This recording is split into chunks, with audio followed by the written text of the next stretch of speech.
"I face the same dilemma," said Yang Wudi solemnly. "That's why I propose this.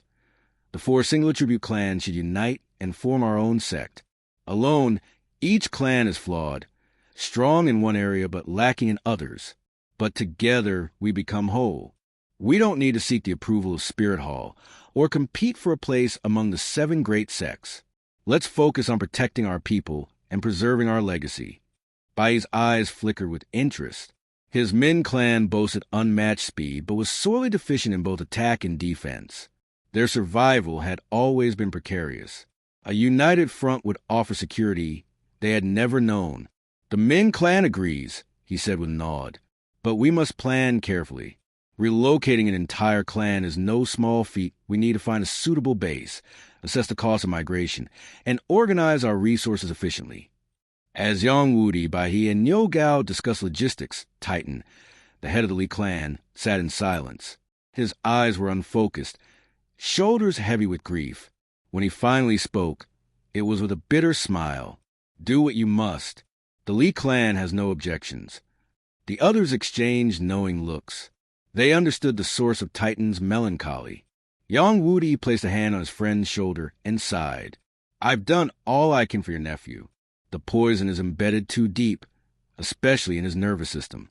Unless we find an immortal-grade treasure, he won't wake. Standard herbs are only prolonging the inevitable. It's a miracle he's even alive." He paused and added grimly, "But I'm good at taking lives. That bastard Tang San. If you give the word, I'll personally see to it that he's torn limb from limb. His father, Tang Hao, is already dead. His corpse still hangs from Spirit Hall's gates. Tang San has no protection left. There's nowhere for him to hide." Titan's face twisted with rage. The pain of watching his son suffer for 7 years in a half-living state, suspended in a medicinal vat, was unbearable. It was worse than death.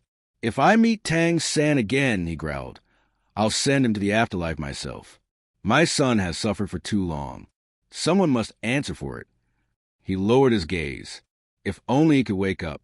Even if he's crippled, it's better than being a corpse with a pulse. The other sighed. They'd all heard of Tai Nuo's condition. 7 years in limbo, neither alive nor dead. Titan and his grandson, Tai Long, had lived through 2,500 days of hopeless waiting. A thought passed through Yang Wudi's mind. If only Bai hadn't sold the crystal blood dragon ginseng. It might have been enough to rouse Tai Nuo, but that root was long gone. Still, maybe a remnant survived somewhere. "There may be another option," Yang Wudi said. "Poison Douluo, Dugabo. He might be able to help. No guarantees, but it's worth the risk." Titan's eyes regained a glimmer of purpose. "I'll find him. It's worth a try." They returned to discussing the sect formation, but new issues quickly surfaced. Who would be the sect master? They all had distinct strengths, and pride made compromise difficult. Shared leadership seemed the only viable solution. Where should the sect be based? The clans were spread across the continent. Heavendoe and the Star Luo Empire. Choosing a neutral, secure location was essential. Power structure, finances, governance, all needed thorough planning. Outside Spirit Hall, Spirit City, Wang Li and De Guyen stood before the headless corpse nailed to the city gates. Wang Li recognized it instantly. De Guyen frowned. "You were the one who wounded Tang Hao, and yet Spirit Hall claimed the kill." Wang Li chuckled. "I wanted to toy with him a bit longer, but Spirit Hall moved faster than I anticipated. No matter. I didn't get to kill the legendary Clear Sky Douluo, but soon I'll surpass him. He may have been the fastest to reach title Douluo, but I'll be the youngest. Pity he won't live to see it." They entered the city slowly. Spirit City welcomed soul masters, often serving as a sacred destination. But entering the Spirit Hall itself required thorough vetting. Wang Li and De Guyen didn't rush. They wandered the streets, sampling local cuisine, enjoying themselves. Only when they were satisfied did they head for the Spirit Hall. Titled Douluo, the coronation awaited. At the foot of Spirit Hall's sacred mountain, Wang Li and De Guyen were intercepted by temple guards demanding identification and their reason for visiting. Wang Li didn't hesitate. Calmly, he summoned his martial spirit. "I'm here to be crowned, a titled Douluo." A surge of sapphire-colored blue-silver emperor vines unfurled, glowing with brilliant light. Around him, 9 soul rings shimmered. 2 yellow, 2 purple, 3 black, and 2 red. The sight left the guards dumbfounded, their knees trembling beneath them. Red rings, 2 of them, a pressure that bent the air itself. Wang Li smiled casually. What's with the tension? I'm not here to fight. I just broke through and came for formal recognition. Spirit Hall sees this kind of thing all the time, don't they? The guards, titled Douluo. Sure, they'd seen a few. But a titled Douluo with 2 red rings? Never. Before they could even respond. Over a dozen streaks of light descended from the summit of Spirit Hall, each one a powerful presence. Wang Li looked up. Pope Bibi Dong, Chrysanthemum Douluo Yuguan, Ghost Douluo Guimei, and several other titled Douluo.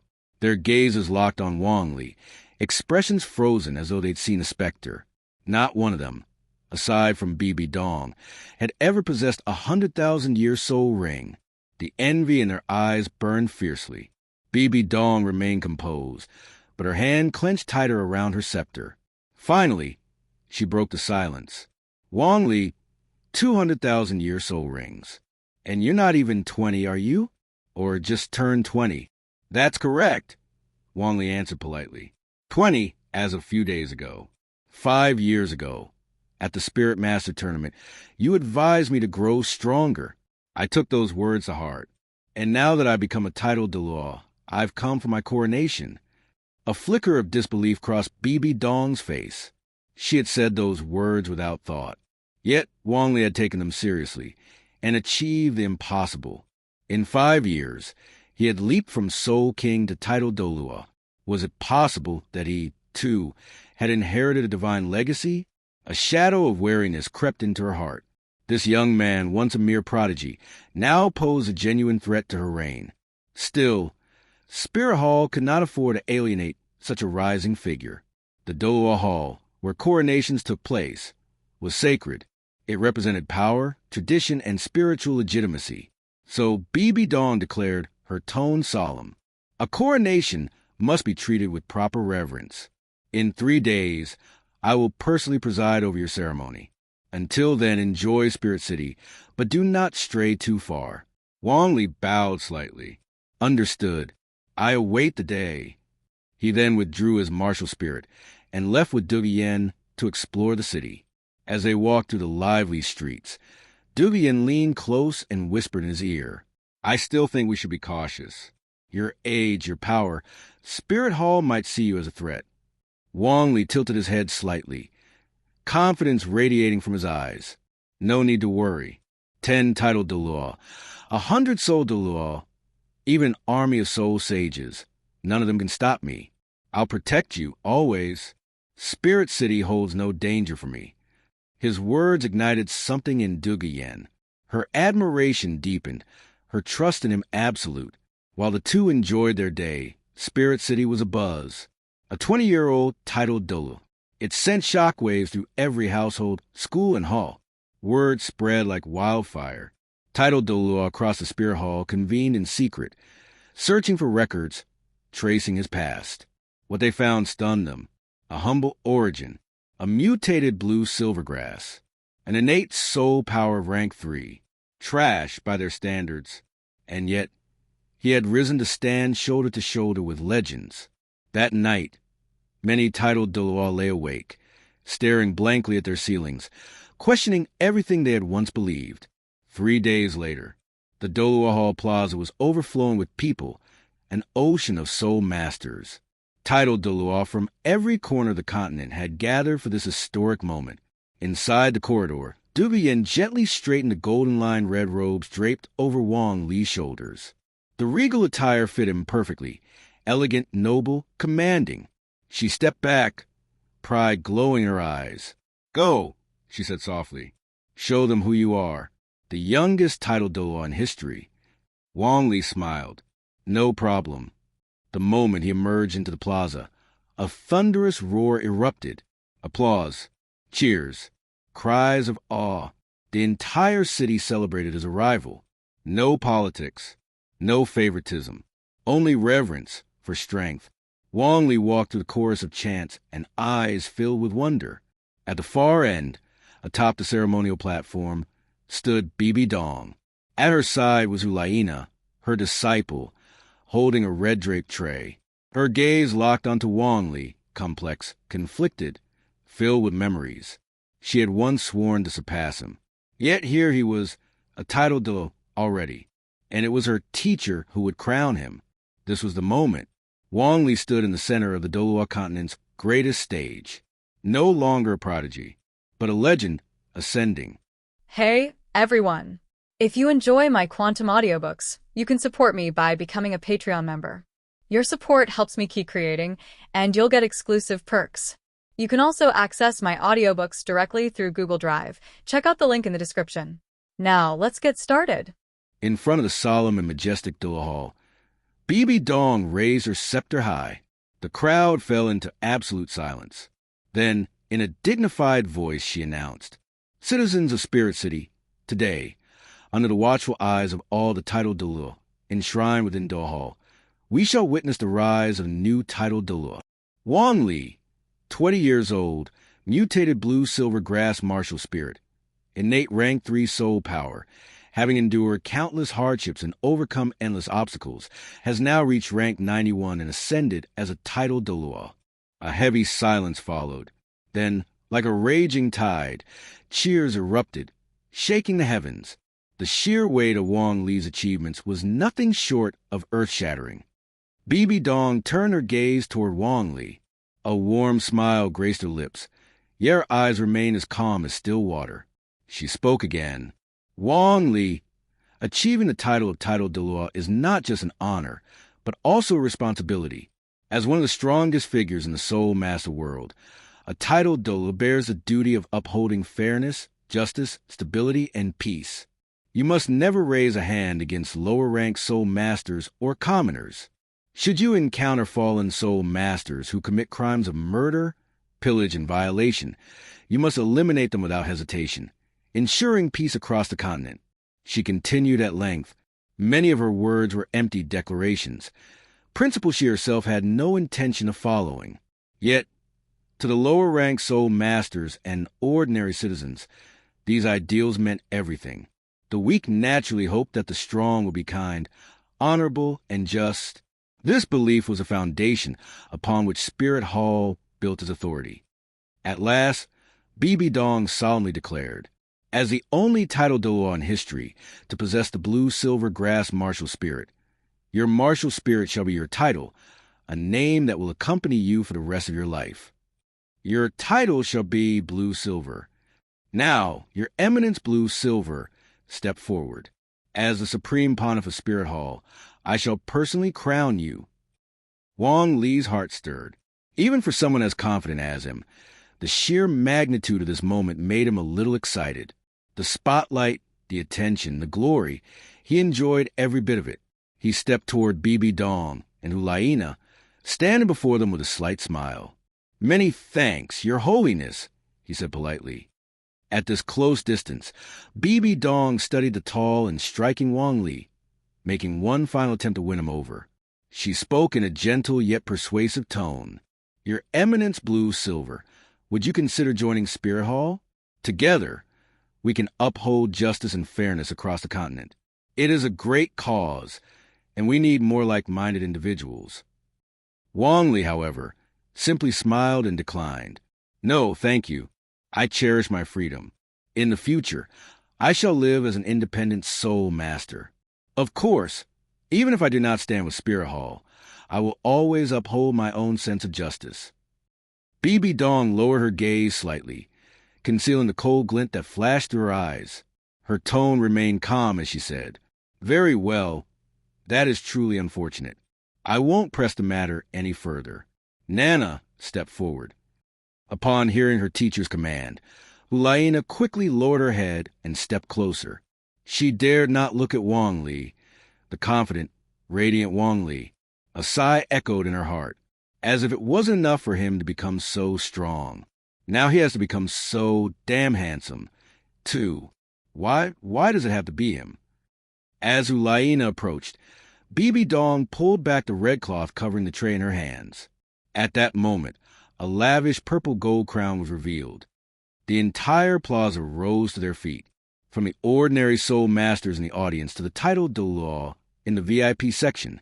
All stood in solemn respect. All eyes turned to Wang Li and Bibi Dong at the center of the stage.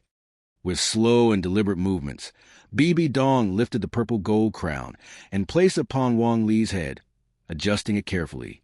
Then, in a voice clear and resolute, she proclaimed, "The ceremony is complete. Your Eminence Blue Silver. From this day forward, you shall be honored and revered across Douluo Continent. In life, you shall receive endless admiration. In death, you shall be enshrined within Douluo Hall, your legacy remembered for generations to come." She took a step back. "Now, say a few words." Wang Li wasn't expecting to make a speech, but after a brief moment of thought, he turned toward the sea of spectators and spoke calmly. "Being born humble is not a disgrace. Refusing to work hard, that is what makes a person worthless. My mutated blue-silver grass martial spirit has evolved to this point. It is no longer just blue-silver grass. It is the blue-silver emperor. No matter how ordinary a martial spirit may seem, no matter how low one's innate talent, as long as you continue to cultivate, and as long as you choose the right soul rings, you can break past your limits. You can evolve your martial spirit. You can surpass yourself. You can achieve rebirth." It was a motivational speech, no doubt. Yet, his words were not empty. Wang Li possessed a system, allowing him to see his martial spirit's direct evolution. However, even without a system, the essence of what he said remained true. For any soul master, choosing soul rings similar to their martial spirit could enhance their martial spirit's quality and increase their talent, just as every soul beast had the potential to reach 100,000 years. Even the weakest blue-silver grass, when cultivated for 100,000 years, could one day become a king among soul beasts. Wang Li's words weren't just for his own grandeur. They were meant to give commoner soul masters a direction, a path forward. If one generation could not succeed, then 3 generations could. If martial spirits were steadily refined, then perhaps one day their descendants could rise. And perhaps one day they could change their fate. At that moment, the surrounding soul masters fell into silence. Even the titled Douluo present were deep in thought, trying to discern the secret behind Wang Li's immense power from his words. Bibi Dong narrowed her eyes, a dangerous glint flashing across them as she gazed at Wang Li. A thought surfaced in her mind. Blue-silver grass. Blue-silver emperor. So this is why, even as a mere soul Douluo, he was able to defeat Tang Hao, a rank 95 titled Douluo. Perhaps the blue-silver emperor is a martial spirit even greater than the clear sky hammer. Unbelievable, the ordinary blue-silver grass could actually mutate into something this powerful. A 9-ring titled Douluo, with 200,000-year soul rings. Unless a hyper Douluo appears, almost no one can match him. This is troublesome, and with Douluo by his side, that makes 2 hyper Douluo even more formidable than the Blue Lightning Tyrant Dragon Clan and the 7 Treasure Glazed Tile Clan combined. At that moment, the inner sanctum of the Elder Hall, the core of Spirit Hall's true power, was also paying close attention. Within the Grand Worship Hall, the 7 worship elders, including Qian Daolu, along with Qian Rinxue, were secretly observing the coronation ceremony. Qian Daolu's deep voice broke the silence. "This man is extraordinary, a genius among geniuses. If he had been born in our era, even I and Tang Qin of the Clear Sky Clan might have had to step aside for him. He possesses the bearing of an absolute Douluo." The 6 other worship elders each reacted differently. The golden crocodile-like Jini, the azure-winged Qingwan, the lion-like Xiong Shi, the radiant Guangling, and the formidable Qianjun and Jiangmo, all of them shared one common expression: envy. Of them all, only Jini possessed a single 100,000-year soul ring, but Wang Li had 2. At that moment, Qian Rinxue looked different from before. Her aura was more holy, more divine.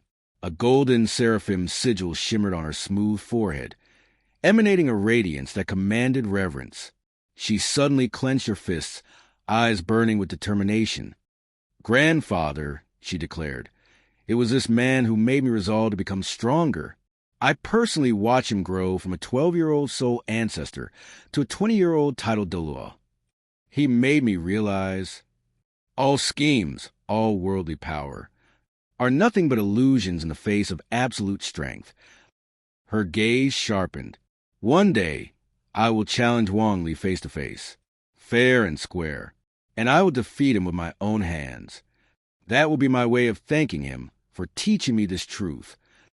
Qian Daolu was delighted by her words. At long last, Qian Renshua had found her true purpose. She now possessed an unwavering goal, the will to grow stronger. With such a mindset, how could she possibly fail the 9 angelic trials? If she defeats Wang Li one day, her mind will reach true enlightenment. The path to godhood will become smooth and unhindered. Qian Daolu's expression relaxed. He burst into hearty laughter. "Xiaoxue, you have truly stepped onto your own path. 20 years of undercover work may have slowed your soul power cultivation, but it tempered your heart. With such unwavering resolve, you will be able to perfectly control the divine power you obtain from the God trials." The 6 other worship elders looked at Qian Renshua with eager expressions. Even though most of Spirit Hall's elders had been swayed by Bibi Dong, all of the worship elders remained firm in their belief. Qian Renshua was the true heir of Spirit Hall. Back at the main venue, the coronation had ended. Wang Li, accompanied by Duguian, strode away in full view of the crowd. Tens of thousands of people watched as he left the city. Once outside, Duguian glanced at him with a teasing smile. "Well, Your Eminence Blue Silver, how do you feel now? Are you happy? Excited?" Wang Li clasped his hands behind his back. Lifting his gaze to the vast sky, he let out a deep, contemplative sigh. Then a smile formed on his lips. "I've trained endlessly. Now I have reached this level. I have gained honor. I have gained status." He turned his head to look at Duguian. "I have beauty. I have wealth. Perhaps I lack nothing now." His smile widened. "Now, the only thing left, aside from reaching the peak of soul mastery, is to leave behind a legacy that will be remembered for all eternity." Wang Li's coronation in Spirit City sent shockwaves throughout the entire Douluo Continent. Across every branch of Spirit Hall, information about him was immediately updated.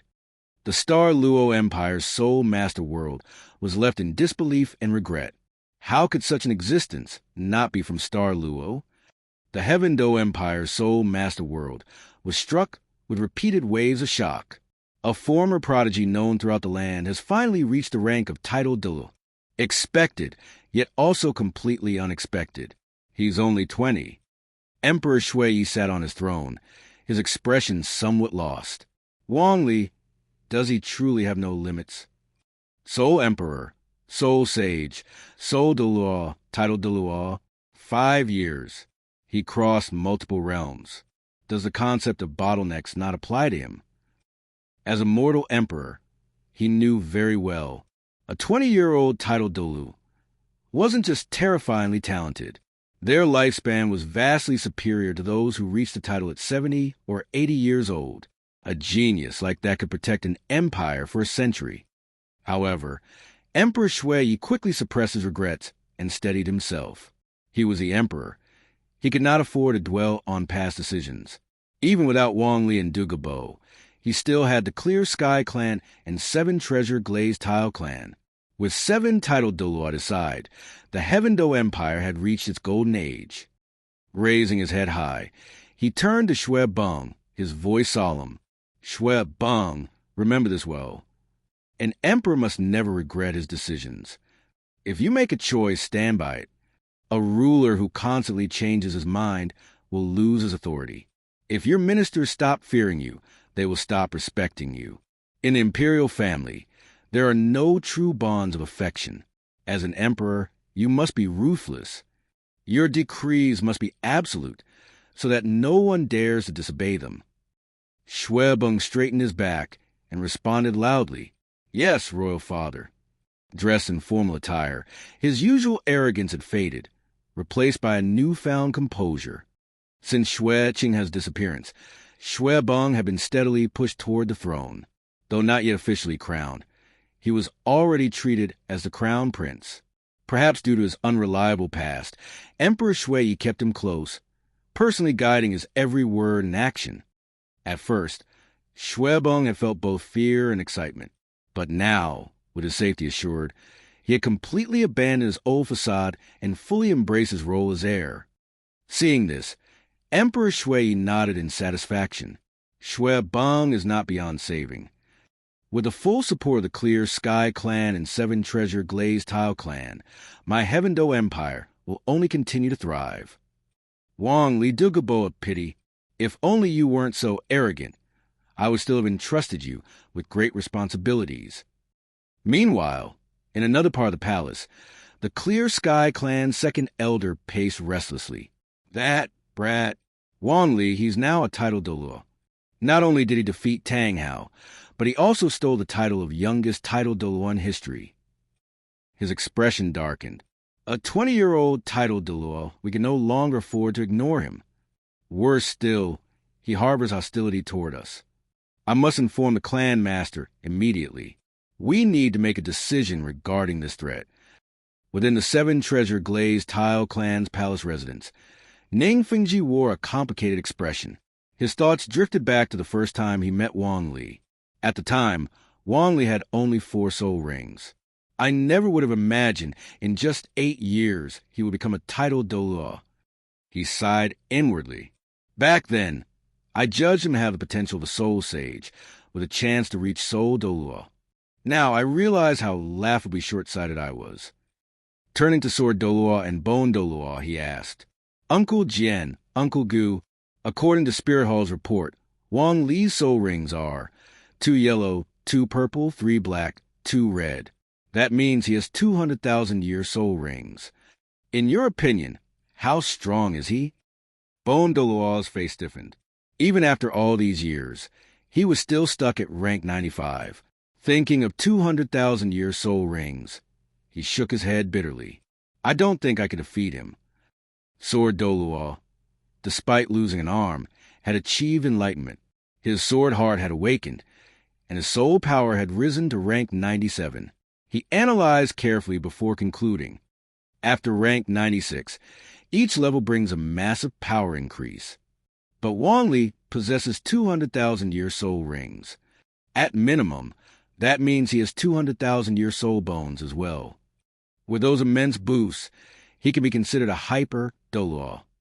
Ning Fengji's expression darkened. At last, he sighed. Fate is truly fickle. Poison Douluo's granddaughter truly has an eye for talent. If only my Rong had such luck. If Wang Li were her husband, I would never have to worry. The protection of love is beyond all political interests. Shrek Academy was no longer an academy. Most students had left. Only a few people remained. Yu Xiaojiang, Lu Erlong, Flender, and the former Shrek Seven Devils, Dai Mubai, Zhu Zhuqing, Ma Hongjun, Tang San. Inside a dimly lit room, Yu Xiaojiang's face twisted in rage. His voice roared with madness. A lowly background is not a shame. Only a lack of effort makes one trash. He's insulting me. He's absolutely mocking me. A useless martial spirit is a useless martial spirit. Rosanpeo is trash. Blue Silvergrass is trash. His hands trembled violently. If effort alone could change fate, then why am I still stuck at rank 29? How could Blue Silvergrass evolve into Blue Silver Emperor? Why did my Blue Lightning Tyrant Dragon evolve? Why did it become Rosanpeo instead? It's fake! It must be fake. Driven by rage and denial, Yu Xiaojiang locked himself in his room. He smashed everything he could find. A storm of curses and crashing objects echoed through Shrek Academy.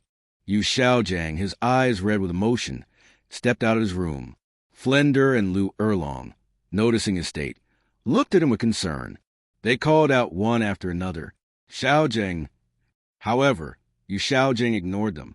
Instead, he walked straight to Tang San, firmly placing both hands on his shoulders and saying, Xiao San, Don't be intimidated by Wang Li.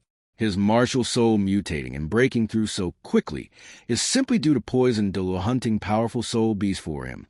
The stronger the soul beast, the greater the enhancement he receives. You're about to break through to rank 70.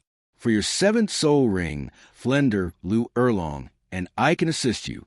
With our martial soul fusion technique, the Golden Holy Dragon, we can help you hunt a soul beast that's over 50,000 years old.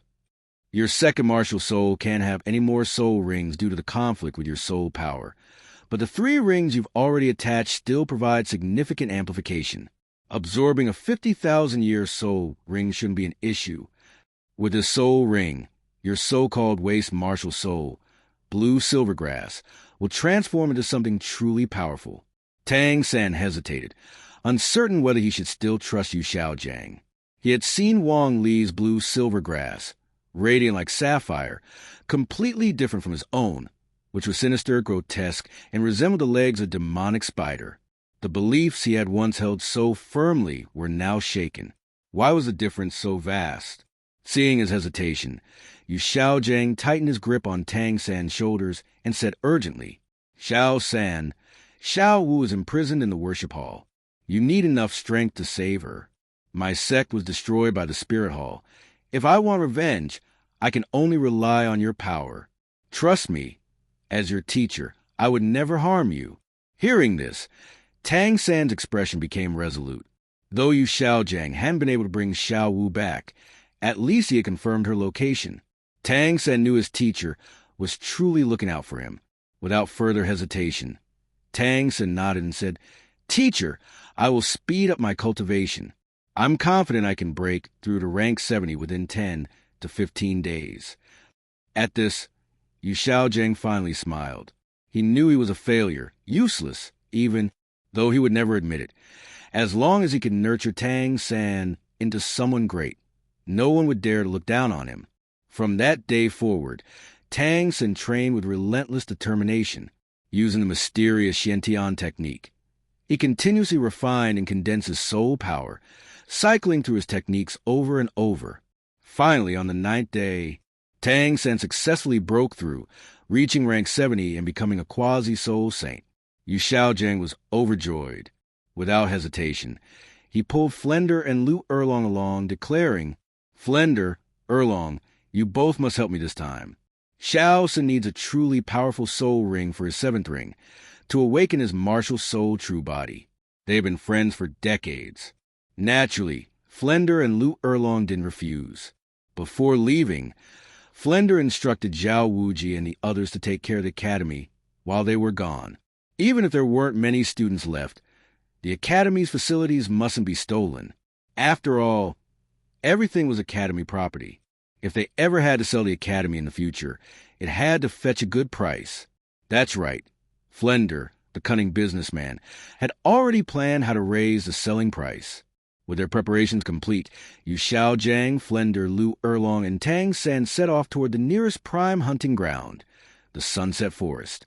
The Sunset Forest, the largest wild soul beast reserve within the Heaven Do Empire, might not have 100,000-year-old soul beasts, but it was still home to creatures over 50,000 years old. Upon arriving at the forest, among them, only Yu Xiaojiang was a mere grandmaster, while Flender and Lu Erlong were high-level soul saints. Even Tang San, now at rank 70, was a quasi-soul saint. Confident in their strength, they quickly ventured deep into the forest. After a day of searching, their luck finally turned on the 2nd day. They encountered a 50,000-year-old soul beast, the mandala snake. A mandala snake that had lived for over 50,000 years could even be considered a mandala snake king. Its massive, terrifying body radiated an almost tangible killing intent. From its gaping maw, droplets of venomous saliva dripped to the ground, filling the air with a nauseating stench. Yu Xiaojiang's face lit up with excitement as he turned to Tang San and explained, "Xiao San, your first soul ring came from a 400-year-old mandala snake, granting you the powerful soul skill, Constrict. This mandala snake king, over 50,000 years old, will undoubtedly elevate your martial soul to new heights. It will no longer be just ordinary blue silver grass. Tang Sen recalled his near-death experience in the past, how even mere 400-year-old mandala snake had left the then-ranked 29 Yu Xiaojiang helpless. A 50,000-year-old mandala snake king was undoubtedly the perfect choice for his 7-soul ring. His gaze swept over the battlefield, and his expression changed. He shouted urgently, "Be careful! It's coming!" As his voice fell, Tang San immediately activated his killing god domain. A chilling white light spread out, and even the mandala snake king found its movement slowing under the pressure of the murderous aura. Yu Xiaojiang Flender and Lu Erlong swiftly took their positions. Yu Xiaojiang shouted, "Sun and moon radiance, golden transformation." Amidst a dazzling golden glow, Luo Senpao was the first to appear, its body enveloped by 2 soul rings. Moments later, Flender's 7 soul rings and Lu Erlong's 7 soul rings fused into its form. With enough energy amassed, Luo Sanpao evolved, transforming into a colossal golden holy dragon, stretching dozens of meters in length. The core of this martial soul fusion technique was Yu Xiaojing himself, or more precisely, Luo Sanpao. The golden holy dragon was its true form. However, due to Yu Xiaojiang's own limitations, he had never been able to provide sufficient energy to unleash its full potential. With Flender and Lu Erlong acting as his living power banks, the golden holy dragon finally displayed its might.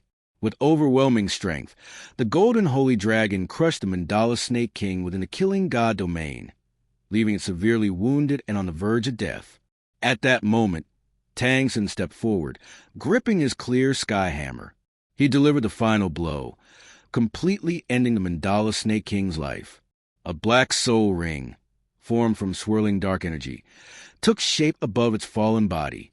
After the battle, Tang San turned his gaze to Yu Xiaojiang, Flender, and Lu Erlong, who had just withdrawn from their martial soul fusion technique. Seeing Yu Xiaojiang nod at him, Tang San finally felt at ease. He sat cross-legged and began absorbing the black soul ring.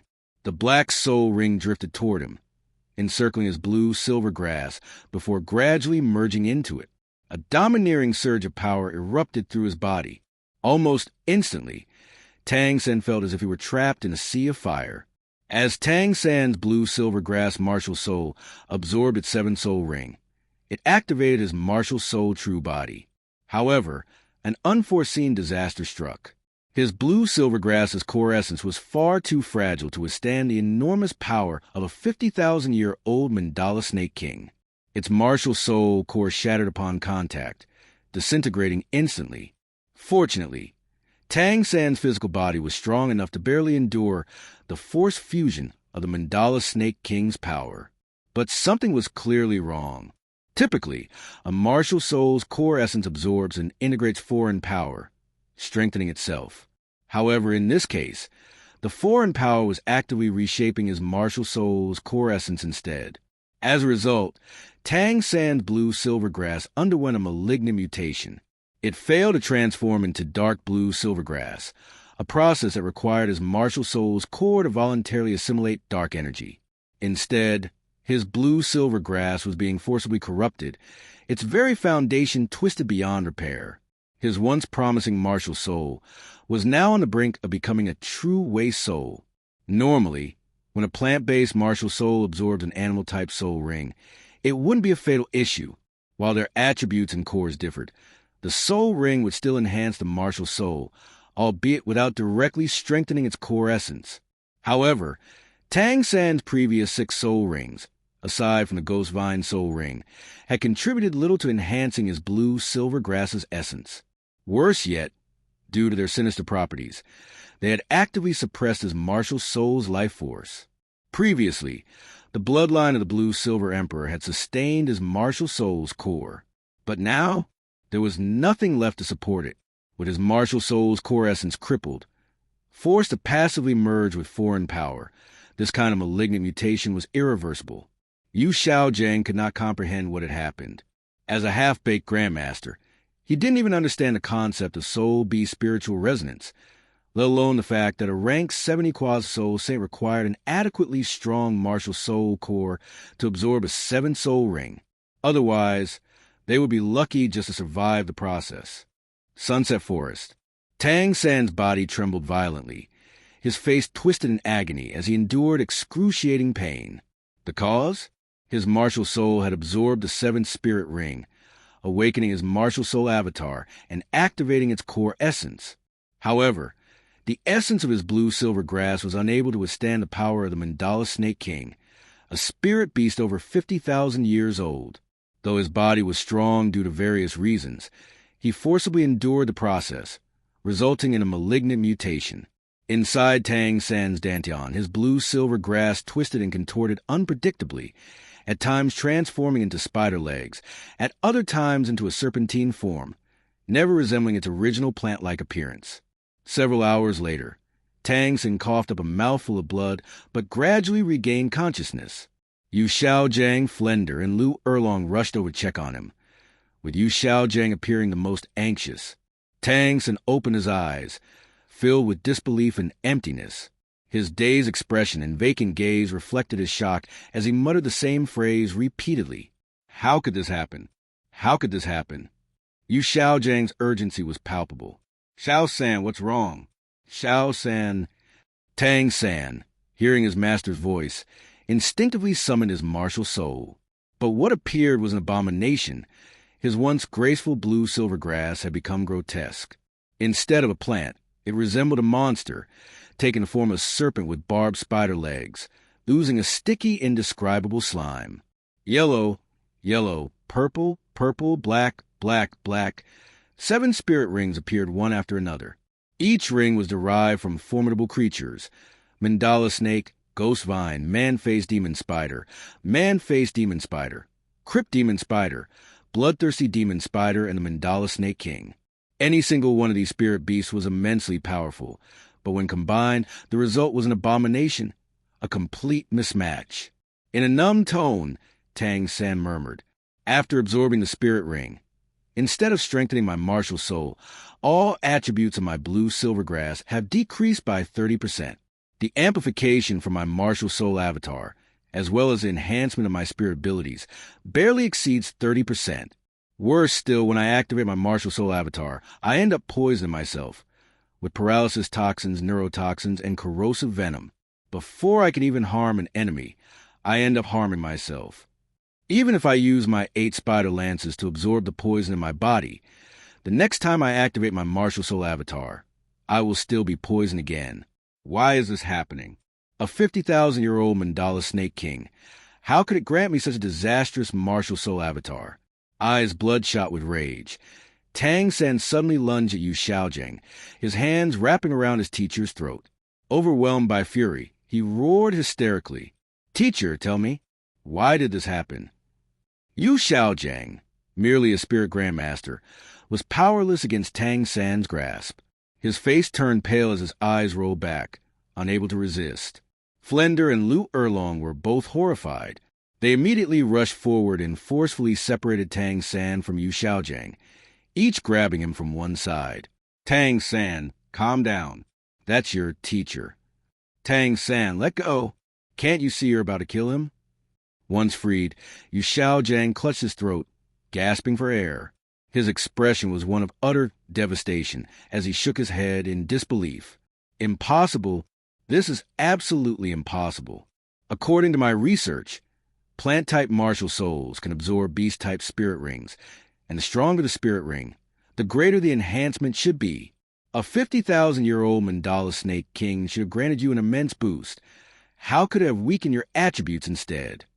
Furthermore, plant-type martial souls are a subclass of tool martial souls, meaning they exist outside the body. How could it possibly cause self-poisoning? The truth was, Yu Xiaojiang's so-called research was fundamentally flawed. A mere spirit grandmaster trying to dictate the optimal 7th spirit ring for a soon-to-be spirit saint. Such an absurdity was doomed from the start. While the blue-silver grass martial soul was relatively weak, it still had potential. The correct approach should have been to absorb a spirit ring from a soul beast with similar nature, reinforcing its essence and quality. However, Yu Xiaojiang's misguided theory fixated on shortcuts, believing that absorbing powerful and domineering spirit rings will result in exponential growth. Yet, Since the core of Tang San's martial soul hadn't strengthened, the essence of blue-silver grass remained unchanged. By the time he reached his seventh spirit ring, there was no foundation left to support the activation of his martial soul avatar. If Yu Xiaojing had truly understood martial souls, he wouldn't have dismissed Luo Senpao as a waste martial soul, nor would he have stagnated below rank 30 for decades. Tang San, still trembling with fury, was forcibly held back by Flender and Lu Erlong, their wary gazes filled with unease. Now that he had absorbed his seventh spirit ring, it was time to return. Yet, throughout their journey back, the four remained silent. No one dared to speak. At the gates of Shrek Academy, Zhao Wuji, Li Yusong, Lu Chabin, along with Dai Mubai, Zhu Zhuqing, and Ma Hongjun had all gathered to welcome them back. Sensing the tense atmosphere, Ma Hongjun attempted to lighten the mood with a joke. Third brother is back from his spirit beast hunt.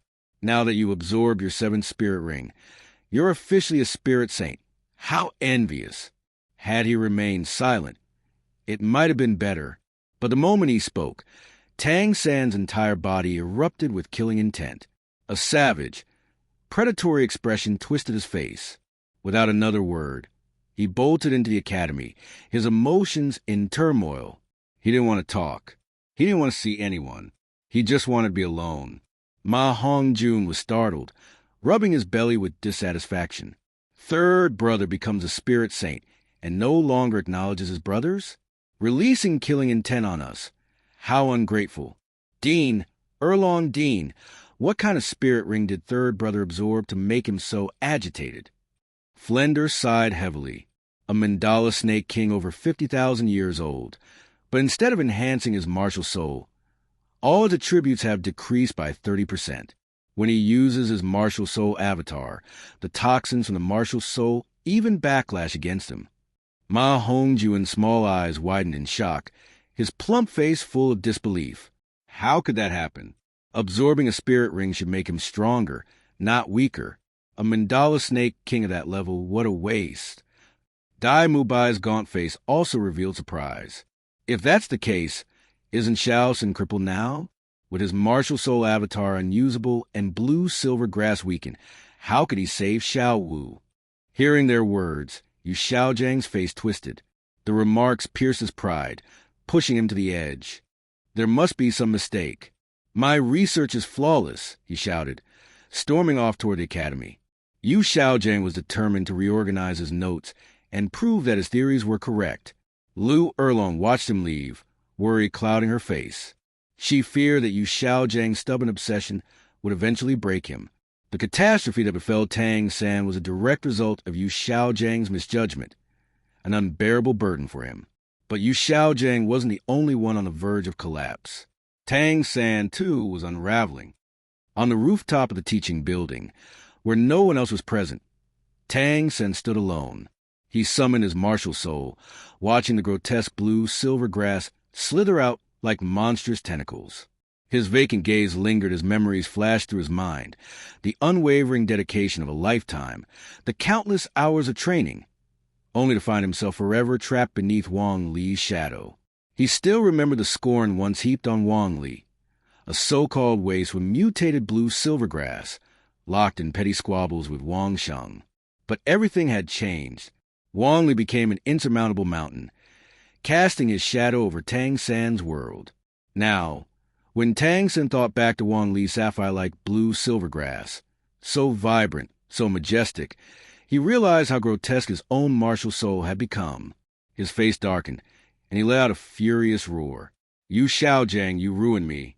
Blue-silver grass was never meant to be like this. My first martial soul is crippled.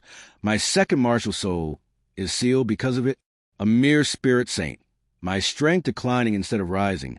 How can I avenge my father, rescue Xiao Wu, or surpass Wang Li? Crack! Crack! Crack! 8 4-meter-long spider legs burst from his back. Pale white bones glinting with a blood-red sheen, radiating a sinister, malevolent aura. A gray film clouded Tang San's eyes. When the sunlight hit him, his shadow on the rooftop was no longer human. It was a twisted silhouette of a humanoid spider. Kill. That night, Tang San stood outside Yu Xiaojiang's room, his foot slamming into the door. The wooden panel shattered with a loud bang, jolting Yu Xiaojiang awake. Tang San stepped inside, his cold gaze locking onto his teacher. Yu Xiaojiang's initial panic subsided, replaced by irritation. "Xiao San, what are you doing breaking down my door in the middle of the night?" Tang San's figure blurred, and the 8 spider lances shot out from his back. His voice dripped with mockery. "Yu Xiaojiang, you're a failure among failures. What kind of spirit beast did you choose for me? Damn you, you ruined my blue silvergrass. My strength is regressing, and I can't attach spirit rings to my second martial soul. You've trapped me at the spirit saint level. How am I supposed to survive Slaughter City? It's all because of you, this useless trash." Yu Xiaojiang's eyes reddened. For years, others had ridiculed him as trash. Now, even his own disciple echoed those same words, shattering the fragile defenses of his mind. Shaking uncontrollably, Yu Xiaojiang's voice was hoarse with rage as he roared. "Tang San, you ungrateful wretch! Have you forgotten all I've done for you? My guidance, the soul rings I helped you acquire? Without my orders, you have had to wait another year. The teachers at New Oding Academy would have only helped you find a 10-year-old soul ring." Tang San summoned his martial soul, and the grotesque blue silver grass spread out like monstrous tendrils. He coldly replied, "Even a 10-year-old blue silver grass would be better than the 100-year mandala snake. As the first soul ring, Yu Xiaojiang, without me, you've been killed by that mandala snake long ago. You're a useless waste. If not for my abilities, you would have been eaten by snakes. It was my foolishness to ever think you were worthy of being my teacher. Now, let me show you the soul beasts and abilities you picked for me. First soul skill, blue silver bind. Fourth soul skill, spider stinger. Sixth soul skill, bloodlust absorption." Tang San unleashed 3 soul skills in quick succession. Despite his blue silver grass's attributes being reduced by 30% after absorbing the 7th soul ring, he could still easily crush Yu Xiaojiang, a 29th level great soul master. Yu Xiaojiang was taken aback, not expecting Tang San to act so violently. He immediately summoned his martial soul, but the Luo Sanchu, his soul beast, was far too weak. The beast barely appeared before it was tangled up by blue silver grass. Meanwhile, Yu Xiaojiang himself was pierced through the limbs and ribs by the thorn-like blue silver grass, lifted into the air.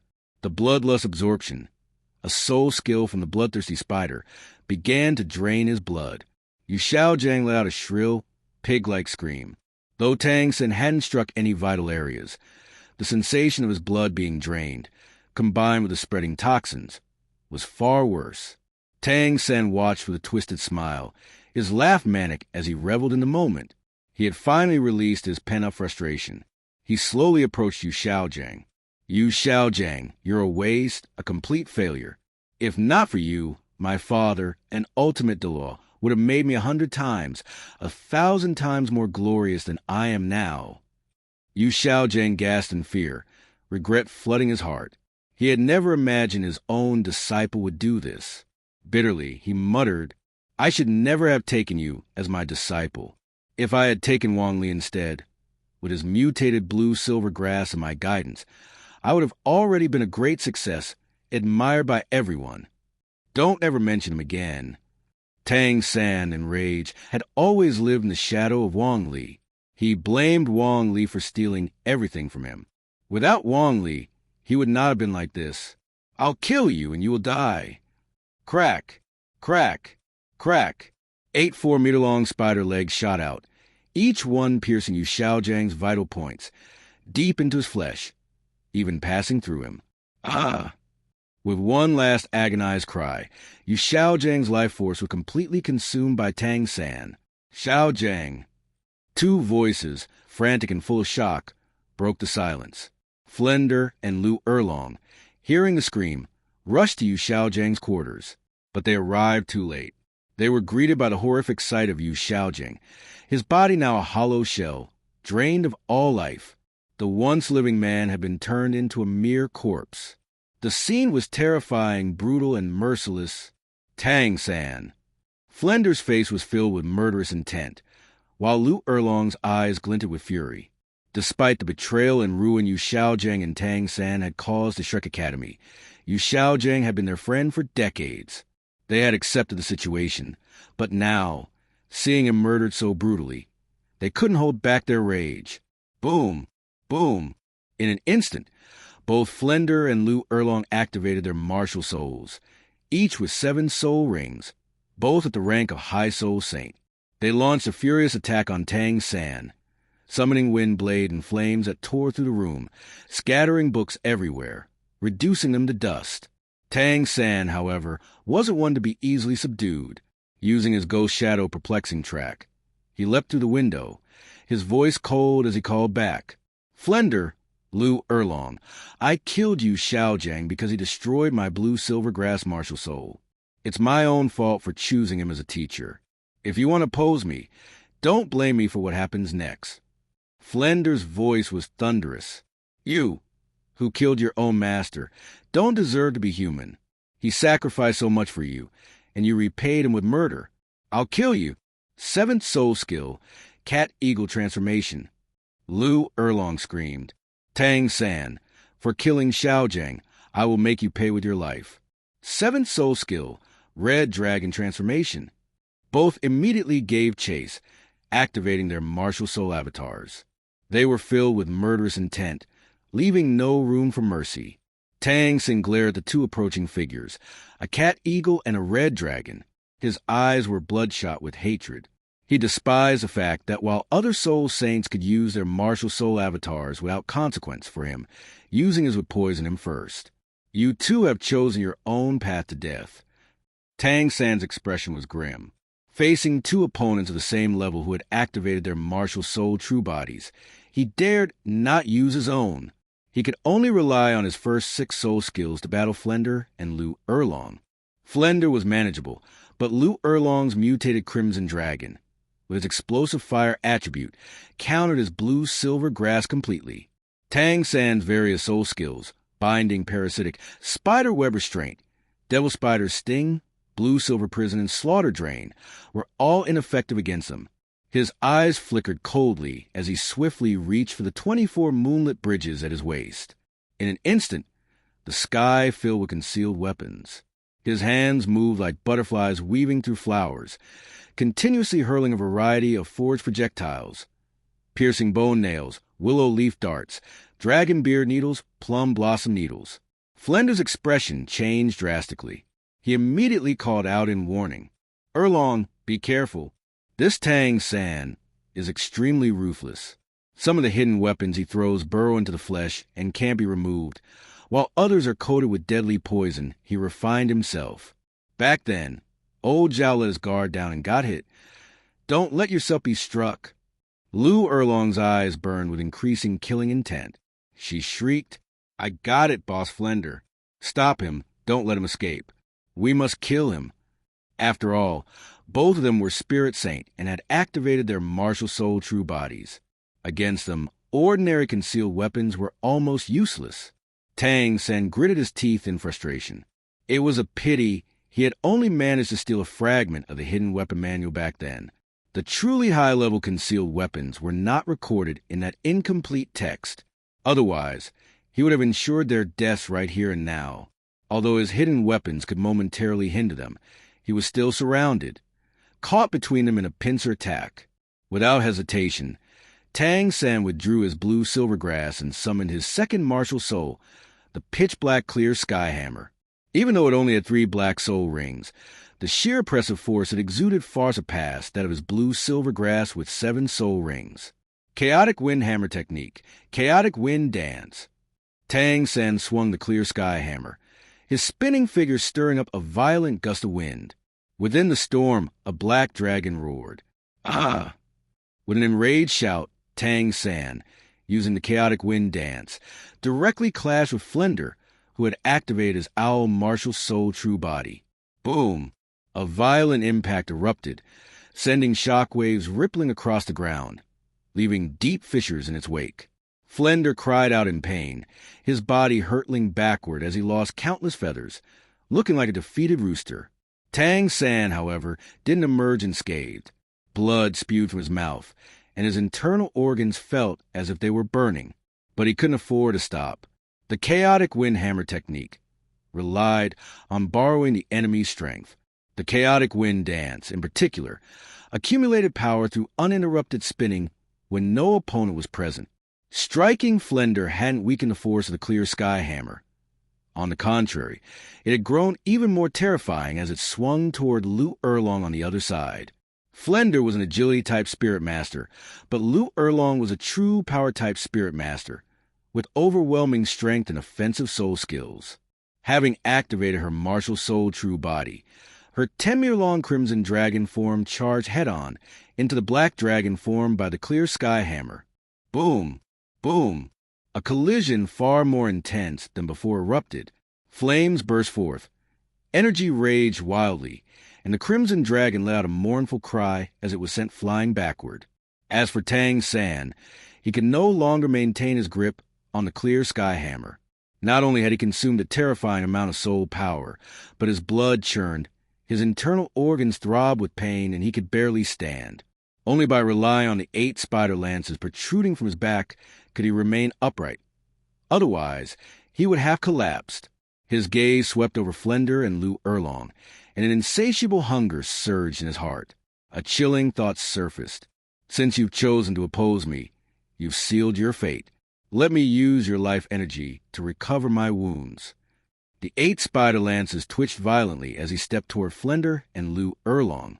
Just then, Zhao Wuji arrived with Li Yusong, Lu Qibin, Xiao Exai, and the others, rushing onto the battlefield. Flender's face lit up with joy, and he immediately shouted, "Old Zhao! Old Li! Old Lu! Attack together! Kill Tang San! He already killed Xiao Gang, and wants to kill Erlong and me next. He's completely lost his mind. Go all out, don't hold back." As soon as Flender's words fell, Zhao Wuji, Li Yusong, Lu Qibin, and Xiao Exan were all taken aback. Their expressions turned wary as they fixed their gazes on Tang San. Without hesitation, they summoned their martial souls, 2 spirit saint and 2 spirit emperors, each unleashing an overwhelming aura. Tang San glared at them with resentment. At this point, he was completely drained and no longer capable of battle. Absorbing Flender and Lu Erlong's life force was no longer feasible. There simply wasn't enough time. He had no choice but to turn and flee at full speed. Zhao Wuji, still somewhat puzzled, did not give chase. Instead, he turned to Xiao Exai and said, "Old Xiao, make some sugar beans. We need to heal them immediately." Xiao Exai's martial soul was sugar beans. As a spirit saint-rank food-type spirit master, he was among the most renowned of his kind on the entire continent. Chanting an incantation, he swiftly conjured an assortment of sugar beans and handed them to Flender and Lu Erlong. The 2 immediately consumed them, allowing their injuries to recover as quickly as possible. Only then did Zhao Wuji speak up. "What the hell is going on? Tang San killed his own teacher, and even tried to kill you both." By this time, Flender and Lu Erlong had already stood up. After consuming Xiao Exai's sugar beans, their bodies were rapidly recovering. Flender, still furious, gritted his teeth and said, "To think Xiao Gang treated him so well. Xiao Gang was still trying to help him solve his problem. Yet he turned around and murdered his own teacher. Erlong, the dead cannot be brought back. I know you're heartbroken, but that ungrateful, cold-blooded traitor, he won't meet a good end." Lu Erlong clutched her chest, her heaving breasts filled with grief. Her eyes were bloodshot as she spoke in a trembling voice. "Xiao Gang is gone. How can I not be heartbroken? My family is gone. My loved ones are gone. If I don't kill Tang San in this lifetime, I won't even rest in peace after death. Flender, I beg you, help me." Flender's expression darkened with sorrow. After a long silence, he finally nodded heavily. "The golden iron triangle is gone, but this grudge must be avenged." Meanwhile, on Tang San's side, relying on his 8 spider lances, Tang San fled from Shrek Academy, escaped from Heaven-Do City, and desperately made his way to Sunset Forest. There, he immediately began hunting soul beasts, absorbing their life energy to recover. He started with 100-year-soul beasts, then moved on to 1,000-year-soul beasts. After several days, he had finally returned to normal, letting out a long breath. Tang Sen muttered blankly, "Where can I even go in this world now? The Clear Sky Clan. They won't take me unless I become a titled Douluo. But if I do break through, I can't just add soul rings to my second martial soul at will. And my first martial soul, that bastard Yu Xiaojiang destroyed it. Damn it, damn it, you truly deserve to die." His voice grew colder. With my current strength, go to the Spirit Hall isn't realistic. Perhaps my only option is to head to the City of Slaughter, to find a way out of my predicament. But before that, his eyes turned blood red. I must return to Heaven-Do City and kill Flender and Lu Erlong. They were Yu Xiaojiang's accomplices. If not for them, I would never have absorbed the Mandala Snake Emperor's soul ring. With that, Tang San once again set off toward Heaven-Do City. Heaven-Do City. After leaving Spirit City, Wang Li and Du Guiyan traveled around for a while before returning here. Upon entering the city, they stopped for a meal and overheard an interesting piece of gossip. Just a few days ago, a fierce battle had taken place. The fight had broken out at the former Shrek Academy, and the level of combat was at least at the Spirit Saint realm. The roars, shouts, and the aftermath of the battle had been anything but small. However, the exact cause of the conflict remained unknown to outsiders, turning it into a popular topic of discussion among the city's residents. Wang Li listened with amusement, a smirk playing at his lips. He chuckled and said, "Interesting. Shrek Academy. Could this be an internal dispute?" Du Guiyan frowned slightly and added, "Shrek Academy. That's where teacher Qin Ming came from. But that Tang San, he actually called his father over to capture you just because of an unclaimed soul beast. If it weren't for your strength, he would have succeeded that day. Humph. That academy must not be a good place after all." Wang Li nodded in agreement, appreciating Du Guiyan's support. "Indeed, it's nothing but a breeding ground for misguided fools. If it shuts down, that would be for the best." At that moment, a commotion erupted in the streets. "Come quick, everyone. Another fight has broken out at Shrek Academy." As soon as those words rang out, countless curious onlookers rushed toward the academy. The last battle had taken place at night, leaving little opportunity for spectators. But this time it was broad daylight, and the crowd was eager to witness the spectacle. After all, people were willing to pay to watch battles at the Great Spirit Arena, even at the Spirit Grandmaster and Spirit Elder levels. A Spirit Saint level fight? That was an event no one wanted to miss. Wang Li was somewhat intrigued, but not overly eager. He and Du Guiyan took their time finishing their meal before casually making their way toward the scene. At Shrek Academy. Moments ago, Tang San had stealthily returned. His combat ability was lacking, his blue silvergrass was too weak, and his clear sky hammer consumed too much energy. So he opted for an ambush. His first target? Flender, whom he considered the weakest. His attack was partially successful. Flender was poisoned by his man-faced demon spider's venom. However, he had also failed. Flender's cat-eagle martial soul was highly alert, allowing him to issue a timely warning. A sharp, urgent cry pierced the air. Chirp! Within the academy, Lu Erlong, Zhao Wuji, as well as Dai Mubai and Ma Hongjun all rushed to the scene. In the open courtyard, Flender's face had turned an alarming shade of blue and purple. His massive wings flapped as he attempted to escape, but his movements were unsteady, as if he were intoxicated. Lu Erlong and Zhao Wuji arrived just in time. Flender's eyes brightened for a brief moment before his body gave out. He staggered and collapsed, weakly warning, "Be careful! Tang San's back. A despicable sneak attack. Watch out for the 8 spider lances. Highly toxic. Don't get too close." Lu Erlong immediately caught Flender, her face filled with urgency. She shouted, "Flender! Flender! Xiao Xian, hurry and heal him." Xiao Xian, equally panicked, rushed forward while rapidly producing sugar beans, then stuffed them into Flender's mouth. After consuming the sugar beans, Flender's complexion improved slightly, but the underlying problem remained. Xiao Xian's face darkened. "My sugar beans can neutralize most poisons, but this The man-faced demon spider's venom is nearly incurable, except by Tang San himself. Lu Erlong's face paled even further. Even someone as fiery as her was beginning to feel helpless. Overwhelmed with rage, she roared, "Tang San, where are you? If you're a man, come out and fight me face to face. Let's settle this properly. No ambushes, no poison, just an honest battle. Are you too much of a coward?" "Dean, teacher."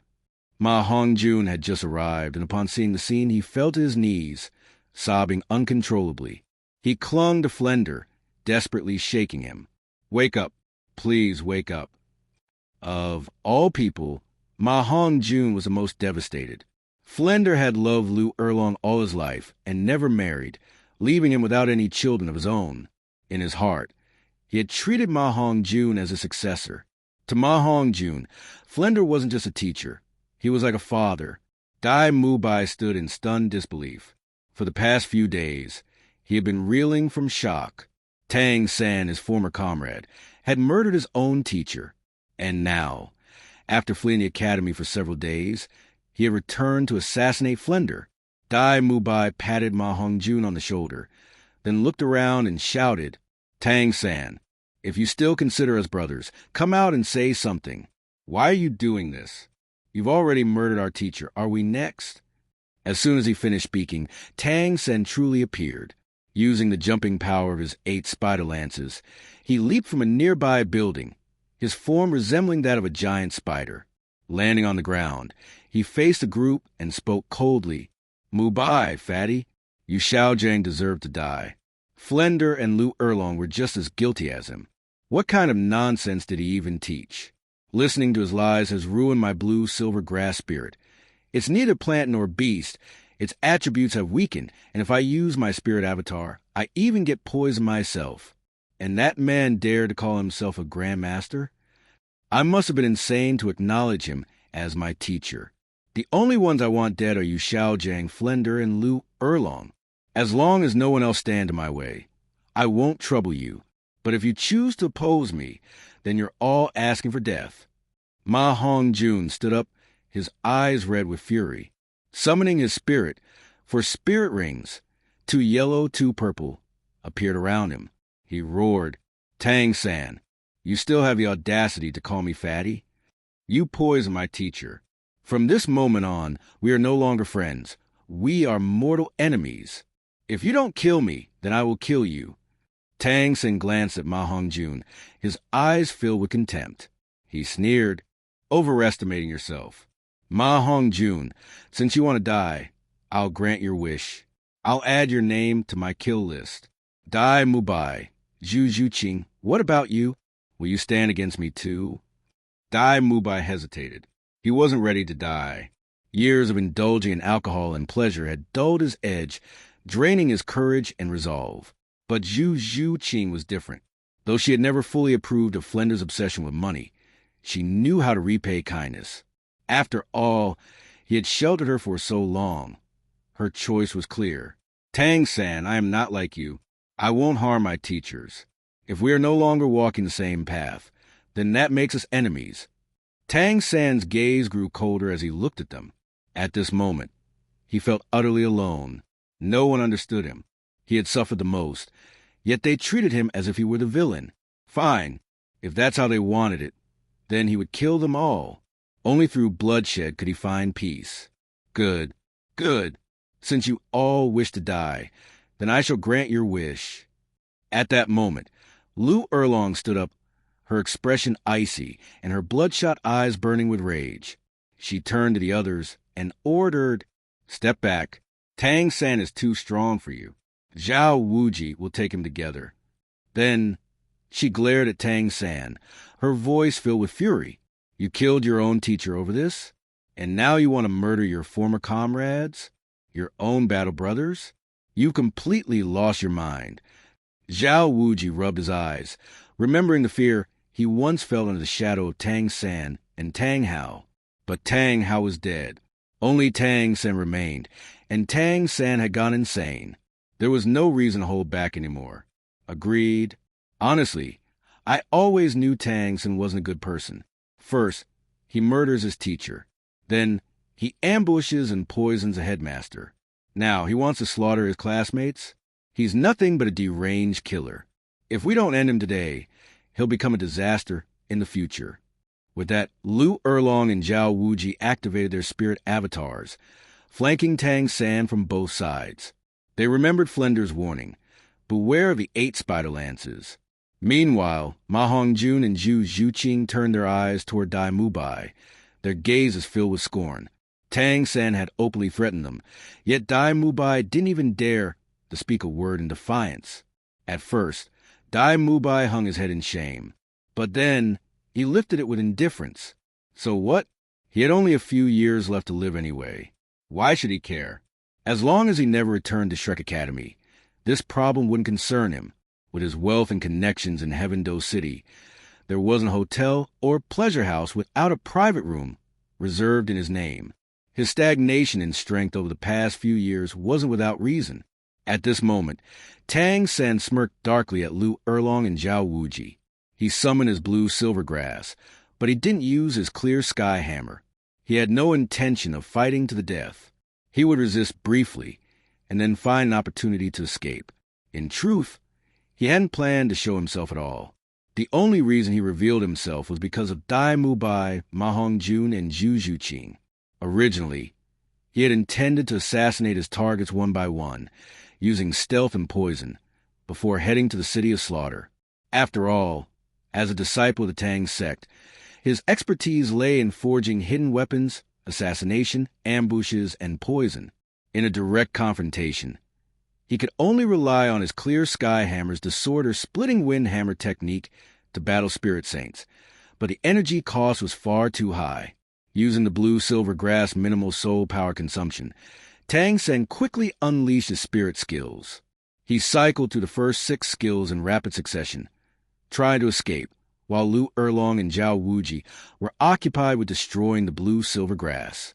With the 8 spider lances, he leaped into the air, planning to flee. But at that moment, the blue-silver domain spread out. Tang San's body was struck as if by a lightning bolt, and he plummeted from the sky to the ground below. The impact was thunderous, and he struggled to rise, his gaze turning skyward. Wang Li descended slowly from above, holding Duge Yen in his arms. Tang San gritted his teeth, his eyes wide with disbelief. He couldn't understand what was happening. His soul power was being severely suppressed, as if facing an overwhelming force, like a mouse encountering a cat, or a subject bowing before a king. Despite the pressure, he forced out 2 words through clenched teeth. Wang Li. Wang Li looked down at Tang San, sizing him up before breaking into a smile. Tang San, we meet again. I didn't expect you to have become so corrupt. The blue-silver grass in your hands has turned into something like an evil tentacle, with the appearance of a snake, spider-like barbs, and disgusting slime, along with an evil aura that makes me sick. You've fallen. You killed your own teacher, and even planned to harm your former classmates. I can't let you live any longer.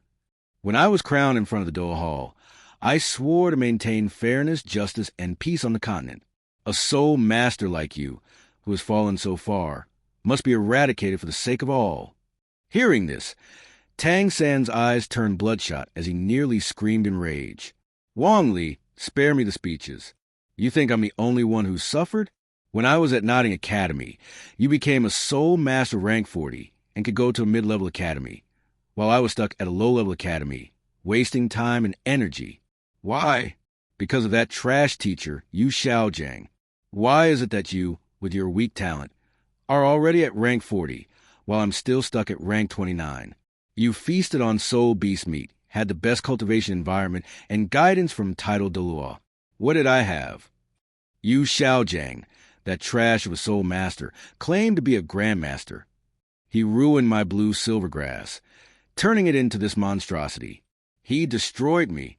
He utterly destroyed me. Why shouldn't I kill him? I only regret not killing him sooner. And all of them, his accomplices, deserve to die too. They're all part of his downfall. And you, who are you to judge me from your high horse? I don't accept it, and I'll never bow. I'll kill you. With those words, Tang San retracted his blue silvergrass and summoned the clear sky hammer, releasing his killing god domain. He thought this would give him an edge, but the impulse to kneel never subsided. After all, Tang Sen wasn't entirely human. He was a human-beast hybrid, possessing the bloodline of the Blue-Silver Emperor. Against Wang Li, the new Blue-Silver Emperor, even his mother, 18, would have to kneel and call him Your Majesty. Tang Sen was only able to resist because of his human blood. Wang Li smiled and continued. But I remember Wang Shen warned you about Yu Xiaojiang. He didn't teach, didn't lead classes. He was just eating free meals at the academy. He was trying to help you, but you threatened him. Now you've realized a mistake. You feel wronged, but haven't truly reflected on yourself. You've fallen beyond saving. Tang Sen froze for a moment, then lifted the clear sky hammer, roaring, It's not me. It's all of you. It's your fault. Third soul skill, Clear Sky Shatter. His third soul ring flared as black energy began to gather on the clear sky hammer, forming a sharp black axe blade that tore through the air. Using his 8 spider lances to propel himself, Tang Sen roared as he swung the hammer toward Wang Li, reckless and determined to give everything in his attack. Wang Li merely waved his hand. In the blue-silver domain, all the blue-silver grass around them surged. It shot up into the air, wrapping around Tang Sen, binding him tightly. The immense force cracked his bones, one after another, breaking them and piercing his internal organs. The vines squeezed and twisted his body, tearing his flesh, grinding it into pieces. Wang Li didn't even bother summoning his spirit. He simply manipulated the blue-silver grass, using the domain to subdue Tang Sen. I shouldn't have let you live this long. I should have eradicated you earlier. Tang Sen's voice was filled with defiance as his body was consumed by the vines, blood seeping out through the cracks in his body. His bones shattered, his flesh was ground into paste, and nothing was left of him. Wang Li calmly watched, indifferent. There was no need to play games anymore. Tang Sen's fate was sealed. The blue-silver grass unfurled once again, leaving behind only a mixture of shattered bones and bloodied flesh. Even the 8 spider lances had been completely severed under Wang Li's relentless blue-silver grass constriction. As for the venom of the man-faced demon spider, it had no effect on the blue-silver grass whatsoever. Wang Li glanced at the aftermath, moved his fingertips slightly, and the blue-silver grass sprouted anew. With a gentle flick, he retrieved the 24 moonlit bridges, intending to clean it up and check whether Tang Sen had stored anything valuable inside. It was, after all, his rightful spoils of war. Tang Sen was no longer qualified to be his opponent. He was simply too weak. Even as an experienced source, he was nothing more than a low-level roadside monster that yielded almost nothing. The soul rings Tang Sen had acquired were absurdly mismatched. They didn't even force Wang Li to use his martial soul. But then again, with his raw strength 100,000 gene, he could effortlessly pummel a title Douluo in a head-on fight. Below the divine realm, no one could rival him. The next step was to gain true divine power. Should he create his own divine throne, or inherit an existing one? Wang Li leaned toward creating his own. Inheriting a divine position was indeed a shortcut, but the gods of the divine realm, instead of enjoying eternal life there, seemed eager to pass down their thrones and leave. This suggested that being a god, or rather, holding a divine throne, wasn't as glamorous as it seemed. It might even come with hidden flaws. For example, maintaining the divine realm might require these gods to continuously provide something, whether divine power or faith. Perhaps they couldn't leave the divine realm freely, essentially trapping them within it. These so-called divine laborers spent their lives cultivating divine power and collecting faith, only to use it all to pay their rent, keeping the divine realm running and maintaining its core. Wang Li had no intention of falling into that trap. With his system-like abilities, as long as he became strong enough, he had no reason to step into the divine realm and subject himself to such restrictions. Therefore, he had to grow stronger, so powerful that even gods could not force him into anything against his will. Thus, he needed to prepare thoroughly. If he was to become a god, he wouldn't settle for anything less than god-king level power. At that moment, Lu Erlong and Zhao Wuji approached with a group of people. No matter how conflicted they felt inside, they still greeted him with utmost respect. "Your Excellency, Blue Silver." Hearing this, Wang Li looked over. He had been listening for a while. Yu Xiaojiang had already been killed, which was well deserved. Flender was also severely poisoned, beyond saving. He nodded slightly and said, Tang Sen became a fallen spirit master. I've already taken care of him. But your academy, producing a fallen spirit master?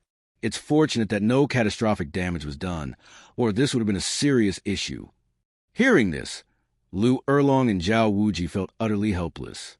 Who would have thought that Tang San, one seemingly respectful and obedient, would go so far as to kill his own teacher?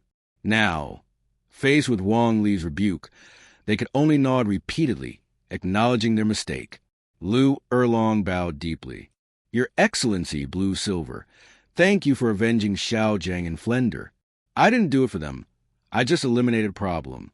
Wang Li thought to himself, but casually replied, It was nothing. Dai Mubai, Ma Hongjun, and Zhu Zhuqing all looked at Wang Li with complicated expressions. They were of similar age, yet Wang Li had already become a renowned titled Douluo, capable of annihilating Tang San with a single move. To them, however, Tang San had always seemed an insurmountable force. Wang Li was about to leave when he suddenly turned his gaze skyward. A moment ago, the sky had been empty, but now, Sword Douluo was approaching with Ning Fengji, while the second elder of the Clear Skies sect arrived alone. Upon landing, Ning Fengji scanned the surroundings, then flashed his signature refined smile and said, Your Excellency, Blue Silver, news of your coronation in the Spirit Hall has already spread across the continent. Congratulations on becoming the youngest titled Douluo in history. At only 20 years old, you've already ascended to the pinnacle of power. It's truly astonishing. Now that you've returned to Heaven Do City, although our 7-treasure glazed tile sect has suffered misfortune and is currently residing in the Imperial Palace, we still have our resources. Fine wine and gourmet food are in abundance. Your Excellency, we would be honored to have you as our guest. Wang Li glanced at the Clear Skies Sect Second Elder, shook his head, and said indifferently, Sect Master Ning, I appreciate your kind offer. Perhaps next time, if the opportunity arises. Hearing this, Ning Fengji felt a tinge of disappointment, but he knew he couldn't insist. In truth, Wang Li had long since become someone beyond his influence.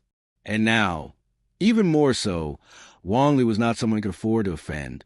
Thus, he could only nod and say, Then next time it is, our 7-treasure glazed tile sect will always welcome your Excellency.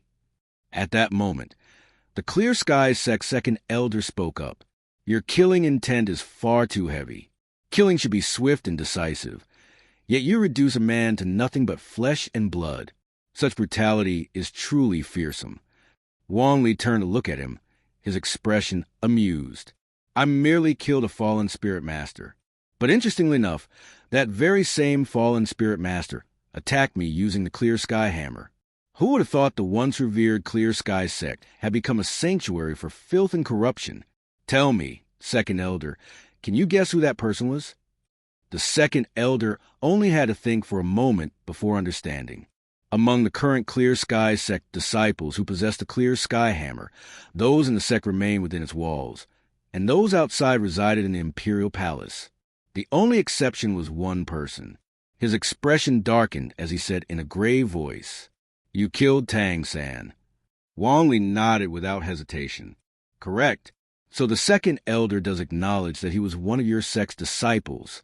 And yet, your Clear Sky sect allowed one of your own to become a fallen spirit master. The Second Elder was seething with anger. They had long disavowed Tang San, yet they had secretly hoped he would rise to the rank of titled Douluo, adding another powerhouse to their sect. But now, Tang San was dead. He glared at Wang Li with intense fury, but upon remembering Wang Li's overwhelming strength, he quickly averted his gaze, swallowing his resentment. In a subdued voice, he conceded, No, he was not a disciple of our Clear Sky sect. Both he and his father, Tang Hao, were expelled from our ranks long ago. He knew full well that despite being a level 94 title Douluo, he was no match for Wang Li, who possessed 200,000 year soul rings. Back when Wang Li was merely a spirit Douluo, he had already defeated Tang Hao. Now that he had reached the rank of titled Douluo, His strength was bound to be even more terrifying. Though he himself could not challenge Wang Li, he believed that sect master Tang Xiao would eventually take action. When the time came, they would settle the score. He had enough self-awareness to restrain himself, for now, but just barely. He had yet to realize that the so-called Mighty Clear Sky sect was, in truth, nothing more than a paper tiger, completely incapable of resisting Wang Li. Seeing that the old man could keep his composure, Wang Li lost interest. He turned away and said, "Is that so? Then it would be best if your Clear Sky sect refrains from interfering in my feud with Tang Hao and Tang San. I'm leaving." Tang San was dead, and now, the next step was his ascension to godhood. From the moment he gained his system, Wang Li had never planned to enter the divine realm. Why should he follow others' rules and subject himself to their constraints? Heaven Do City. Recently, new rumors have been spreading throughout the city, and the one that drew the most attention was undoubtedly the return of Blue Silver Douluo, Wang Li, from Spirit Hall to Heaven Do City. The news that he had slain Tang San, who had murdered his own teacher and fallen into the path of darkness, at Shrek Academy had been met with widespread approval. And on this very day, members of the Power Clan, Titan and his grandson, Tai Long, came to visit. However, as they stood outside the estate's gates, both hesitated, uncertain of what to do next. Tai Long, lacking confidence, muttered, "Grandfather, do you really think he'll help us? He's a titled Douluo. Even if we ask, he might not even agree to see us." Titan smacked Tai Long on the head. "Brat, can't you say something positive? Do you want your father to remain like this forever? The whereabouts of the Jade Phosphor Douluo are unpredictable. The only ones who can get in touch with her are her granddaughter and her granddaughter's husband, Blue Silver Douluo and Miss Dugu. Your father has been bedridden for over 7 years. If this continues, I'll have to bury my own son. Even if I have to give up everything, as long as he agrees to help, it will be worth it. Now, go knock on that door." Though Tai Long had just received a slap, it also gave him the determination he needed. Taking a deep breath, he stepped forward and knocked. Knock! Knock! Knock! The door opened slightly, and a servant peeked out. "Who is it? What business do you have?" Titan immediately put on a respectful smile, bowing slightly as he spoke humbly. "Young man, please inform them that Titan and Tai Long of the Power Clan have come to seek an audience." The servant nodded and replied, "Power Clan, got it. Wait here." With that, he pulled his head back inside and shut the door. A brief moment later, the doors opened once again, and the servant gestured for them to enter. "Come in. Follow me." Both Titan and Tai Long were overjoyed. The fact that they were granted an audience meant there was a chance to negotiate. If they had been turned away, it would have meant there was no hope at all. Following the servant, the two large, imposing men treaded carefully as they were led into a grand hall. Inside, Wang Li and Dubi Yin had already been informed of Titan's arrival. Wang Li was somewhat surprised but saw no harm in meeting him, so he allowed them to enter. Once inside, Wang Li greeted them with a calm smile. "Clan Chief Titan, we meet again. What brings you here today? Speak freely." Titan glanced at Wang Li, then at Dubi Yin, and his expression turned more respectful. By nature, he was not one to grovel, but in matters of urgency, he knew when to bow his head. It had been 5 years since he last saw Wang Li and Dubi Yin. Back then, they had just finished competing in the Continental Advanced Spirit Master Tournament, and at the time, they were merely at the Spirit King and Spirit Emperor levels. But now, things were completely different. Rubbing his hands nervously, Titan spoke. "Your Excellency Blue Silver Douluo, Miss Dugu, we have come today to seek your help. 7 years ago, my son was poisoned by Tang San. Though we managed to detoxify him later, he has remained unconscious ever since. For the past 7 years, we've kept him alive through medicinal baths. According to my friend Yang Wudi, the toxin severely damages organs, particularly his nervous system, which is why he is yet to wake up. That's why we're here today. We are hoping that the two of you can take a look. Since Jade Phosphor Douluo is a master of poisons, perhaps only you two can save him. We are willing to offer everything we have, even sell our entire estate, to raise hundreds of thousands of gold soul coins if necessary. Please help us. After listening to Titan's plea, Wang Li finally understood the reason for their visit. However, Titan's offer did not particularly interest him. He chuckled lightly and said, "Clan Chief Titan, as long as your son isn't dead, he can be saved. But I see no reason why I must save him. And frankly, tens of thousands of gold soul coins mean little to me. Besides, let's not forget who did this to your son. It was Tang San. And yet, you're quite familiar with his father, Tang Hao, aren't you?" Titan was overwhelmed with relief when he heard that his son could be saved. But when Wang Li mentioned Tang Hao, his expression darkened and he fell silent. For a titled Douluo, even if they didn't carry much money on them, they would never truly lack wealth. As long as they were willing to accept it, there would always be people eager to offer it. Tang San and Tang Hao, this father and son duo, had a talent for dragging others into disaster. Titan's voice was laced with bitterness as he muttered, "He was our former master." Wang Li remained calm, waving a hand dismissively. "And yet, you come to me for help? You're looking in the wrong place. Leave." Titan panicked. The person who could save Tai Nua was right in front of him. How could he just turn around and leave? Without hesitation, he dropped to one knee, clasped his hands together, and pleaded, "Your Excellency, I have never once betrayed the kindness of my former master.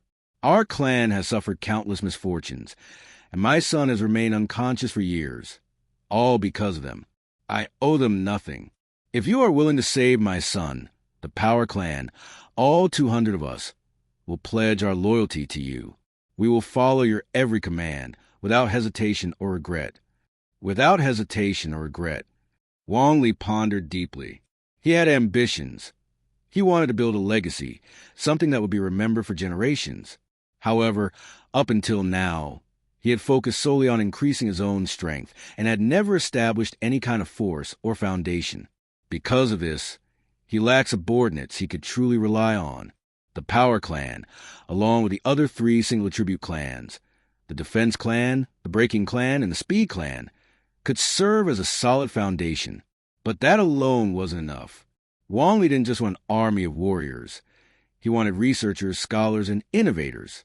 He needed a place to cultivate minds. Starting a Spirit Master Academy from scratch would be too much trouble, but if he could acquire an existing one, things would be much simpler.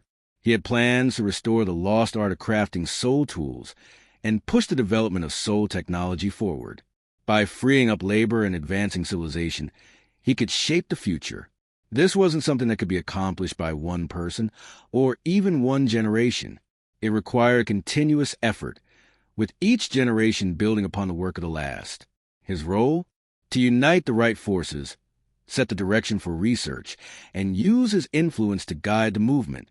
He wouldn't need to personally handle everything. Just ensure that the right system was in place. 1,000 years from now, even 10,000 years from now, he would not be forgotten. But in the beginning, he had to lay the groundwork, consolidate his forces, gather resources, and gain access to the vast archives of Spirit Hall, which undoubtedly contain invaluable records from the past, whether through cooperation or force. He would eventually have to make his way there. With all of this in mind, Wang Li finally nodded and spoke. "Then it's a deal. I will save your son. And in return, the Power Clan will be under my command, ready to serve me in the future. If you agree, bring your son here. If not, then leave and don't come back." Titan was overjoyed. A broad smile appeared on his face, but then he hesitated. "Your Excellency, as long as you can save my son, our Power Clan will be at your service. However, the 4 singular tribute clans are currently in discussions to form a new sect together. We've always stood by each other, so if I suddenly withdraw without notifying them, it would cause problems." Wang Li, however, remained unfazed. "Oh, you should have mentioned this earlier. In that case, I'll go with you. If I'm going to recruit one clan, I might as well recruit all 4. The more people, the better. I have no complaint about that." Titan looked at Wang Li, surprised by his "I'll take them all" attitude. He hesitated for a moment, but then gritted his teeth and thought to himself, "Old rhino, old goat, old white bird, Forgive me. We've been fighting among ourselves for years. But maybe following him is the best way forward for all of us." Having made up his mind, Titan didn't hesitate any longer. He looked up at Wang Li and firmly declared, "No problem. I'll take you there. I'll also help persuade them. Although we've said we want to form a sect together, the decision is not final yet. There are still so many details to sort out." Wang Li nodded, then turned to Du Gulong. "Now that I've gained strength, it's time to start building something. I'll begin by consolidating the 4 single attribute clans. Sister Yen, would you like to come with me?" Du Gulong smiled. "Of course. I'll support you in whatever you want to do. Besides, the inheritance from the Breaking Clan, especially the Yang family, will help me a lot. It's a good opportunity to thank them as well." Wang Li looked back at Titan. "You'll handle the schedule and route. We can leave as early as tomorrow morning." Titan immediately nodded. "Understood. I'll make sure everything's prepared." The next day, Wang Li and Du Gulong boarded a carriage specially arranged by the Power Clan and left Heavenly Do City once again, heading toward Longxing City, the location for the single attribute clan's discussions. Although fly was an option, it would be meaningless to simply fly over. The key was gradually expanding by absorbing other single attribute clans through the Power Clan. As the carriage rolled along, Wang Li contemplated his future goals. The first, of course, was to become a god, ideally without being bound by the constraints of the divine realm. After all, those gods all sought to escape their positions. Shura, kindness, evil, life, and destruction. Even the god kings were no exception. Why endure the suffering and struggle to find successors for each world, when he could simply cut straight to the goal and be free from the limitations of the divine realm? Second, on Douluo Continent, he wanted to do something meaningful. When he first left his village, all he cared about was gaining strength. Now that he had power, it was time to use it. The 4 single attribute clans were a great starting point. From there, he would consolidate more forces, perhaps even recruit some unusual individuals. There were also well-known academies like the 5 Elements Academy that he could look into. Meanwhile, in Spirit Hall, Bibi Dong sat frozen, staring at the reports sent from Heavenly Do City's Spirit Hall. Her face was numb, and she mumbled in a daze, "Xiao Gang is dead." Since that incident years ago, being defiled by her teacher and forced to give birth to Qian Rinxue, Bibi Dong had harbored deep hatred for everything. She despised Qian Xuanji, hated Spirit Hall, and even loathed the world itself. She was mad, frenzied, yet also capable of great restraint. Instead of immediately seeking revenge after defilement, she waited for an opportunity. When Qian Xuanji was gravely injured, she seized a chance, consuming his body and soul, altering her cultivation path, and unlocking the Rakshasa God examination. Aside from her love-stricken flaw, her abilities and talent were indisputable. Bibi Dong hated the world. She wanted to overthrow everything and build a new world, with Yu Xiao Gang as its creator. But now it was all impossible. Yu Xiao Gang was dead. Her expression turned hideous as dark purple veins appeared on her face. The murderous aura inside her surged uncontrollably. She gritted her teeth. Tang-san.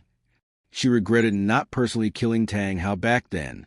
Now, Tang-san and his father had evaded her, but it was too late. This was because Bibi Dong never truly intended to kill Tang Hao and Tang-san, which gave Tang-san the chance to kill her teacher. Now, she wanted revenge, but it was impossible. Tang-san had already died at the hands of Wang Li. Bibi Dong almost spat blood. The frustration of not even having a proper outlet for her killing intent was the most unbearable part. Tang Hao, Tang-san, Tang Hao, Tang-san. She repeated their names over and over, before finally speaking in a voice full of rage. "I'll leave no one alive in the Hao Tian sect." After saying this, she slumped helplessly into her chair. Her voice grew quieter. "I'm tired. Let the world be destroyed." In the past, she only wanted to destroy the world's order. But now, she truly desired the complete destruction of everything. Also in Spirit Hall, within the Offering Hall, Qian Rinxue, clad in the 6-winged angel spirit, was resplendent, her golden hair flying as she stood proudly. 7 soul rings, 2 yellow, 2 purple, and 3 black, circled around her. She was fighting Jean Crocodile Douluo, the strongest of the offerings besides Qian Daolu, though he suppressed part of his power, not using his 8th or 9th soul rings. He was still a formidable opponent, on par with an average title Douluo. With her godly 6-winged angel spirit, once Qian Rinxue activated her angel domain, she could compete with a title Douluo. However, against Jean Crocodile, she couldn't gain an advantage. Before this battle, she had defeated demons subduing Douluo, Qianjun Douluo, Gongling Douluo, Lion King Douluo, and Green Wan Douluo, but Jean Crocodile Douluo had proven to be her biggest challenge. Meanwhile, Qian Daolu, observing the battle under an angel statue, thought to himself, Shuer has been undercover for so long, she's neglected her combat experience.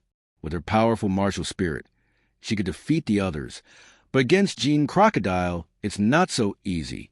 To truly master aerial combat, she needs to understand its essence.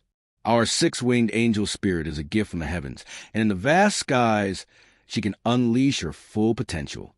One Shuer can defeat Jean Crocodile. With the reward from the God examination, she'll break through to the 80th rank and absorb that 100,000-year-old soul ring. She will become even stronger. The next God examination will be smoother, and the great angel God will return to the continent, guiding humanity toward light. A smile appeared on Qian Daoliu's face. He intended to support Bibi Dong as the next pope, both because of the son's unkind actions and because of Qian Renshue's presence. He didn't want her to suffer from any negative emotions, especially since the angel god had nothing to do with darkness. Longxing City, the residents of the Yu clan. Not long ago, the 4 singular tribute clans had proposed forming a unified sect, but due to various issues, they have been unable to finalize a suitable plan. However, things were different now. Wang Li had arrived. With him here, they no longer needed to rack their brains over it. Titan had likely sent word ahead. So by the time they arrived, Niu Gao of the Yu clan, Bai He of the Min clan, and Yang Wudi of the clan were already waiting at the entrance. As Wang Li and Dugwian stepped out of the carriage, the 3 elders immediately greeted them with a respectful bow. Your Excellency Lani, Miss Dugu. There was an undeniable sense of awkwardness. Wang Li was still under 20, yet he had already reached the rank of titled Douluo. Meanwhile, these seasoned elders, despite their age, were still at the Soul Douluo level. The stark contrast was enough to make them feel a bit ashamed. Wang Li smiled faintly and said, From an age perspective, you are all my seniors. Formalities aren't necessary. I've come to discuss important matters. Let's talk inside. As the host, Niu Gao stepped aside, gesturing toward the entrance as he spoke in a deep voice. I wouldn't dare, Your Excellency. Please follow me. We prepared food and wine. We can discuss things over a meal. With that, Wang Li and Dugwian, accompanied by Niu Gao, proceeded into the residence. Behind them, Bai He and Yang Wudi exchanged questioning glances with Titan. Their eyes practically asked, What's going on? Why did you bring him here? Titan grimaced. He found it difficult to explain. If Wang Li had only taken an interest in the Li clan, Titan could have made the decision himself. However, Wang Li was looking at all 4 singular tribute clans, and Titan couldn't make that choice on behalf of his old friends. Left with no alternative, he muttered, You'll find out soon enough. Bai He and Yang Wudi were perplexed, but not overly concerned. After all, back when Dugabo purchased the crystal blood dragon ginseng, Wang Li and Dugwian had been present. They were at least familiar with each other. Inside the residence, Niu Gao had indeed prepared a banquet. As they dined, the conversation flowed naturally. With a warm smile, Wang Li spoke first. Clan leader Bai, clan leader Yang. It's been 7 years since we last met. Time flies. Clan leader Bai. The crystal blood dragon ginseng from back then was of immense help to us. Hearing this, Bai felt reassured. Wang Li wasn't as arrogant or overbearing as he had imagined. Smiling, he replied, As long as it helped, that's all that matters. The 150,000 gold spirit coins you paid also greatly improved our clan's living conditions. Over the years, our people have been able to focus on cultivation without worrying about survival. At that moment, Dugwian spoke seriously. Clan leader Yang, your family's secret techniques benefited me greatly. The Dugu clan's poison techniques focus on martial soul toxins, whereas the Yang clan's expertise lies in herbal poisons. Your research into rare medicinal herbs and the refining of herbal toxins was truly an eye-opener. Yang Wudi's usually stern face softened into a rare smile. Having his family's secret techniques praised meant more to him than receiving personal compliments.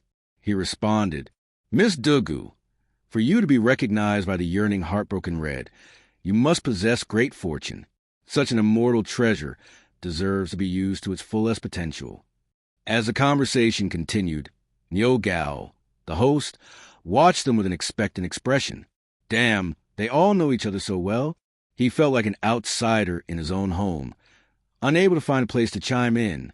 Weren't we supposed to advance and retreat together? Why didn't anyone introduce me?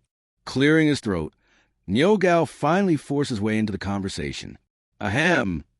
Then, taking the initiative, he asked, Your Excellency Lanin, what brings you here so suddenly? Is there something you need from us? Hearing Niu Gao's question, Wang Li didn't hesitate and got straight to the point. Since clan leader Niu has asked, I'll be direct. When clan leader Tai came to me, he asked me to save his son. I agreed, but in exchange he had to work for me. He accepted. However, he also mentioned that your 4 singular tribute clans are currently discussing the formation of a unified sect. Recently, due to the Spirit Hall's decision to reselect the 7 great sects, every major force on the Douluo Continent has been stirred into action, and the chaos is already beginning to take shape. Forming a sect is indeed a strategic response, but with only 4 Soul Douluo among you, I doubt you'll be able to handle the turmoil that lies ahead. That's why I'm here. I want all of you to pledge allegiance to me. I know your history well. You were once vassal sects of the Clear Sky sect, but the Clear Sky sect has abandoned you. Do you still believe that, once they reemerge, you'll have a place by their side? At these words, Titan Niu Gao, Baihe, and Yang Wudi all wore dark expressions. Wang Li had struck a nerve. They were, after all, the ones discarded by the Clear Sky sect. When the elders of the Clear Sky sect fled with their direct bloodline, they hadn't even bothered to inform them. Meanwhile, they had foolishly stayed behind and resisted. Of them, Niu Gao and Yang Wudi harbored the deepest resentment toward the Clear Sky sect. Titan had once hoped that Tang Hao's return might change their fate, but Tang Hao never returned. Instead, Tang Sen came back, only to injure his grandson and poison his son. Despite his grievances, Titan had endured it all. Yet Tai Nua had remained bedridden for 7 years, caught between life and death, surviving solely through medicinal baths.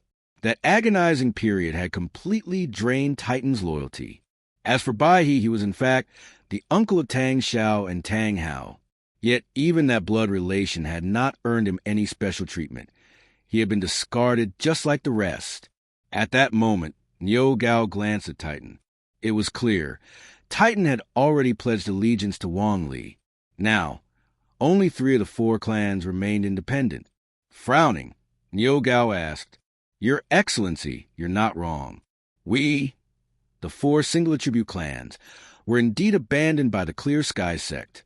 Because of that, we will never have anything to do with them again, even in death. However, I do have my doubts about your invitation.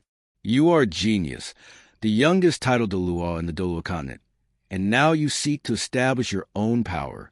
Does this mean you plan to participate in the Spirit Hall's reselection of the 7 great sects? If that's your goal, then I must decline. I have a responsibility to my clan. We are forming a sect to secure a place of peace on the continent, not to throw ourselves into the chaos. Baihe and Yang Wudi shared similar thoughts. They had already been betrayed by the Clear Sky sect once before. They would not so easily pledge their allegiance to another. Wang Li nodded in understanding. Even as a titled Douluo, he knew that mere words wouldn't be enough to convince them to entrust him with their entire future. So he calmly explained, I have no interest in the Spirit Hall's 7 Great Sects tournament. I simply have things I wish to accomplish, and I need capable people to help me. For me, cultivation is too easy. That's why I reached the title Douluo level so young. With so much free time, I want to pursue greater achievements. Titan, Yo Gao, Baihe, and Yang Wudi stared at him, resisting the urge to punch him in the face.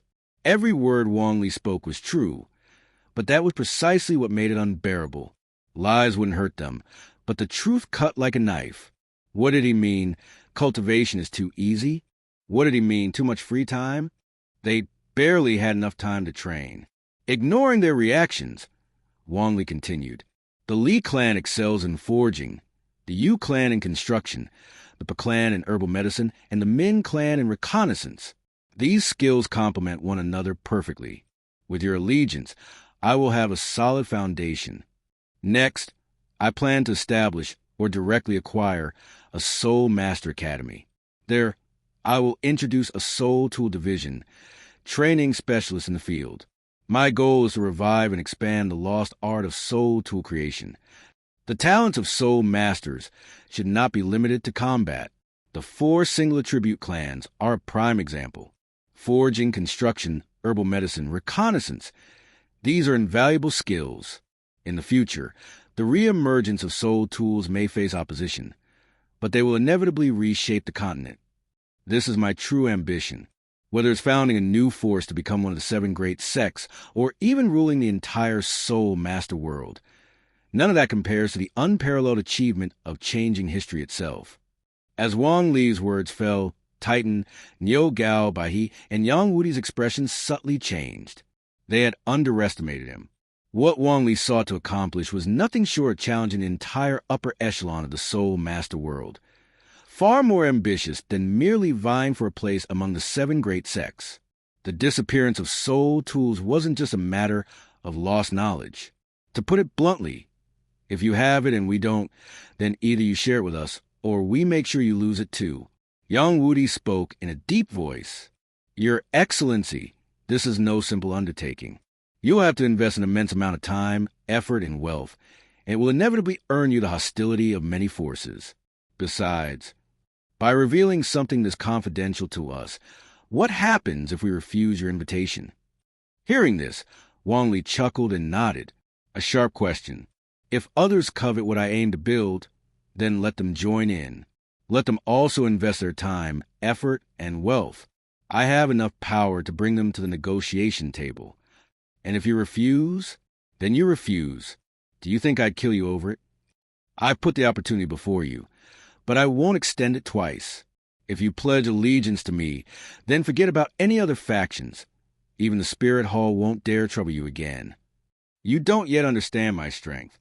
If you want to test it, I don't mind giving you a beating to help you experience it firsthand. Now make your decision. The 4 men hesitated. They each had confidence in their abilities, but none of them wanted to fight Wang Li. His reputation had been forged through raw power. Now that he had become a titled Douluo, his strength could only be more terrifying, and behind him stood another terrifying figure. Douluo together, they already formed a force to be reckoned with. Even the Spirit Hall would have to show them respect. With 2 titled Douluo as their shield, the 4 single attribute clans could finally have the peace they longed for. As long as Wang Li didn't treat them as mere pawns, joining him was a risk-free, high-reward decision. Realizing this, Niu Gao, Baihe, and Yang Wudi exchanged glances before finally nodding in agreement. Niu Gao cupped his fists and said apologetically, Your Excellency, your ambitions are great, but we also have to consider our clans. Since you are willing to protect us, we are willing to lend you our strength. From now on, the 4 single attribute clans will follow your lead. Wang Li smiled, not overly excited, but satisfied. The 4 clans had simply made the right choice. He then said, Good. Then it's settled. The Yu clan, Pa clan, and Min clan will temporarily relocate to Heaven-Do City and settle at the Li clan's estate. Gather your people first. Once everyone is in place, I'll make further arrangements. Titan, can you handle their accommodations? Titan immediately nodded and replied, Your Excellency, you can rest assured, there won't be any issues. He spoke excitedly. Then, Your Excellency, can we go and treat my son now? Wang Li responded, Of course. By the way, where did you send your son? Titan turned to Yang Wudi, his eyes shimmering with emotion and a few tears welling up.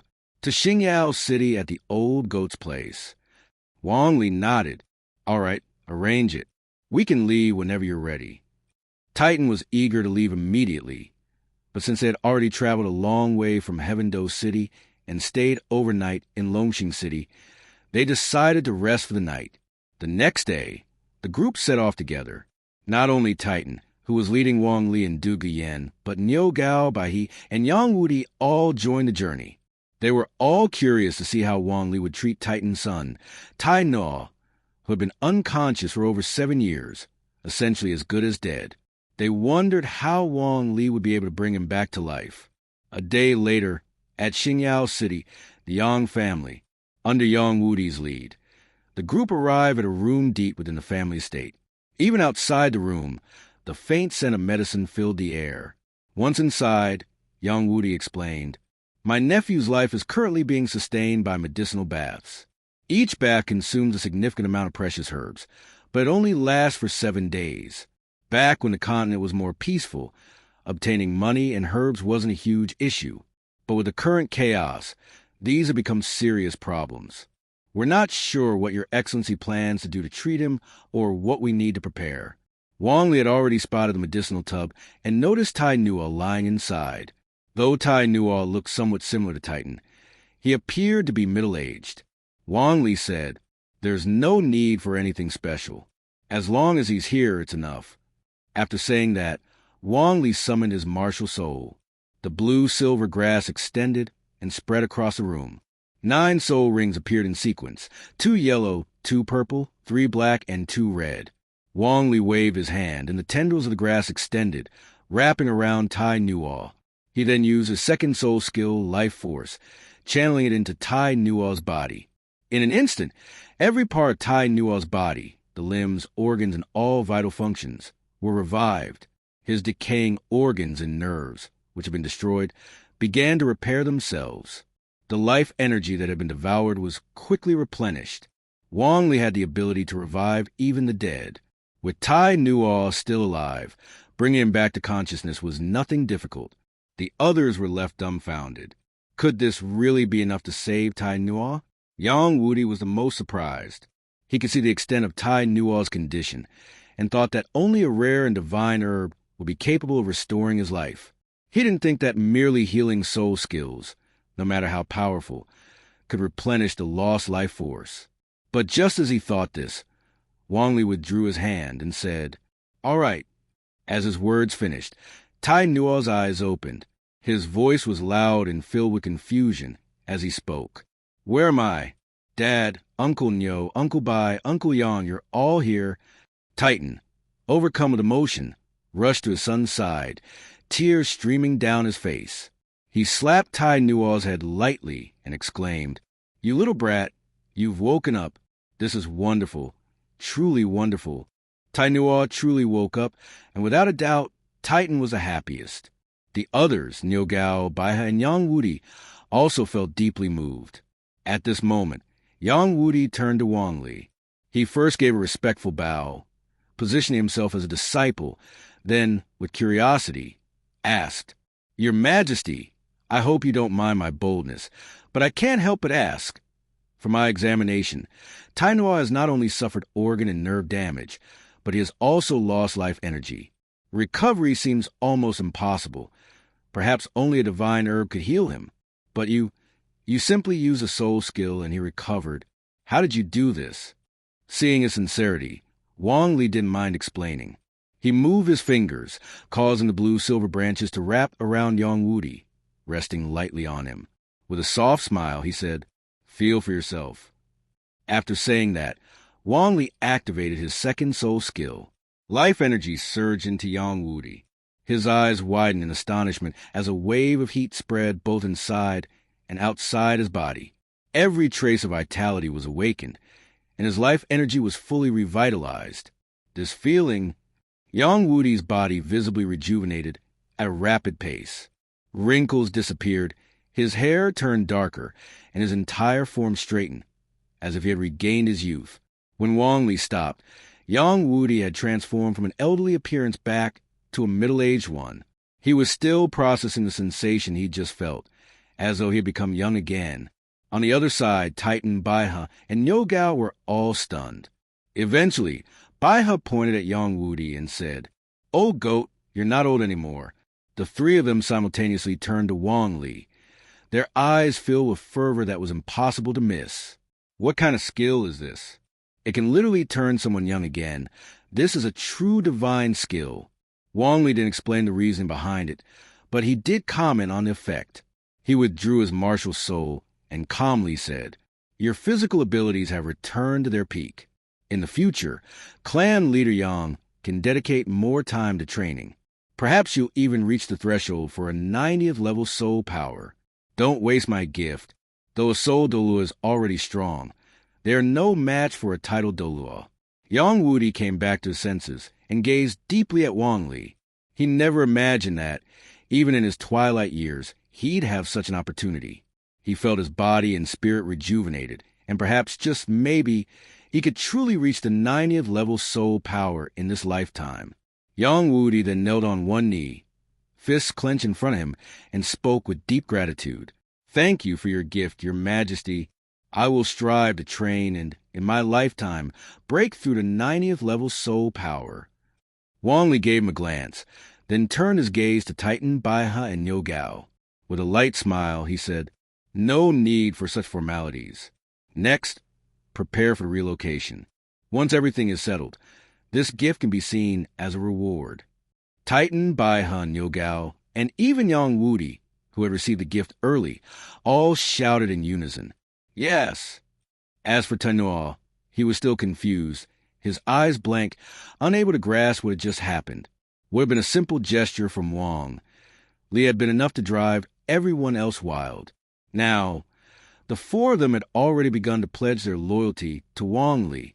After this event, Titan, Baihe, and Nyogao returned home that same day.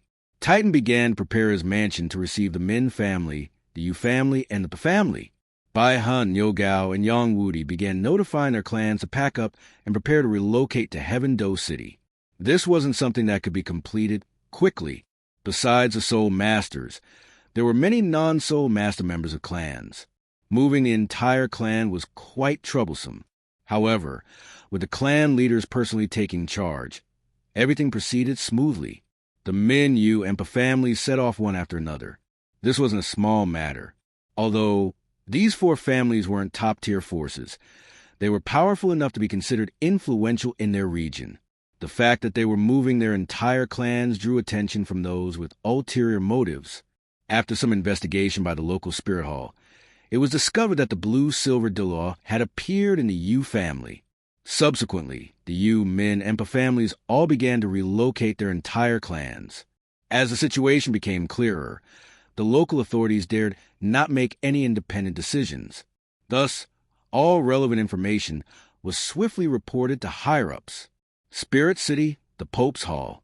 One of Bibi Dong's most trusted subordinates, Chrysanthemum Douluo Yuguan, quickly arrived to deliver a report. "Your Holiness, the blue-silver Douluo, Wang Li, has now recruited the 4 singular tribute clans. His rapid expansion suggests he is aiming to compete for a position among the 7 great sects. At present, Wang Li and Dugabo, 2 titled Douluos, stand alongside Titan, Baihe, Nyogao, and Yang Wudi for powerful soul Douluos. With such a force, they are not only capable of competing for a spot among the upper 3 sects, but could even challenge to the very top position. This will undoubtedly disrupt the grand plans of the Spirit Hall. Your Holiness, I urge you to make an early decision." As his words fell, Bibi Dong, standing by the window, remained calm, gazing outside. She felt no gratitude toward Wang Li for killing Tang San and avenging Yu Xiaojiang. Instead, her thoughts drifted to Qian Rinxue, who had once expressed interest in Wang Li. At this, Bibi Dong sneered internally. Asterisk, so what if he's someone you favor? She turned and spoke coldly. Wang Li became a titled Douluo at only 20 years old. He is destined to be a formidable enemy of the Spirit Hall. It's a pity we didn't eliminate him sooner. Now his strength is terrifying. With 200,000-year spirit rings, only a super Douluo stands a chance of subduing or killing him. If we strike, it must be a decisive, overwhelming blow. Less than 6 titled Douluos will not suffice to deal with Wang Li and Douluo Bo. After Ning Fengji left, Wang Li summoned the 4 clan leaders and brought up the topic of the hidden weapon transaction, addressing them. I've negotiated a major deal for our sect with Sect Master Ning of the 7 Treasure Glazed Tile sect, the one who just left. One set of hidden weapons is priced at 15,000 gold soul coins. For 500 sets, that totals 7.5 million gold soul coins. 1 million has already been paid as a deposit. Each of the 4 clan leaders, who were holding and examining a hidden weapon in their hands, was dumbfounded upon hearing this. 7.5 million gold soul coins. This was an astronomical sum. Even if the 4 single attribute clans pooled all their resources, they still couldn't come up with that much money. Wang Li smiled faintly and said, "This wealth will serve as a critical startup fund for our sect. Clan Leader Tai, you'll be in charge of manufacturing the hidden weapons. The shopkeeper of your store once claimed that you are one of the 3 greatest master craftsmen on the continent. Try to produce these hidden weapons internally as much as possible. If manpower becomes an issue, you may outsource certain components to external blacksmiths." Upon hearing this, Tai Tan didn't immediately respond. Instead, he disassembled the Juga Divine crossbow on the spot, then reassembled it before nodding and saying, "No problem, Your Grace. This weapon, called a hidden weapon, is truly remarkable. Not only are materials top grade, but the design is also exceptionally precise. Its power output is enough to injure a soul sect level cultivator. The key point is, anyone holding it can inflict damage on a soul sect. No wonder Sect Master Ning is willing to pay such a high price. To nurture a soul sect takes at least a decade of effort, yet this small hidden weapon allows a 1-ring soul master to rival a 4-ring soul sect. It's truly unbelievable." Wang Li himself found it hard to believe sometimes. Spending over a decade to cultivate to the soul sect level, only to be easily pierced by a hidden weapon. It was indeed worthy of being called a broken element in the fantasy world of Douluo. He then continued, "These are just standard hidden weapons. Tangson also has blueprints for some unconventional ones. They're more powerful and more lethal, but also far more difficult to produce. Clan Leader Tai, I've heard that within your blacksmithing circles, Lu Gao of Gingxin City is also a top-tier master craftsman. Talents like him are exactly who I plan to recruit. Make time to accompany me there in the future." A flash of interest gleamed in Tai Tan's eyes. The Juga Divine crossbow had already astonished him. He didn't expect there to be even stronger hidden weapons. But how did Tang Sen obtain them? Could they originate from the Clear Sky sect? Yet, he'd never heard of such things before. Still, if such powerful weapons truly existed, perhaps it would be possible to persuade Lu Gao to join.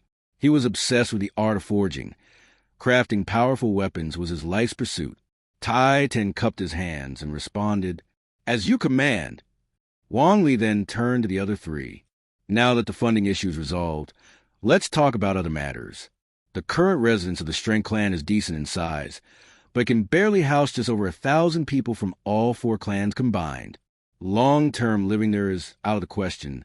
We must expand." Niu Gao, Bai He, and Yang Wudi all perked up. Wang Li's words struck a chord with them. While the Strength Clan had treated them well, space was indeed tight, making daily life quite inconvenient. Niu Gao clasped his fists and said loudly, "Your Grace, leave the construction to our defense clan. Whatever your requirements are, we will fulfill them without fail." Wang Li tapped his finger on the table as he outlined the vision in his mind. "In Heaven Do City, every inch of land is precious, and there are too many prying eyes.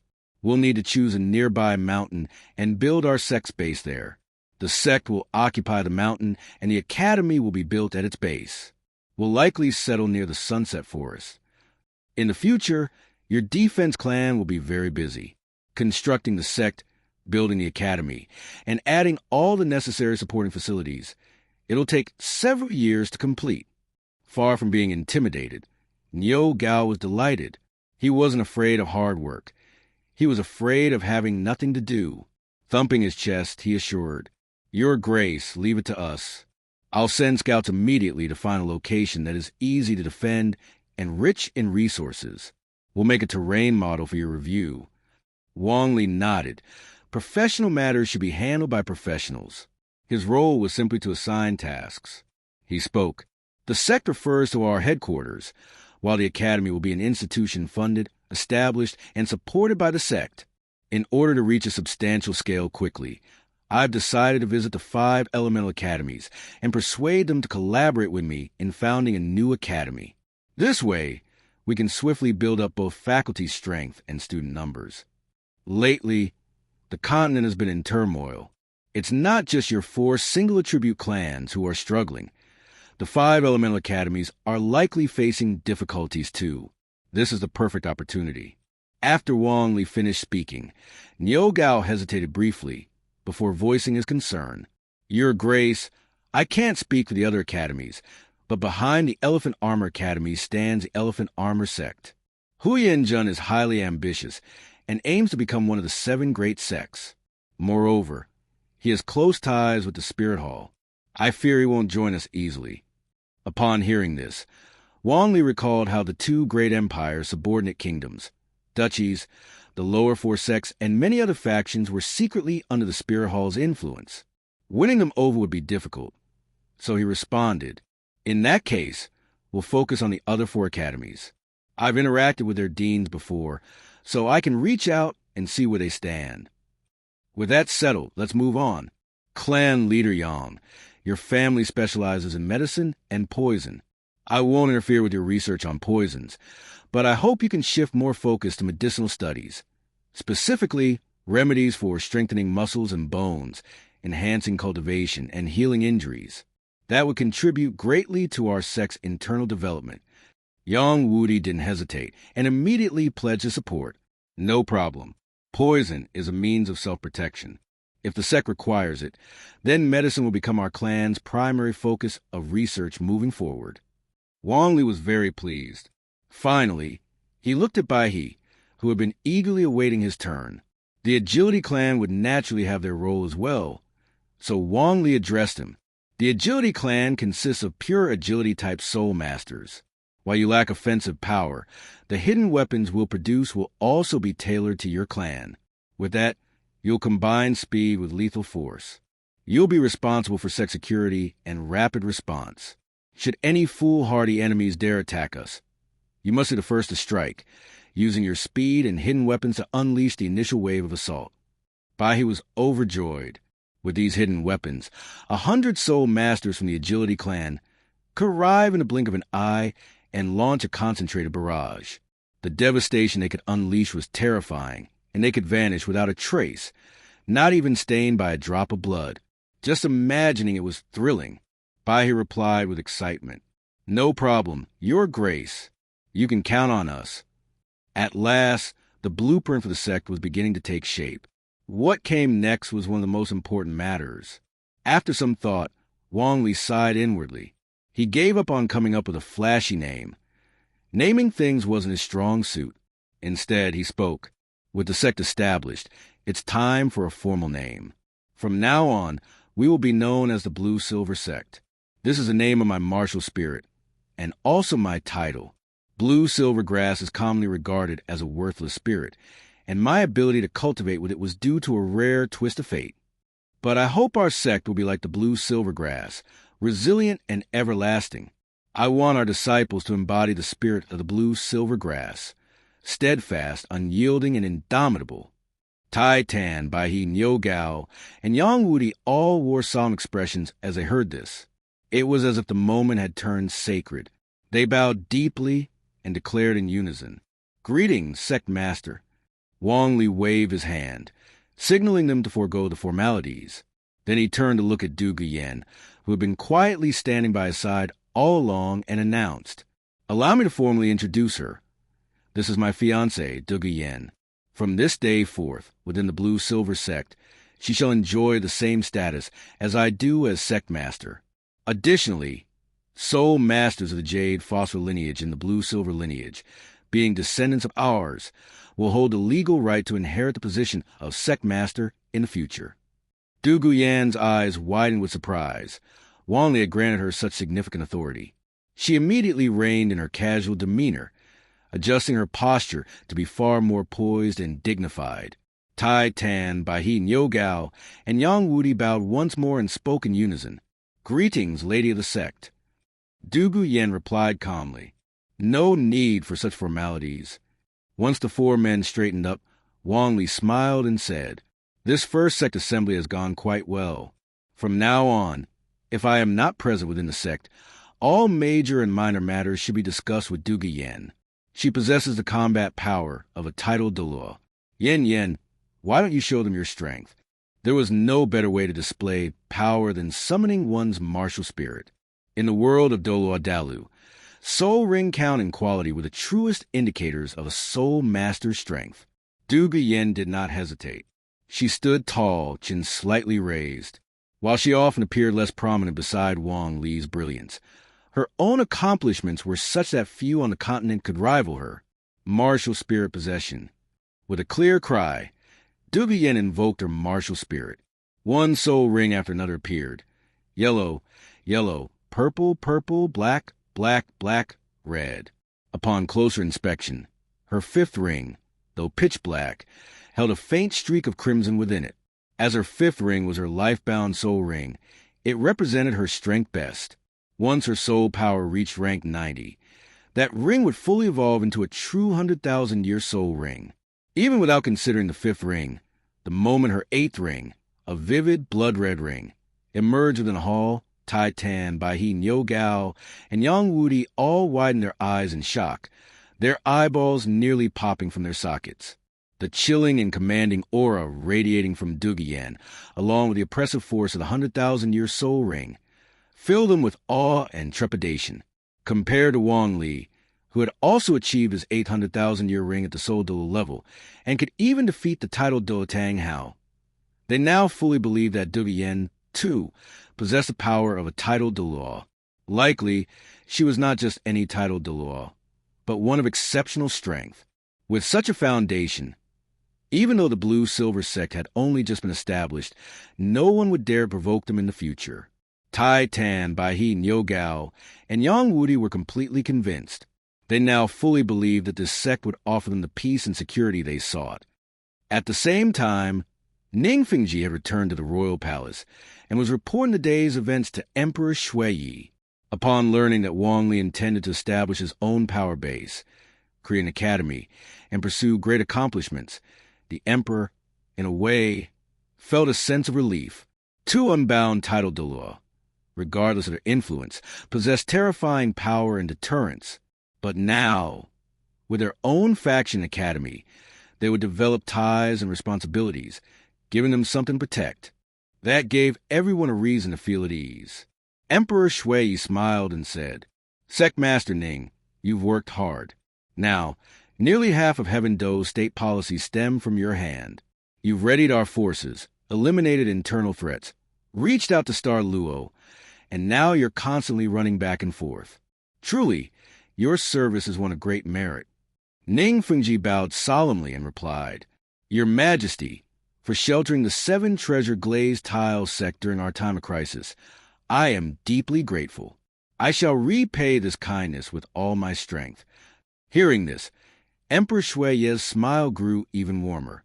He now felt he could safely entrust Ning Fengji with more responsibilities. Though Wang Li had purged the toxins from his body, lingering damage remained. The poison had harmed his organs and drained his vitality. Both his spirit and body often felt exhausted. Even with regular use of tonics, he could only find temporary relief. It was not a cure. He then spoke. "Qing'ai has been missing for nearly a year now. I no longer harbor hope that he will return alive. Fortunately, my fourth son, Shuebeng, has proven to be of some use after careful grooming. At the beginning of next month, I plan to formally appoint him Crown Prince. Sect Master Ning, I expect you to attend the ceremony. The new Crown Prince will likewise need capable advisors." Ning Fengji lowered his head, his eyes calm and thoughtful. In the past, the immense influence of the 7-treasure glazed tile sect made becoming an imperial tutor nothing but advantageous. But now, with the sect weakened, taking that role might instead become a burden. One sword and bone Douluo aged and passed on, and with no strong successors, the sect might completely fall under control of the Heaven Do royal family. After all, the sect's direct disciples were all support-type soul masters. Nevertheless, the Heaven Do royal court remained the safest place for them to survive. Leaving was not an option. Thus, Ning Fengji responded in a clear voice, "Thank you, Your Majesty, for the invitation. I shall arrive on time."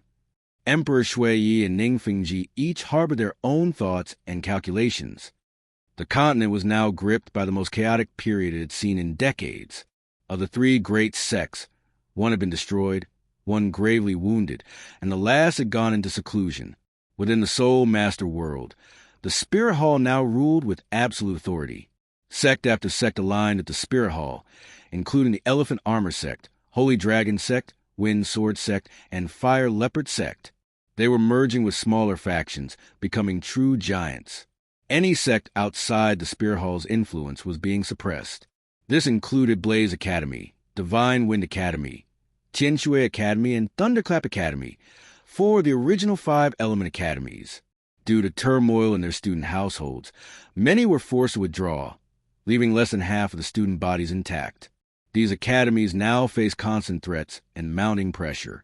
In response, the heads of Blaze, Divine Wind, and Tianshui Academies, along with the vice principal of Thunderclap Academy, gather at Divine Wind Academy to discuss their future. Thunderclap Academy had suffered the most.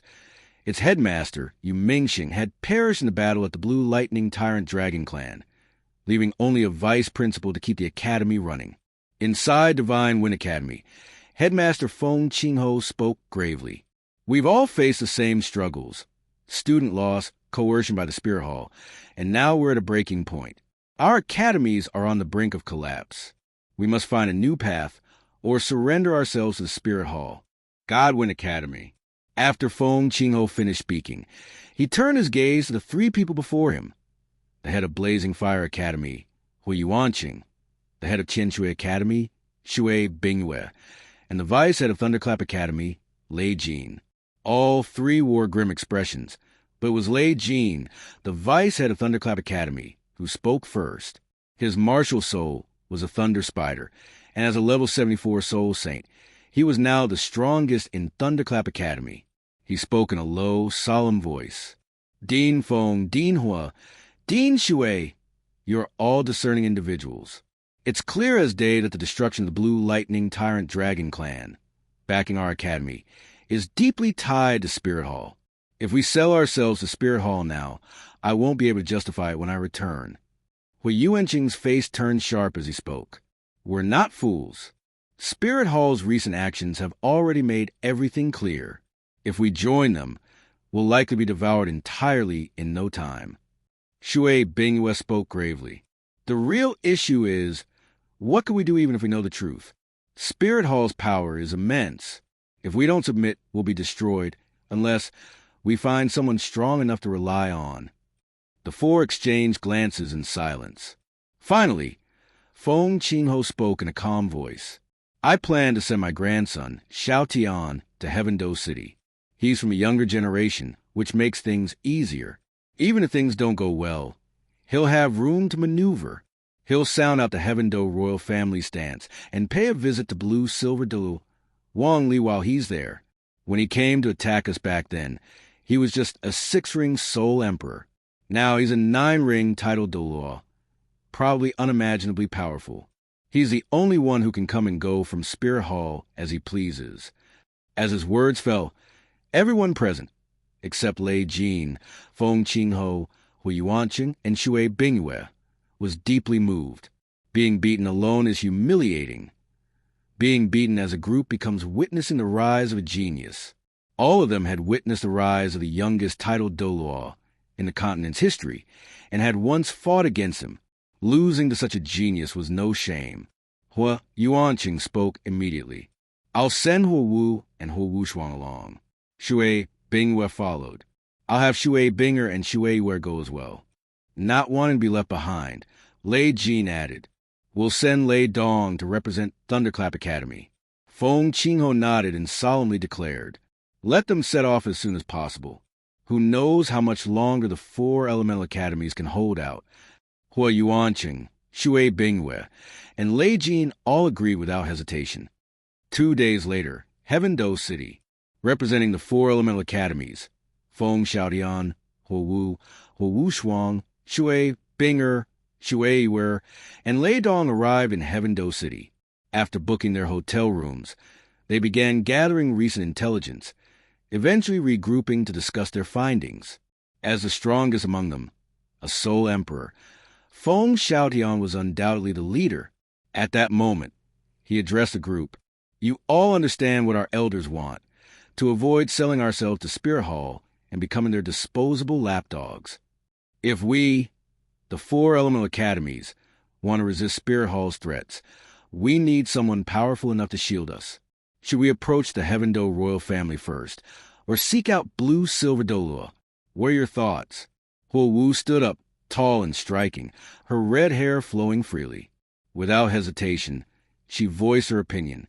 Since we've come this far, if we're going to align ourselves with someone, it should be with the strongest. The Clear Sky Sect, 7 Treasure Glaze Tile Sect, and Heaven-Do royal family may seem powerful when united, but they still dare not expose Spirit Hall's true face. Blue-silver Douluo, on the other hand, walks freely within Spirit Hall's territory, commands respect across the continent, and is renowned in both empires. He is a role model all soul masters should aspire to. Feng Xiaotian nodded in firm agreement. Huo Wu is right. If we must follow someone, it should be a true soul master powerhouse. The Heaven-Do royal family is a mundane empire. If they start placing their spoiled nobles in our academy or make our students their retainers and guests, it would corrupt the very spirit of our institution. Shui Binger looked at Feng Xiaotian and Huo Wu, who had already made their decision. She didn't object. Wang Li's strength was evident to all. Aligning with him brought no psychological burden. The real issue was whether he would be willing to take them in. She then spoke, gently. We have no objections. Let's try to visit him and see if he's willing to accept us. If he is, we can discuss the specific terms afterward. Once the 3 had spoken, Lei Dong had nothing to add. He simply nodded and said, Same here. With all 4 academies' representatives in agreement, the matter was settled. They approached the meeting with utmost respect, sending a formal visiting card first, before arriving in person. Blue-Silver Sect, base of the Yuen Li clan. Upon seeing the visiting card, Wang Li chuckled to himself, thinking how the pillow had come right to him just as he wanted a nap. The next day, Wang Li met with Feng Xiaotian, Huo Wu Shuang, Shui Binger, Shui Yiwer, and Lei Dong. Though yesterday's discussion had gone smoothly, now that they were face-to-face, each of them was anxious, afraid of being ignored, or worse, humiliated. Wang Li was the one to break the silence, smiling at them as he spoke. Don't just stand there like statues. Sit down. Speak freely. We're old friends. No need to feel so tense. As his words fell, they all breathed a sigh of relief. Just moments before, none of them had dared even to breathe heavily in his presence. That was a kind of oppressive pressure the gap in strength between them created. After taking their seats, they still remained tense, unable to fully relax, and all eyes turned to Feng Xiaotian. Feng Xiaotian hesitated briefly, silently rehearsing his words in his heart before finally clasping his hands and saying, Your Excellency, we've come today to ask for your help. Since the destruction of the Blue Lightning Tyrant Dragon Clan and the heavy blow to the 7 Treasure Glaze Tile Sect, Spirit Hall has brazenly declared that the 7 great sects will be reselect. Their ambition can no longer be restrained. They're allowing those aligned with them to devour others' territories, and even we, the 4 elemental academies, are being threatened both openly and in secret by Spirit Hall. At this rate, we may not last much longer. We're on the verge of shutting down. Wang Li nodded with a light, still smiling as he replied. So let's get to the point. Feng Xiaotian took a deep breath, stood up, and said in a firm tone, Your Excellency, the 4 elemental academies are in dire straits. We are willing to pledge ourselves to you and hope to receive your protection. Having said this, Feng Xiaotian let out a sigh of relief, but Huo Wu Shuang, Shui Binger, Shui Yiwer, and Lei Dong only grew more nervous. Wang Li tapped his finger on the table, the sound drawing out time like an eternity. Just as their anxiety peaked, he smiled calmly and said, "No problem, but I want to know what I get in return. Can you make that decision? If not, I'll speak with your elders directly. Where are they now?" Feng Xiaotian hesitated. Feng Qingho hadn't set any clear terms before they left, as his visit was meant to test the waters. None of them had expected Wang Li to agree so readily. After a moment of hesitation, Feng Xiaotian replied, "Everything is negotiable. We will relay your words on their behalf." Wang Li shook his head helplessly. The disparity in status was too great. Discussing matters with these juniors was pointless. It would be better to speak directly with those who held real authority. He stood up and said, "No need. I'll go there myself. You're free to do as you please. I'll return here later." With that, Wang Li walked out the hall. His soul power surged as he ascended into the sky, transforming into a stream of light that vanished swiftly into the distance. Witnessing this scene, Feng Xiaotian Huowu, Huowu Shuang, Shui Binger, Shui Yuer, and Lei Dong became even more aware of the vast gap between them and Wang Li. They weren't on the same level. The disparity was so great that there was no real basis for discussion. Not long after, Godwin Academy, a tremendous aura descended from the sky, causing Feng Qingho, Hu Yuanqing, Shui Bingwe, and Lei Jin's expressions to change drastically. They immediately went outside to await the arrival of the one who exuded such power. Wang Li descended, scanning the surroundings before spotting Feng Qingho, Hu Yuanqing, Shui Bingwe, and Lei Jin. He smiled and said, "Everyone's here? Perfect. Saves me the trouble of finding you one by one. Let's go inside. We need to have a proper discussion about merging academies." In a matter of moments, Feng Qingho and the others experienced a whirlwind of emotions. First, they were wary, thinking an enemy had arrived. Then came surprise when they saw it was Wang Li, and now confusion, as he immediately brought up the topic of merging the academies. The 5 of them entered the room. Wang Li glanced at them. Feng Qingho of Godwin Academy, Hu Yuanqing of Blazing Fire Academy, Shui Bingwe of Tianshui Academy, and Lei Jin of Thunderclap Academy, and said, "In the past, you all were my seniors. Unfortunately, Thunderclap Academy's headmaster, Yu Mingxing, fell in battle at the Blue Lightning Tyrant Dragon Clan not long ago. Feng Xiaotian has already informed me of the 4 Elemental Academies crisis, your current situation, and your intentions. I truly sympathize with what you're facing, but if you seek my protection, there must be a price. What do the 4 headmasters think of that?" Feng Qingho, Hu Yuanqing, Shui Bingwe, and Lei Jin quickly understood that Wang Li had come to negotiate terms. Still, the fact that there were terms to discuss was, in itself, a good sign. Feng Qingho recalled the moment just earlier when Wang Li soared to the skies. His heart was filled with emotion. Only a true titled Douluo could achieve flight. Wang Li had already become one of the strongest beings on the continent, a titled Douluo. Glancing at the others, Feng Qingho sighed and said, "Your Excellency, it's been several years since we last met. There's no need for empty pleasantries now. You already know our situation. Our priority is simply to keep our academies running. These schools are our life's work. We refuse to become lackeys of Spirit Hall." At this, Hu Yuanqing, Shui Bingwe, and Lei Jin all nodded in agreement. They shared the same stance. Wang Li didn't put on airs or use his power to pressure them. With a light laugh, he said, "Very well. Since that's the case, I'll share my proposal. Our sect will invest in establishing a new academy, Blue Silver Academy. Naturally, I will serve as the headmaster. Beneath me, a board of education will be formed to handle daily operations.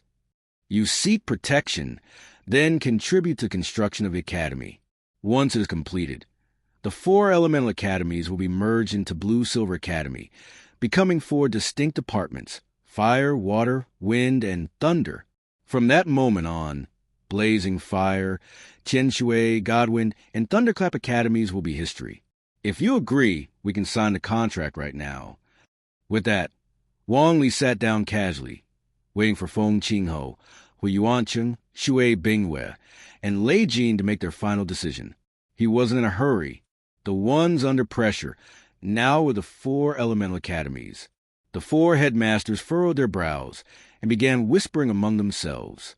In the end, Feng Qingho sighed and said, "Even though our academies will cease to exist, at least within this new institution, we can continue our educational philosophies.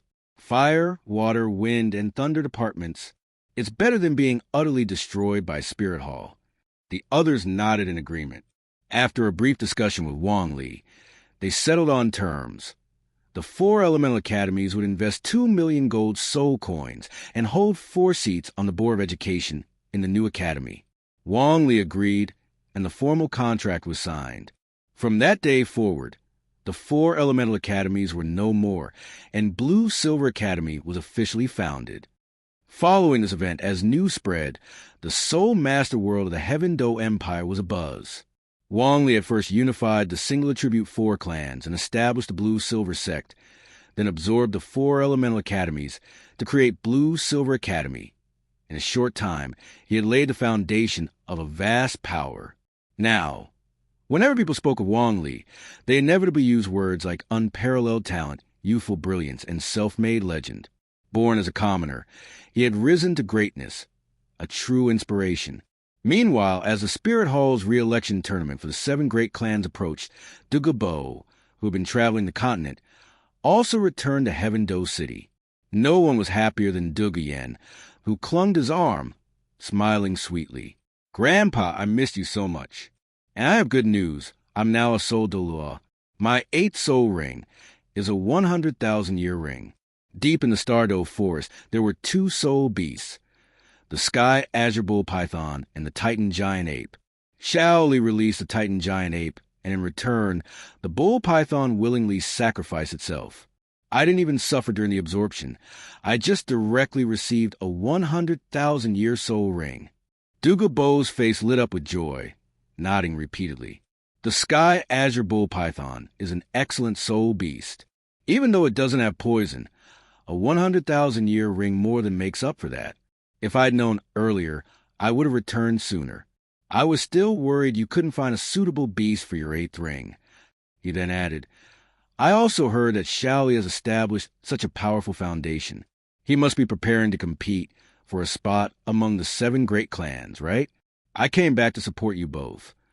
Hearing this, Wang Li smiled nonchalantly and said, "Grandpa, I have no intention of competing for one of the 7 great clans. Most of those clans can't even produce a single titled Douluo. This re-election tournament is just Spirit Hall's game. I established these forces to do real things, not for fame or power." Douluo was surprised. He had assumed Wang Li wanted to challenge the Clear Sky clan for the title of number 1 sect, hence all this expansion. Now, it seemed that wasn't the case at all. At the same time, in a massive canyon along the main road between Heaven Do City and Spirit City, 6 titled Douluo: Chrysanthemum Douluo, Ghost Douluo, Demon Bear Douluo, Ghost Leopard Douluo, Serpent Spear Douluo, and Thorn Dolphin Douluo were leading 5,000 elite Spirit Hall soul masters in an ambush. Their faces were grim. This would be a bloody battle. Whether it was Wang Li with his 2 100,000-year soul rings, or Douluo, who had broken through to Super Douluo level, both were formidable opponents, hard bones to crack. Chrysanthemum Douluo spoke sharply. "His Holiness, the Pope was right. Wang Li and Douluo are enemies of Spirit Hall. They've united the 4 clans and the 4 elemental academies. Today, we must eliminate them." Ghost Douluo added coldly, "When we strike, it must be with overwhelming force. No holding back. Any hesitation will leave endless trouble. Wang Li, Douluo both must die." The other 4 Douluo nodded solemnly, then concealed themselves. They waited and waited. Spirit City, the Pope's Hall. Accompanied by Hulaina, Bibi Dong stepped out of the Grand Hall and onto the plaza, which was already packed with people.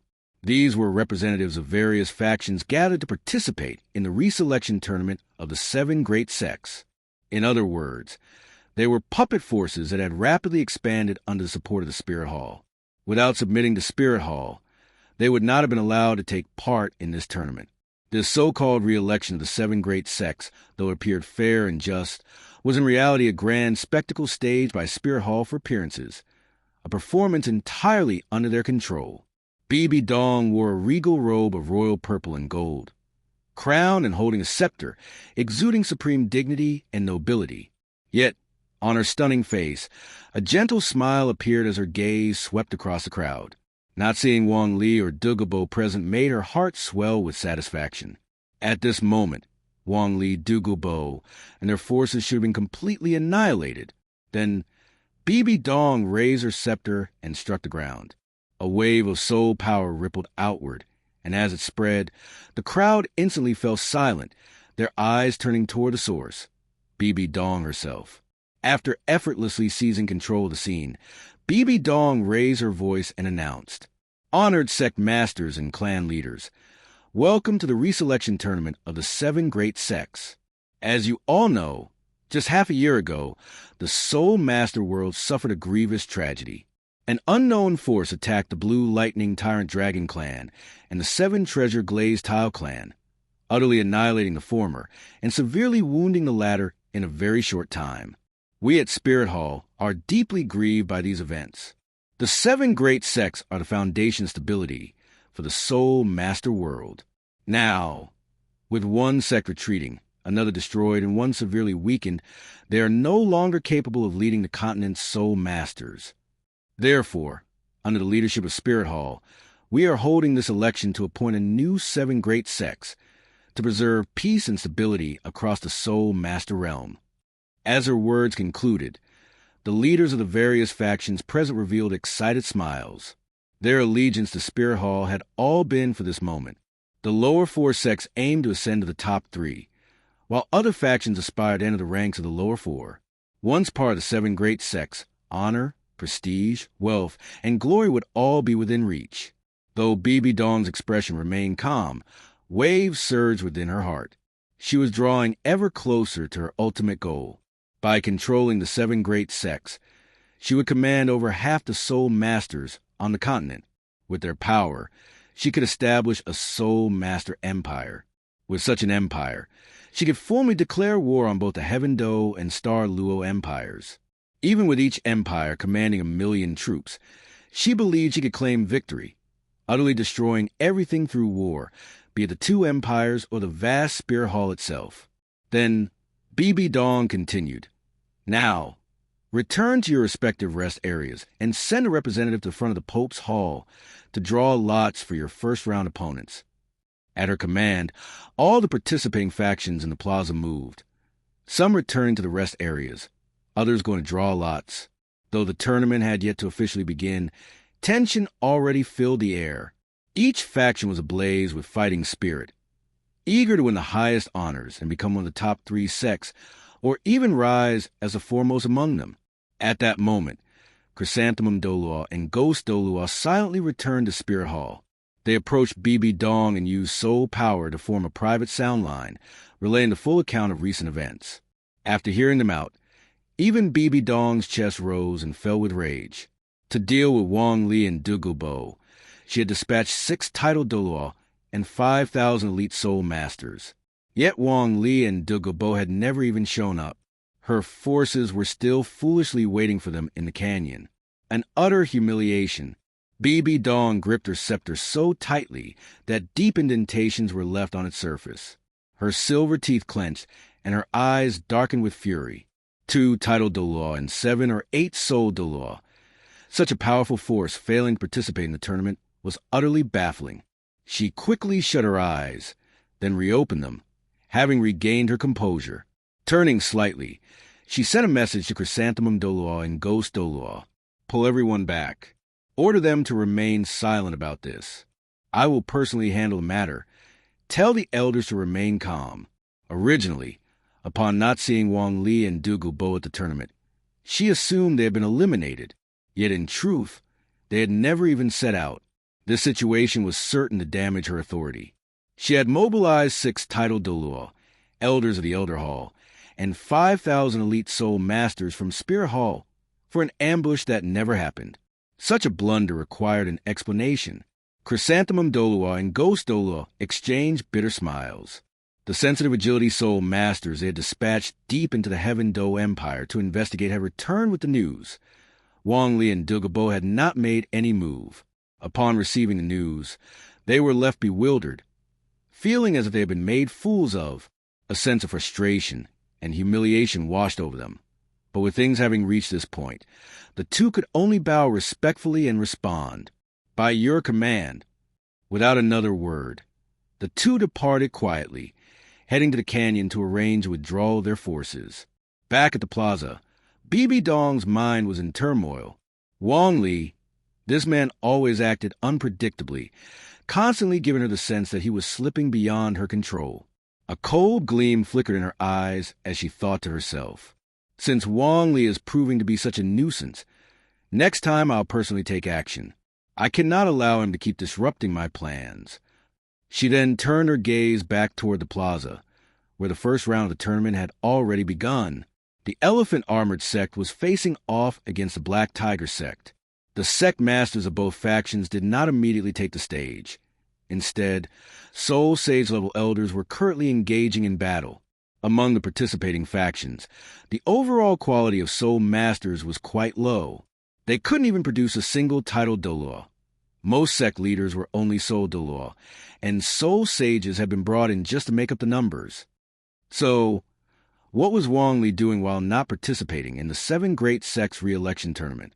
He was inside his sect, studying a detailed sand table model.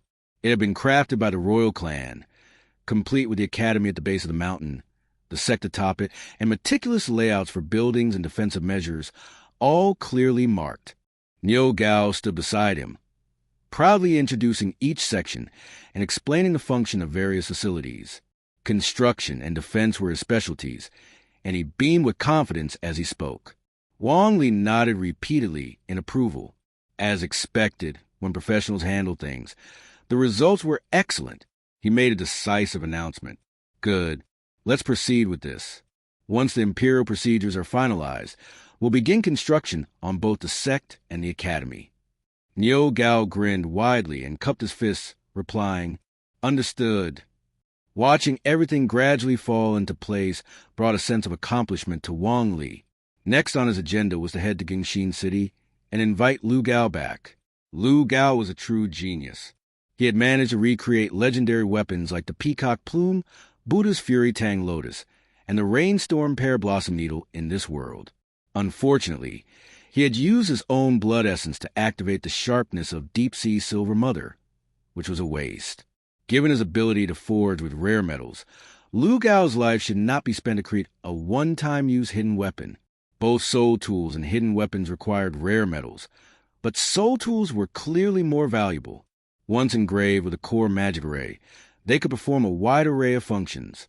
Since soul tools involved the use of soul power, they held greater potential than hidden weapons, especially in a fantasy world rich with the energy of heaven and earth, where soul masters could refine this energy to cultivate their strength. Wang Li planned to use a few hidden weapon blueprints to lure Lu Gao over, then gradually and subtly shift his focus from hidden weapons to soul tools. With that in mind, Wang Li clapped his hands, drawing everyone's attention. Then, with a smile, he addressed the group. The sect and academy are progressing smoothly, and everyone should continue performing their duties.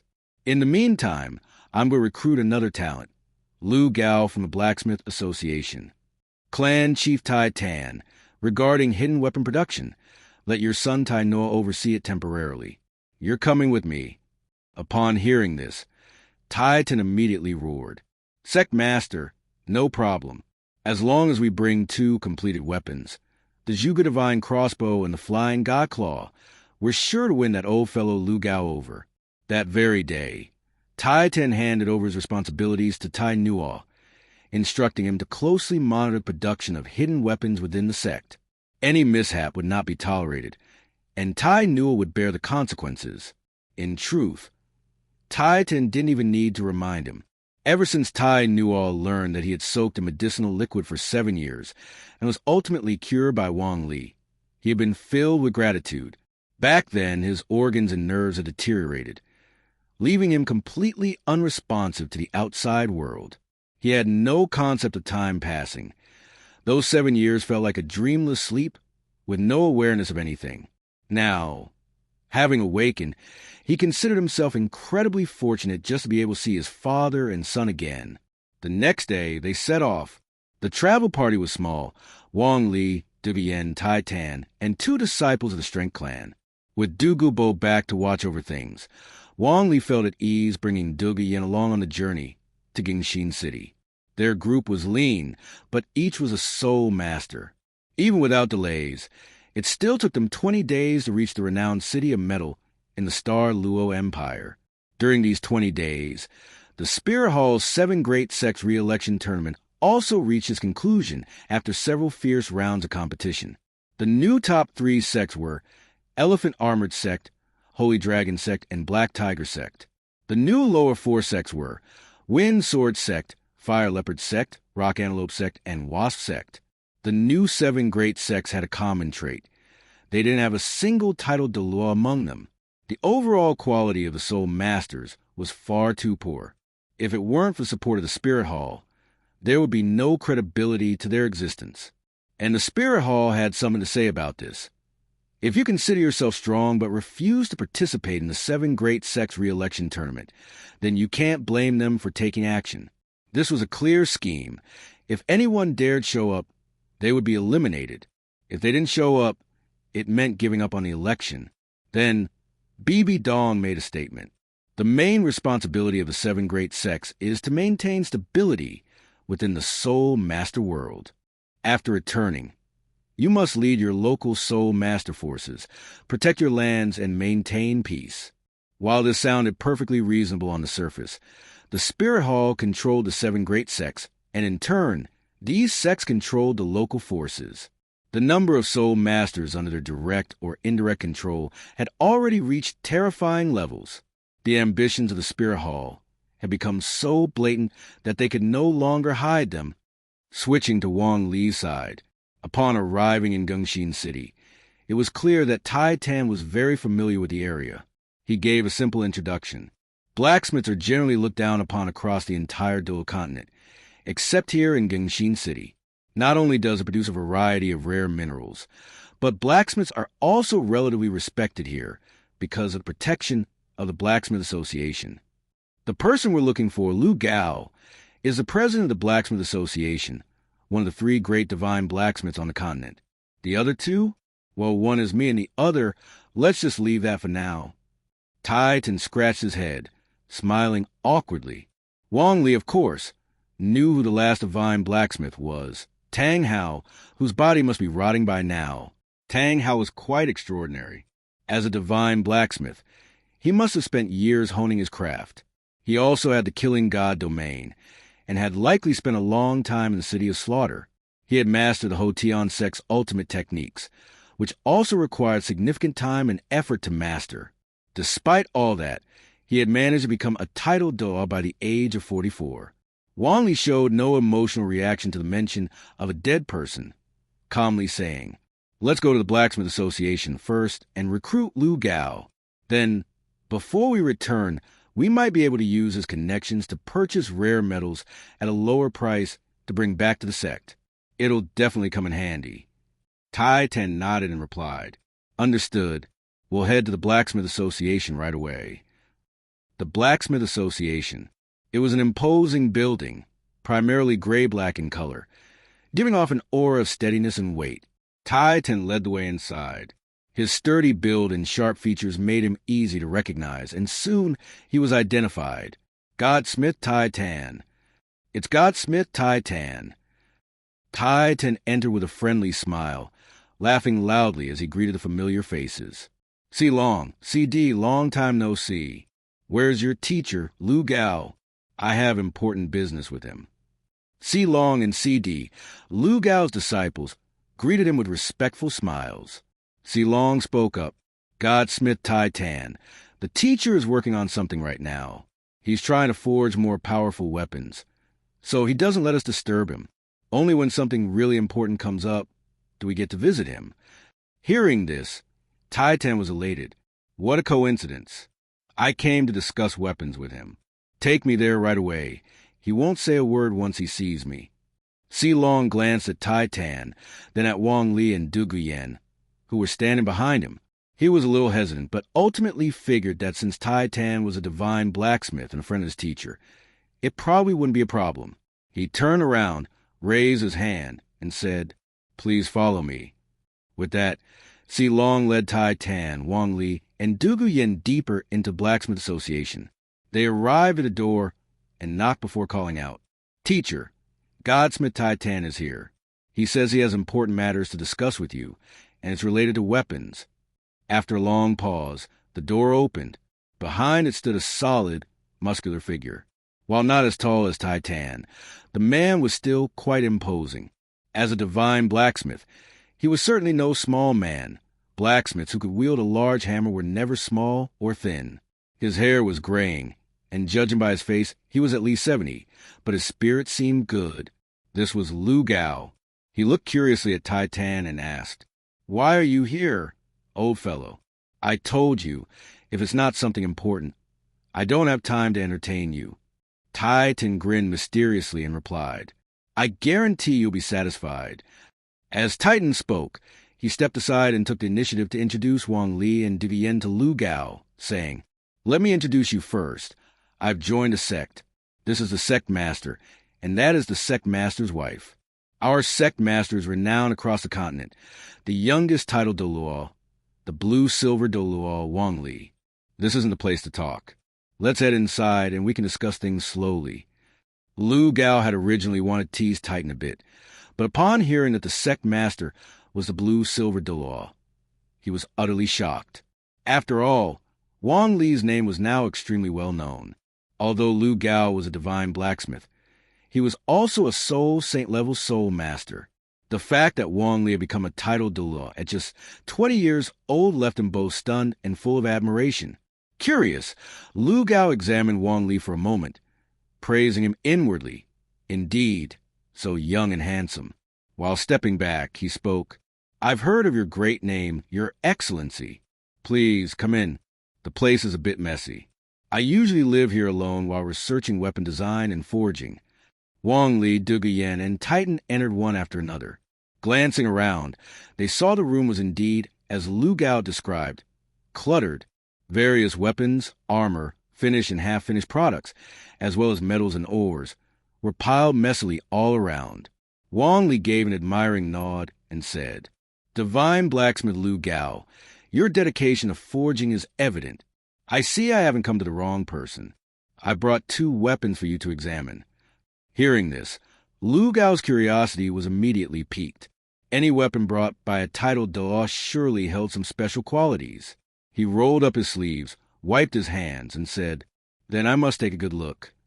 With a flip of his hands, Wang Li produced a Zhuge Divine crossbow and a Soren Divine claw, then handed them over, saying, "These 2 weapons, one fires bolts powerful enough to kill a soul ancestor. The other shoots out an iron claw attached to a steel cable. Whether for seizing enemies or scaling mountains, both are exceptionally effective." As Lu Gao took the weapons and listened to Wang Li's explanation, his eyes widened in astonishment. In a few quick steps, he rushed to his workbench. He meticulously examined the Zhuge Divine crossbow and the Soren Divine claw, inspecting the external details before dismantling them to study their internal mechanisms. As he worked, he muttered, "Amazing, so intricate.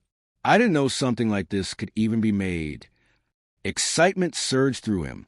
He gently handled each component, feeling the materials and specifications with his expert touch.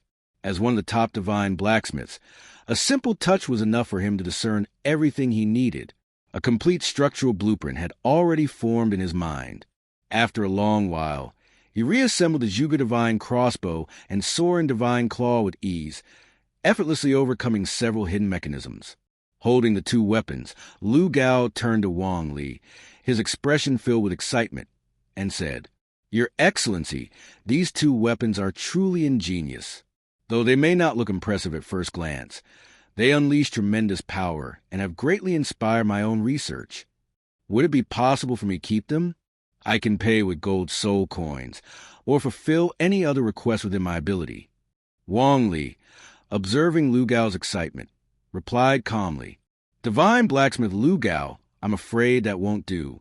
Our sect currently relies on these weapons for profit.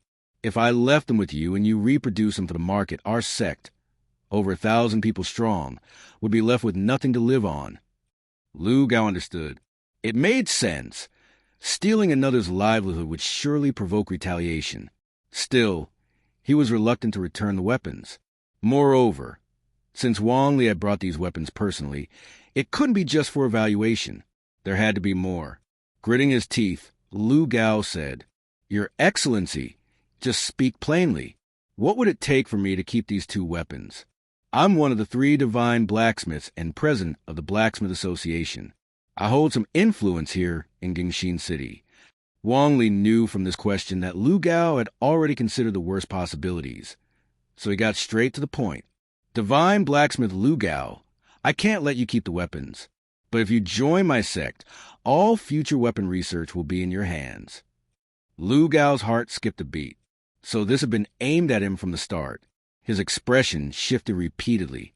Was it worth abandoning everything he had in Gingxin City for the sake of these weapons?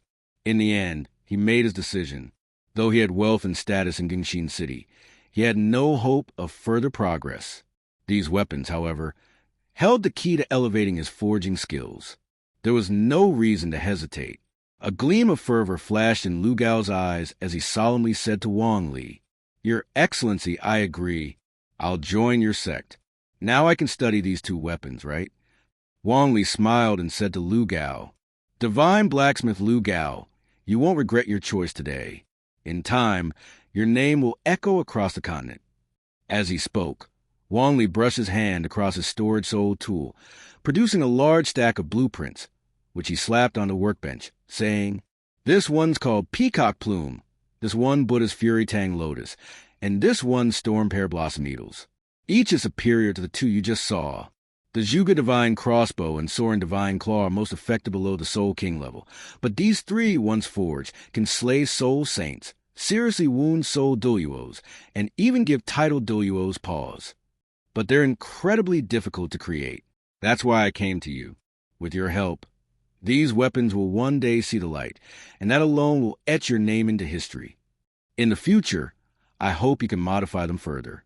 These weapons, no matter how powerful, have limits. If they can be activated by soul power instead of mechanical means, imagine their potential. I have high hopes for you, Divine Blacksmith Lu Gao. Otherwise, I wouldn't have come all this way." Lu Gao's eyes widened in awe, stunned. The Zhuge Divine Crossbow and Soren Divine Claw now paled in comparison. Grabbing the 3 stacks of blueprints, he examined them one by one, his face alight with excitement and zeal. Clutching the blueprints tightly, he could already imagine the sensation these weapons would cause if successfully forged. They would shock the entire continent. Gazing at the blueprints, then at Wang Li, Lu Gao said, exhilarated, "Your Excellency, say no more. From now on, I'm following you. Even if you told me to leave, I wouldn't." At that moment, Lu Gao turned and shouted, "Silong." Hearing his voice, Silong quickly ran in from outside, respectfully saluting Lu Gao. "Teacher." Holding the blueprints in one hand, Lu Gao clapped Silong's shoulder with the other and said, "Silong, from now on, you're the president of the Blacksmith Association. Unite the other disciples, manage the association well, and continue to protect all blacksmiths. I'm leaving. I'm going to follow His Excellency and pursue my own path. In my lifetime, I, Lu Gao, will forge a divine weapon." Ah! Silong was dumbfounded. How had he suddenly become president? "Teacher, I'm afraid I can't handle this." Lu Gao's expression turned stern as he looked at Silong and said in a low voice, "Stop being so timid. I told you to do it because I believe you can. If you keep doubting yourself, that's when you'll truly fail as president. Be confident. Stand tall. As long as you apply the same focus and passion you have when forging to anything you do, you'll succeed." Hearing this, Silong's expression gradually firmed up. He straightened his back and responded loudly, "Yes, teacher, I will do my best." Only then did Lu Gao smile. Among his disciples, Silong was the eldest and most capable. As long as he could unite his fellow disciples, The Blacksmith Association would be fine even after Lu Gao's departure. Then Lu Gao looked at Wang Li with eagerness and said, "Your Excellency, no. Sect Master, when do we depart? My disciple will manage the Blacksmith Association after I leave. I'm ready to go any time." Seeing how eager Lu Gao was, Wang Li chuckled and replied, "No need to rush. Let's wait another day or two. This is Gengxin City. Before we leave, we need to stock up on rare metals. You and Titan should decide together. Work out exactly which rare metals are needed to craft the Peacock Plume, Buddha's Fury Tang Lotus, and Rainstorm Pear Blossom Needle. Also, determine what our sect needs and make one large purchase to bring back." Wang Li wasn't skilled in forging, but he had meticulously drawn the blueprints and labeled every important detail. The rest he left to Titan and Lu Gao, the two master smiths. Lu Gao agreed, finding the plan reasonable. Titan also nodded. The two divine blacksmiths then began examining the blueprints together, discussing which parts require which metals and how each should be refined. Everything carefully recorded. 2 days flew by. Wang Li and Douluo Yen spent the time leisurely exploring Gengxin City. When Titan and Lu Gao returned with a report detailing which metals had been purchased and how many gold soul coins were spent, Wang Li only gave a simple command. "All right, let's go. Time to return to the sect." As they departed Gengxin City, Lu Gao's disciples came to bid him farewell. Only after a difficult separation did they finally set out on their journey. Lu Gao did feel a touch of reluctance, but quickly composed himself. While riding in the carriage, he said to Wang Li, "Sect Master, please forgive that scene. I've taught my disciples everything I can. Whether they become divine blacksmiths depends on their own talent and effort. Perhaps my departure will be a good thing for them." Wang Li smiled and replied, "It's natural to feel reluctant when parting. But this isn't a final farewell. You can visit them any time, and they can come see you. Gengxin City is rich in ores, ideal for the Blacksmith Association's development. Once our sect grows strong, we can establish a branch here and collaborate with the association. My goal isn't just to reproduce the weapons in those blueprints. I want to radically upgrade them, turn them into soul-powered soul tools." Sage Lu Gao, blacksmiths must also evolve with the times. They must not only swing heavy hammers, but also wield fine engraving knives. By integrating blacksmithing with soul mastery, we can achieve true progress. Otherwise, in a world ruled by soul masters, blacksmiths will always remain in the background. Lu Gao frowned in thought, but his eyes grew increasingly bright. Wang Li's words revealed a clear path. In the world of soul masters, if blacksmiths want to rise, they must ally themselves with soul masters, or better yet, make soul masters seek them out. Then, the status of blacksmiths will be beyond question. Titan clapped Lu Gao on the shoulder and laughed heartily. "Lu Gao, our sect master has grand ambitions. He aims to spark a revolution across the continent, and perhaps that change starts with us." Lu Gao nodded and said, "The heritage of soul tools is nearly lost. I understand many metal properties, resistance to heat, cold, wear, corrosion, and their ability to conduct soul power. But the core issue, transforming soul power into energy, remains unsolved. Without that breakthrough, soul tools cannot truly return." Wang Li replied with a relaxed expression, "There's always a way. Since they existed before, whether through ancient soul tools or surviving texts, we have material to study, standing on the shoulders of our predecessors. Surely we can recreate what they once achieved." He didn't say the rest aloud. If progress stalled, he would make the effort to find the other continent, the Sun-Moon continent. As long as he kept flying west, he should eventually reach it. Wang Li then continued, "Once we reach the border between the two empires, you'll return to the sect. I need to make a trip to the Douluo Great Forest. You don't need to follow. Just my fiancé and I will go. It'll probably be quicker that way." Titan and Lu Gao were curious, but didn't question further. With Wang Li being a title Douluo and Douluo Yen a soul Douluo, if they entered the Douluo Forest, it was the soul beasts who needed to worry, not them. The two replied in unison, "As you wish." A few days later, at the border of the two empires, Titan and Lu Gao rode back to the Heaven Do Empire, while Wang Li and Douluo Yen headed toward the Douluo Great Forest. Holding Douluo, Wang Li flew swiftly at low altitude. With no one else around, he explained, Yenjie, as you know, my mutated blue-silver grass martial spirit can continuously evolve. Gathering life force from its kin is one method. The Douluo Great Forest is filled with blue-silver grass. During this process, I must not be disturbed. So I'll need you protect me. Gently stroking Wang Li's cheek, Douluo replied with determination, Leave it to me. At the forest core of the Lake of Life, Wang Li's blue-silver domain could fully encompass the entire Douluo forest. However, as they arrived at the lake, a massive black tiger was crouched on the shore, licking its bloody claws. It was at least 8 meters long, with crimson eyes and a pungent, bloody aura. Its thick, long tail was made of many bony joints ending in a barbed spike, an ominous and menacing sight. Wang Li frowned and muttered, That's the dark devil god tiger. Roar. Due to the camouflage effect of the blue-silver domain, the dark demon evil god tiger did not detect Wang Li and Douluo in advance.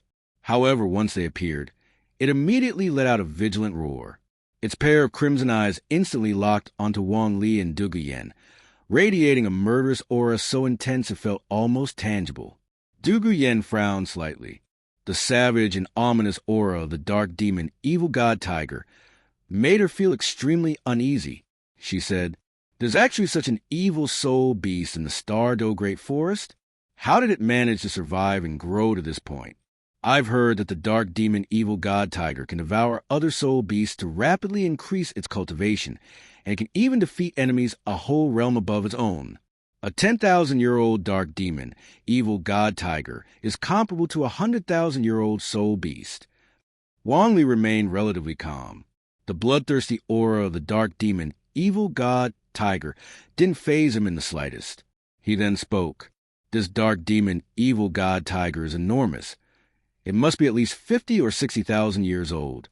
If it's allowed to remain in the Douluo Great Forest, I fear that in just a few years, it could drive all 10,000-year-soul beasts to extinction. 10,000-year-soul beasts are already rare resources. We can't let it waste them like this. Since we've already encountered it, we might as well deal with this problem. However, the soul ring and soul bone from a 50 or 60,000-year dark demon, evil god tiger, feels somewhat wasted. At the same time, the dark demon evil god tiger was also considering how to respond. It was extremely intelligent, possessing wisdom on par with that of humans. It knew this was the core region of the Douluo Great Forest. For Wang Li and Douluo to have reached this place safely, they had to be exceptionally powerful, so it had to proceed with caution. Despite this caution, it had no intention of fleeing. This confidence stemmed from absolute belief in its own strength. Even the sky azure bull python and the titan giant ape, both 100,000-year soul beasts, had been unable to kill it and could only drive it away. That alone was proof of the dark demon evil god tiger's immense power. Roar! With a deafening roar, the dark demon evil god tiger launched the first attack. Crimson wind blades formed rapidly around its body, and with a whip of its barbed, bony tail, the blades shot toward Wang Li and Douluo like a hail of arrows. The wind blades were extremely dense, slicing through the air with deadly silence. Yet the sharpness of their aura made the hair on one's body stand on end and sent a chill down the spine.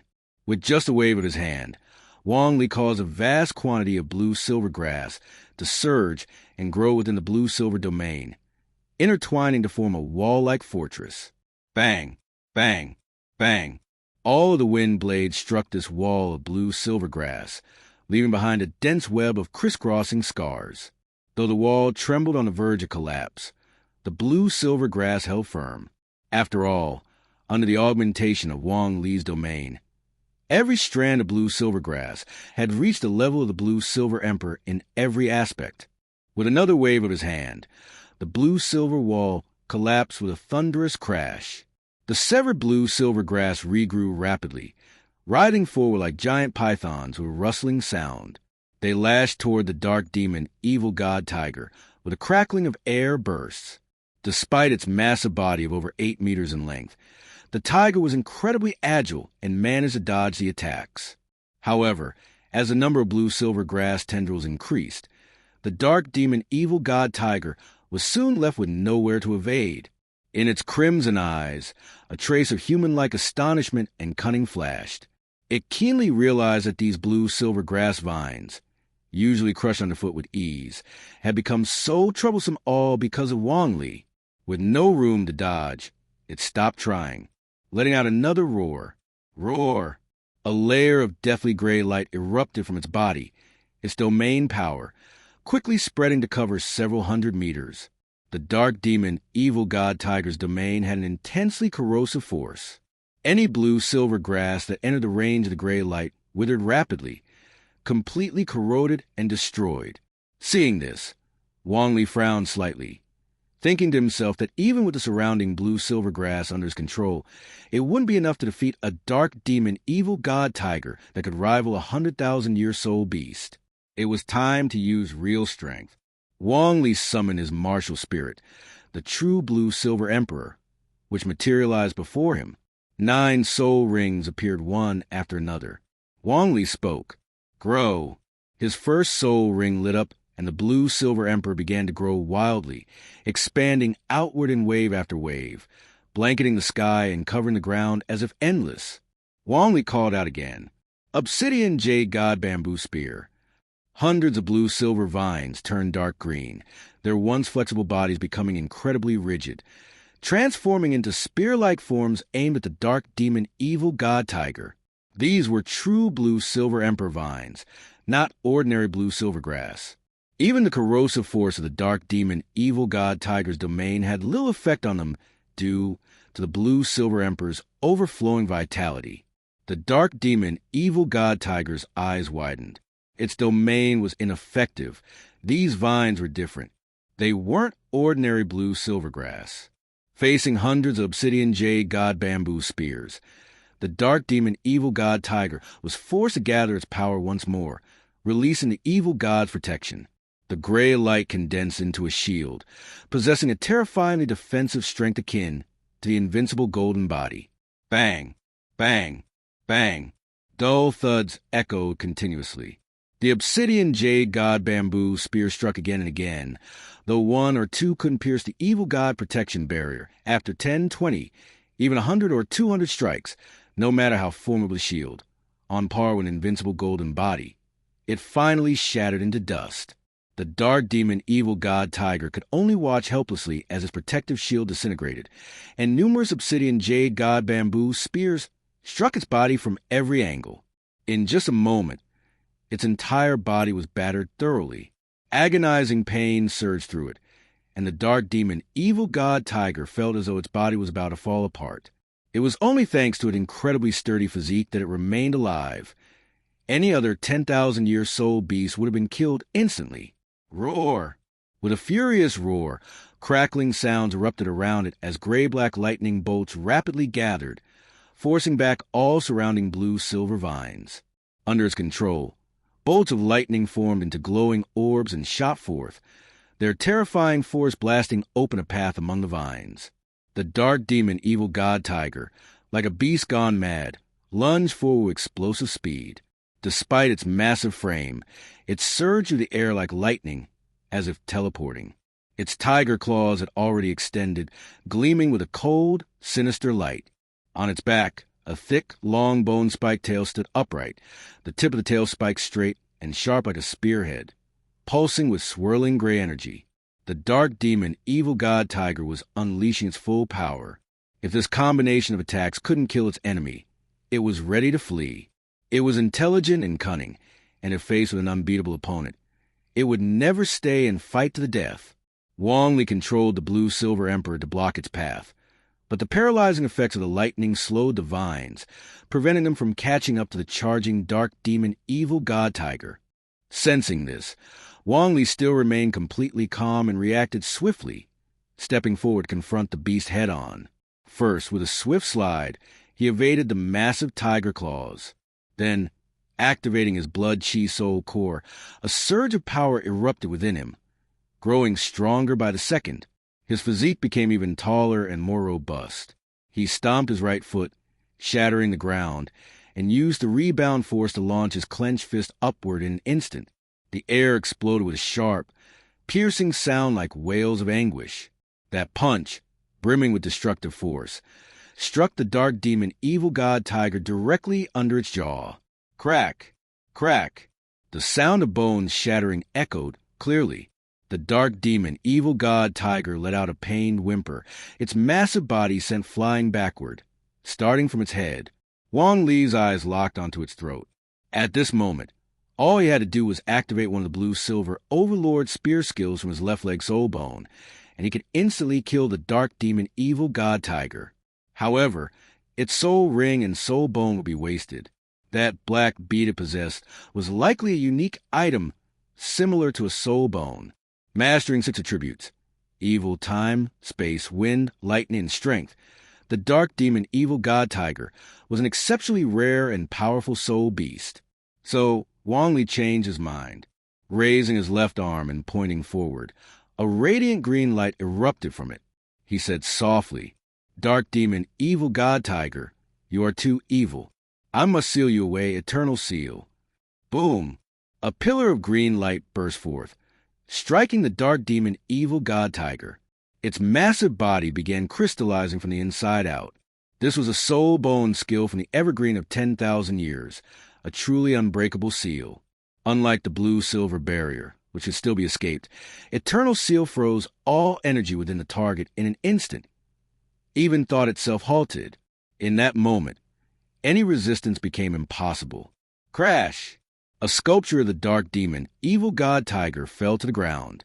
It was neither metal nor jade, but seemed like a unique resinous substance, glimmering with a golden jade luster, an extraordinary sight. Wang Li approached. This was the first time he had used this skill, and as he examined the sculpture, he clicked his tongue in admiration. This skill was truly effective. The dark demon evil god tiger remained frozen in the exact pose it had before, the spiked tail raised high, its head lifted, and its blood-red eyes still reflecting traces of pain. Du Guyen hurried over, her eyes wide with curiosity as she examined the dark demon evil god tiger. She asked with interest, "You're not planning to kill this soul beast?" Wang Li explained calmly, "Of course I can't leave it in the Star-Do Great Forest. It would devour all the 10,000-year soul beasts into extinction. But killing it outright feels like a waste. They say the dark demon evil god tiger was created when the power of an evil god descended upon a white tiger. That's how it came to be. In the future, I might be able to study the evil god's power." Du Guyen thought for a moment and nodded. Although evil god didn't sound like any proper deity, it still bore the word god. Perhaps it could point the way toward godhood. In the Douluo Continent, legends of gods still circulated, existences beyond the realm of soul masters. She looked at Wang Li, her gaze shimmering with something unusual. "If anyone in this era can find a path to becoming a god, I believe it will be you."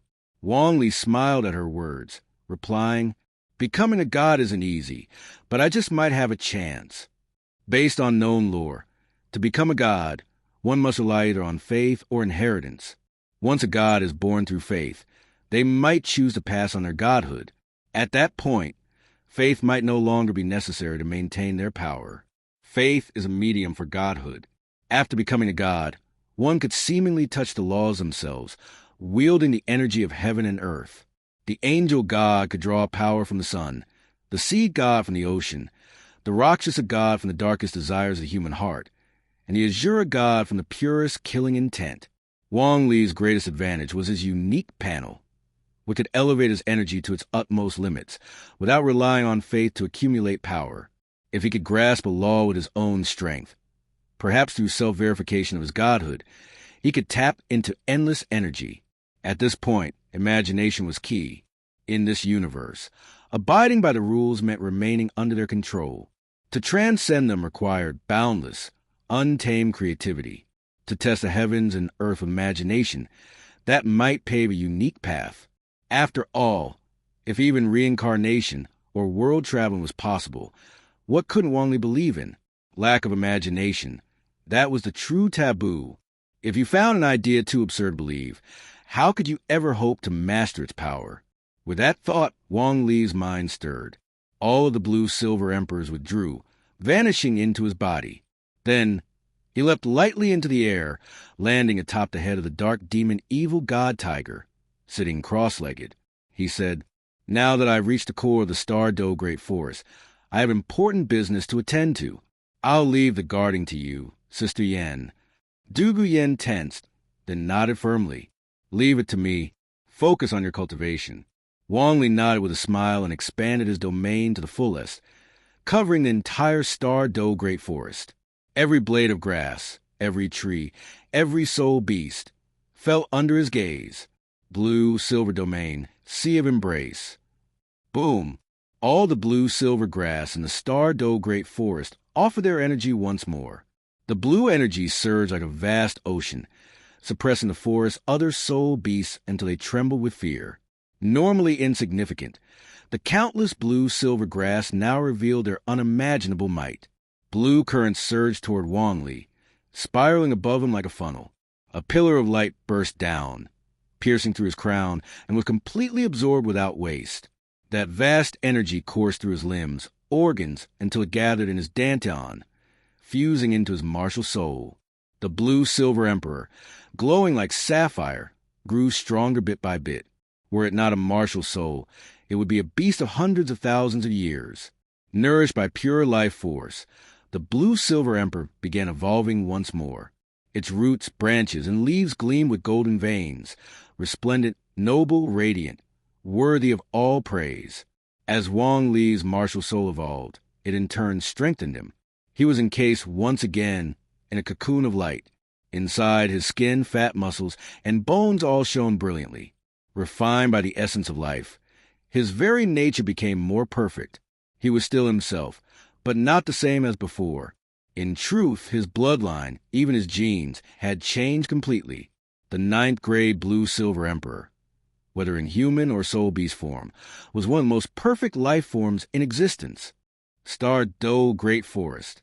A funnel-shaped blue cyclone stretched from the heavens to the earth, gathering within it energy contributed by every blue-silver grass in the entire Star Do Great Forest.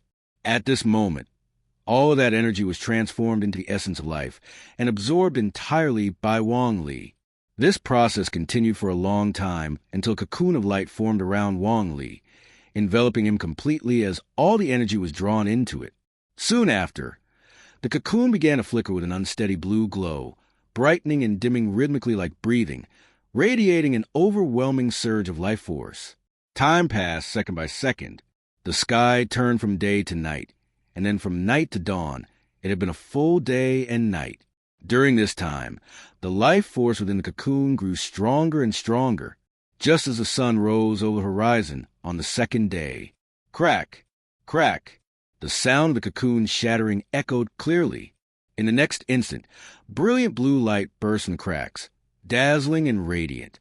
Then, with a powerful surge of energy, the cocoon exploded and disintegrated into ash, scattered by the force.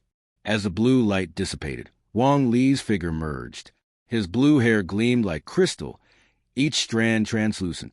His sapphire eyes sparkled like gems. Though his facial features had not changed significantly, they now appeared more refined and flawless. His broad shoulders and upright posture exuded a natural sense of grace and strength. Stretching lazily, Wang Li felt a deep sense of comfort throughout his body. The evolution of his martial soul had enhanced him in every possible way. Although he had never fought a god and wouldn't claim to rival divine beings beneath the level of gods, he was certain he now had no equal. Even if a god did appear, it wasn't guaranteed that he couldn't fight back. After all, Qian Rinxue, who had ascended to godhood, had her heart pierced by Tang San.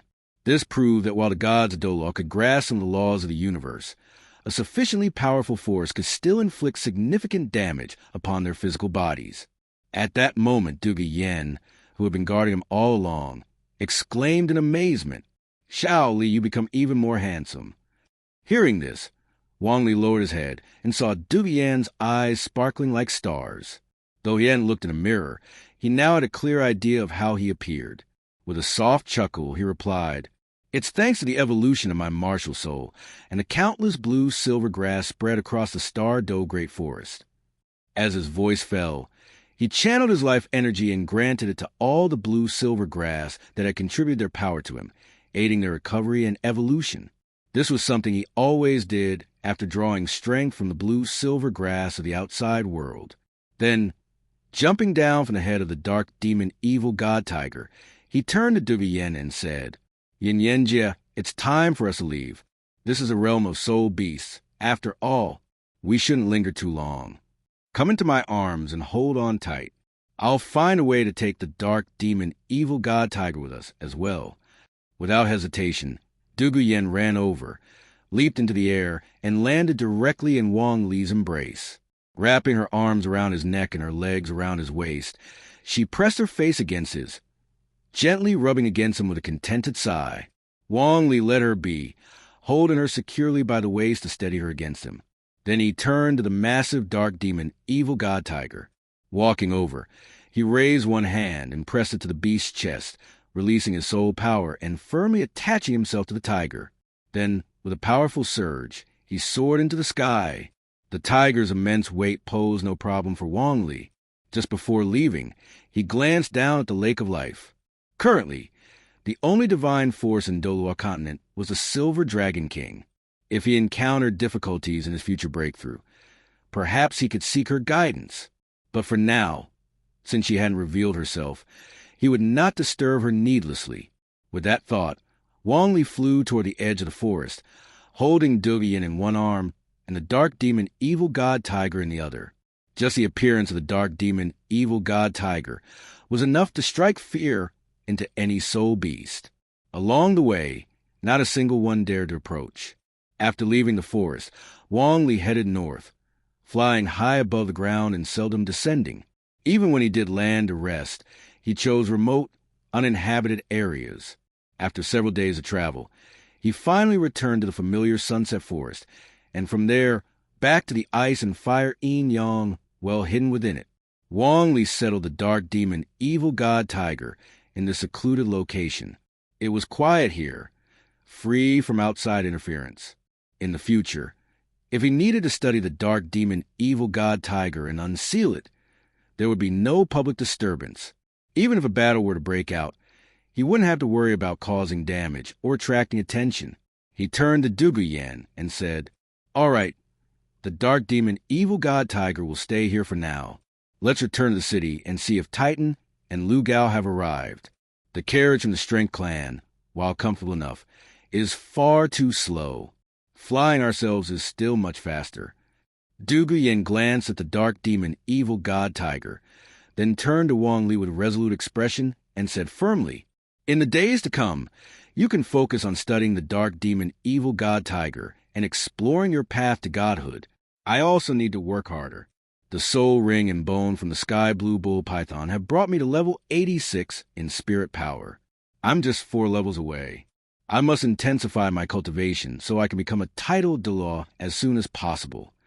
Seeing her determination, Wang Li smiled encouragingly and replied, "With a talent boost from the 2 immortal herbs, Lovesick Heartbroken Red and Crystal Blood Dragon Ginseng, plus the immense enhancement from all those high-level soul rings and bones, gaining 4 more levels of spirit power won't be difficult. As for your 9th soul ring, it's just as crucial as your 7th. I've often heard that the ocean is like another kind of soul beast forest. If we can't find a suitable soul beast on land, we'll search the sea. We must find the most suitable soul ring for you." Thinking of Wang Li's terrifying strength, Douluo Yen smiled gently and said in a light tone, "I trust you, whether it's 100,000-year soul beast or even a 1,000,000-year one. As long as it exists, you'll help me find it." In truth, Wang Li had already set his sights on the deep-sea devil whale king in the devil whale sea, a terrifying soul beast on the verge of truly transforming into a dragon after 1,000,000 years of cultivation. It would be an ideal fit. However, with its 1,000,000-year cultivation, whether Douluo Yen could successfully absorb it was uncertain. He might have to devise a way to persuade it to willingly offer itself in sacrifice. Otherwise, with her current abilities, Douluo Yen could undoubtedly absorb the soul ring of a fierce beast, but Divine Beast Ring would pose serious risks. Although Wang Li had the ability to revive others, he couldn't restore 1,000,000 years of cultivation. Death and resurrection alone likely wouldn't sway the deep-sea devil whale king. In Heaven-Do City, after returning to the sect, Wang Li and Douluo found they had indeed arrived earlier. Titan and Lu Gao had not yet reached the sect. Wang Li briefly explained their early return. They had gone to the Star-Do Great Forest and flown back directly from there. At the same time, Wang Li received some recent news from others. It turned out that ever since the Spirit Hall's tournament to elect the new 7 great clans of the Spirit Master world had concluded, the newly appointed clans, under the support of Spirit Hall, began forcibly absorbing other sects and Spirit Master families, all under the pretense of establishing a new order. They acted with extreme arrogance, using Spirit Hall's name to carry out lawless deeds. In a short time, their individual powers grew significantly. Only a few forces remained unthreatened by them, such as the 4 element academies, who had formed an alliance with Wang Li and were under his protection. These academies had been largely unaffected by recent upheavals. The same was true for the Clear Sky Clan and the 7 Treasure Glazed Tile Clan. The core members of the Clear Sky Clan remained hidden deep in the mountains, while the remnants of the 7 Treasure Glazed Tile Clan had taken refuge in the Heaven-Do Imperial Palace. Despite the turmoil, and even after both empires issued warnings, the new 7 great clans remained unmoved. Spirit Hall, backing them, showed complete disregard for the warnings. Bibi Dong was secretly planning a major move behind the scenes. Wang Li understood this was merely the calm before the storm, just minor chaos before the true upheaval. The expansion of the 7 great clans was likely a tactic to aid Bibi Dong's eventual conquest of all kingdoms and duchies, diverting the empire's attention. In any case, the true chaos had yet to arrive. Now was not the time for him to act. He wished to support the unification of the continent, but didn't want to become its public enemy. The dirty work should be done by the villains. He had no intention of playing the role of a demon king to force humanity into unity against a common foe. A few more days passed before Titan and Lu Gao finally arrived in Heaven-Do City. They were surprised, though not shocked, to learn that Wang Li and Douluo had returned early. Given Wang Li's status as a titled Douluo, his flying speed far surpassed their pace by carriage. Now, the blueprint of Wang Li's forces was essentially complete, a sect providing manpower and resources, an academy for nurturing talent, and Lu Gao handling research. After arriving, Lu Gao didn't immediately begin studying the Peacock Plume, Buddha Fury Tang Lotus, or Storm Pear Blossom Needle. Realizing he lacked a solid foundation, he instead went to the Strength Clan's hidden weapon production line to build his knowledge from the ground up, studying this unique category of weapons step by step. Wang Li also hurried to oversee the official procedures for founding his sect and establishing the academy. He didn't seek help from anyone, instead submitting a formal application through proper channels. The Heaven-Do Empire, wary of his status, dared not deliberately make things difficult. After precise surveying, Wang Li purchased a selected mountain range and the vast lands at its base at the price of undeveloped land. From that moment, it became his private territory. Should any outsider dare trespass, his sect held enforcement rights even greater than the empire's own. In a feudal monarchy, such primitive and backward privileges were permitted. Now he had manpower, wealth, and land. The royal clan of construction began work. Sect and academy construction was officially underway. While Wang Li focused on large-scale infrastructure, turbulence swept across the continent. In less than 3 months, the 7 great clans suddenly made a joint announcement for the better management of soul masters across the continent. They formally requested that Spirit Hall establish an empire to ensure stability, peace, and facilitate soul master awakening and cultivation. Initially, Bibi Dong did not respond directly. Instead, she issued a sweeping order, commanding all Spirit Halls across both empires to shut down, withdraw their personnel, and regroup at Spirit City. Only then did she respond officially. Spirit Hall, as a holy land of soul masters, was willing to form an empire for the sake of the continent and soul masters alike. At the same time, all subordinate kingdoms and duchies under the 2 great empires announced their surrender to Spirit Hall, relinquishing their lands, armies, and citizens. In the Pope's Hall of Spirit City, Bibi Dong ascended to the throne, proclaiming herself Empress of the Spirit Empire, the first female monarch. She named Hulaina as a saintess and her imperial successor. In this short span of time, a massive empire was born with Spirit City as its capital, encompassing all the lands of the former kingdoms and duchies beneath the two great empires. This empire, now wedged between the Heaven Do and Star Luo empires, was no smaller than either in territory. Though it lacked comparable numbers in troops and civilians, it possessed an overwhelming advantage in sole master power. After her coronation, Bibi Dong issued her first imperial decree. All sole masters on the continent must enter Spirit Empire territory and accept its rule, or be deemed heretics and eliminated. Backed by Spirit Hall's vast influence and the control the 7 great clans wielded, Spirit Empire quickly claimed control over 70% of the continent's sole masters. With this foundation, Bibi Dong swiftly took over surrendered kingdoms and duchies, seizing their lands, armies, and people. Using ruthless methods, she purged the centers, reorganized military forces, and backed by enormous wealth, caused the Spirit Empire to flourish. Day by day, it grew stronger, casting a greedy eye north and south toward the 2 remaining empires. Heaven Do City Imperial Palace. Emperor Shui, already in declining health, nearly keeled over upon hearing the news. Ignoring protocol, he summoned the 2nd elder of the Clear Sky clan and Ning Fengji of the 7-treasure Glazed Tile clan to his chambers at once. When the 2 arrived, Emperor Shui's face was contorted with fury, yet his voice trembled with fear. I never imagined Spirit Hall would dare such boldness. As the sacred land of soul masters, they now meddle in secular power, founding the Spirit Empire and seizing all the kingdoms and duchies under my empire. This is outright secession. They've taken half of the Heaven Do Empire's territory. What a disgrace. I've failed the emperors who came before me. This cannot go unanswered. My empire commands 1,000,000 troops. The Clear Sky clan can field 5 titled Douluo, and the 7-treasure Glazed Tile clan has sword and bone Douluo. We must strike now, before Spirit Empire stabilizes and fully digests those territories. We can blitz Spirit City and eliminate Bibi Dong. Otherwise, once they consolidate power, they won't be easy to deal with. Gentlemen, I've thought this through. With the Heaven Do royal family, Clear Sky clan, and 7-treasure Glazed Tile clan united, we have a 90% chance of success. But after his impassioned speech, both the Clear Sky clan 2nd elder and Ning Fengji remained silent, offering no response. Neither wanted to risk their lives for the royal family. The plan was simply too dangerous. If it failed, there would be no second chance. Seeing this, Emperor Shui froze.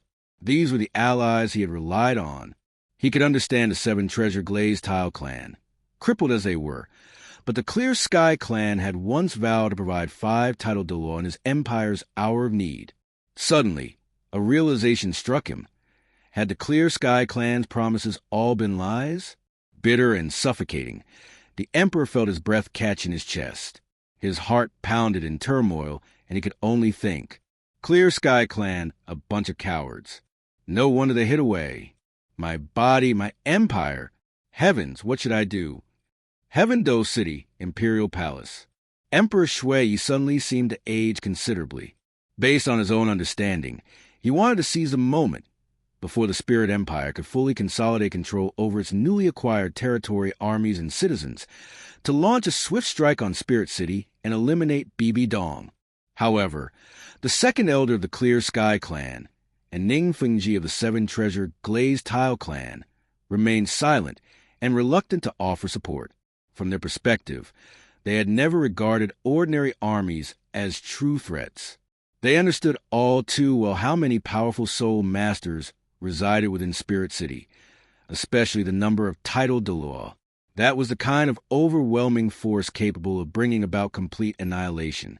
Operating on entirely different planes of understanding, their views on the enemy diverged fundamentally. At this moment, Emperor Shui did not shout or vent his anger. He knew it was futile. Feeling his health deteriorate, he could only suppress his humiliation and ask, with the current situation and the Spirit Empire eyeing us covetously, what course should the Heaven Do Empire take? At last, the 2nd elder of the Clear Sky clan spoke, standing tall with unwavering confidence. making a solemn vow. Your Majesty, although the Spirit Empire has been founded, they do not yet possess the strength for a full-scale offensive. It will take them at least 3 to 5 years to muster that capability. If they truly dare to attack, we of the Clear Sky Clan will send forth our elite, 5 titled Douluo, along with numerous Contra and Spirit Sage level Soul Masters, will ensure that not a single enemy sets foot on Heaven Do soil. Even the second elder of the Clear Sky Clan had been deeply shaken by the sudden formation of the Spirit Empire. This was far more shocking than the reshuffling of the 7 great sects within the Soul Master world.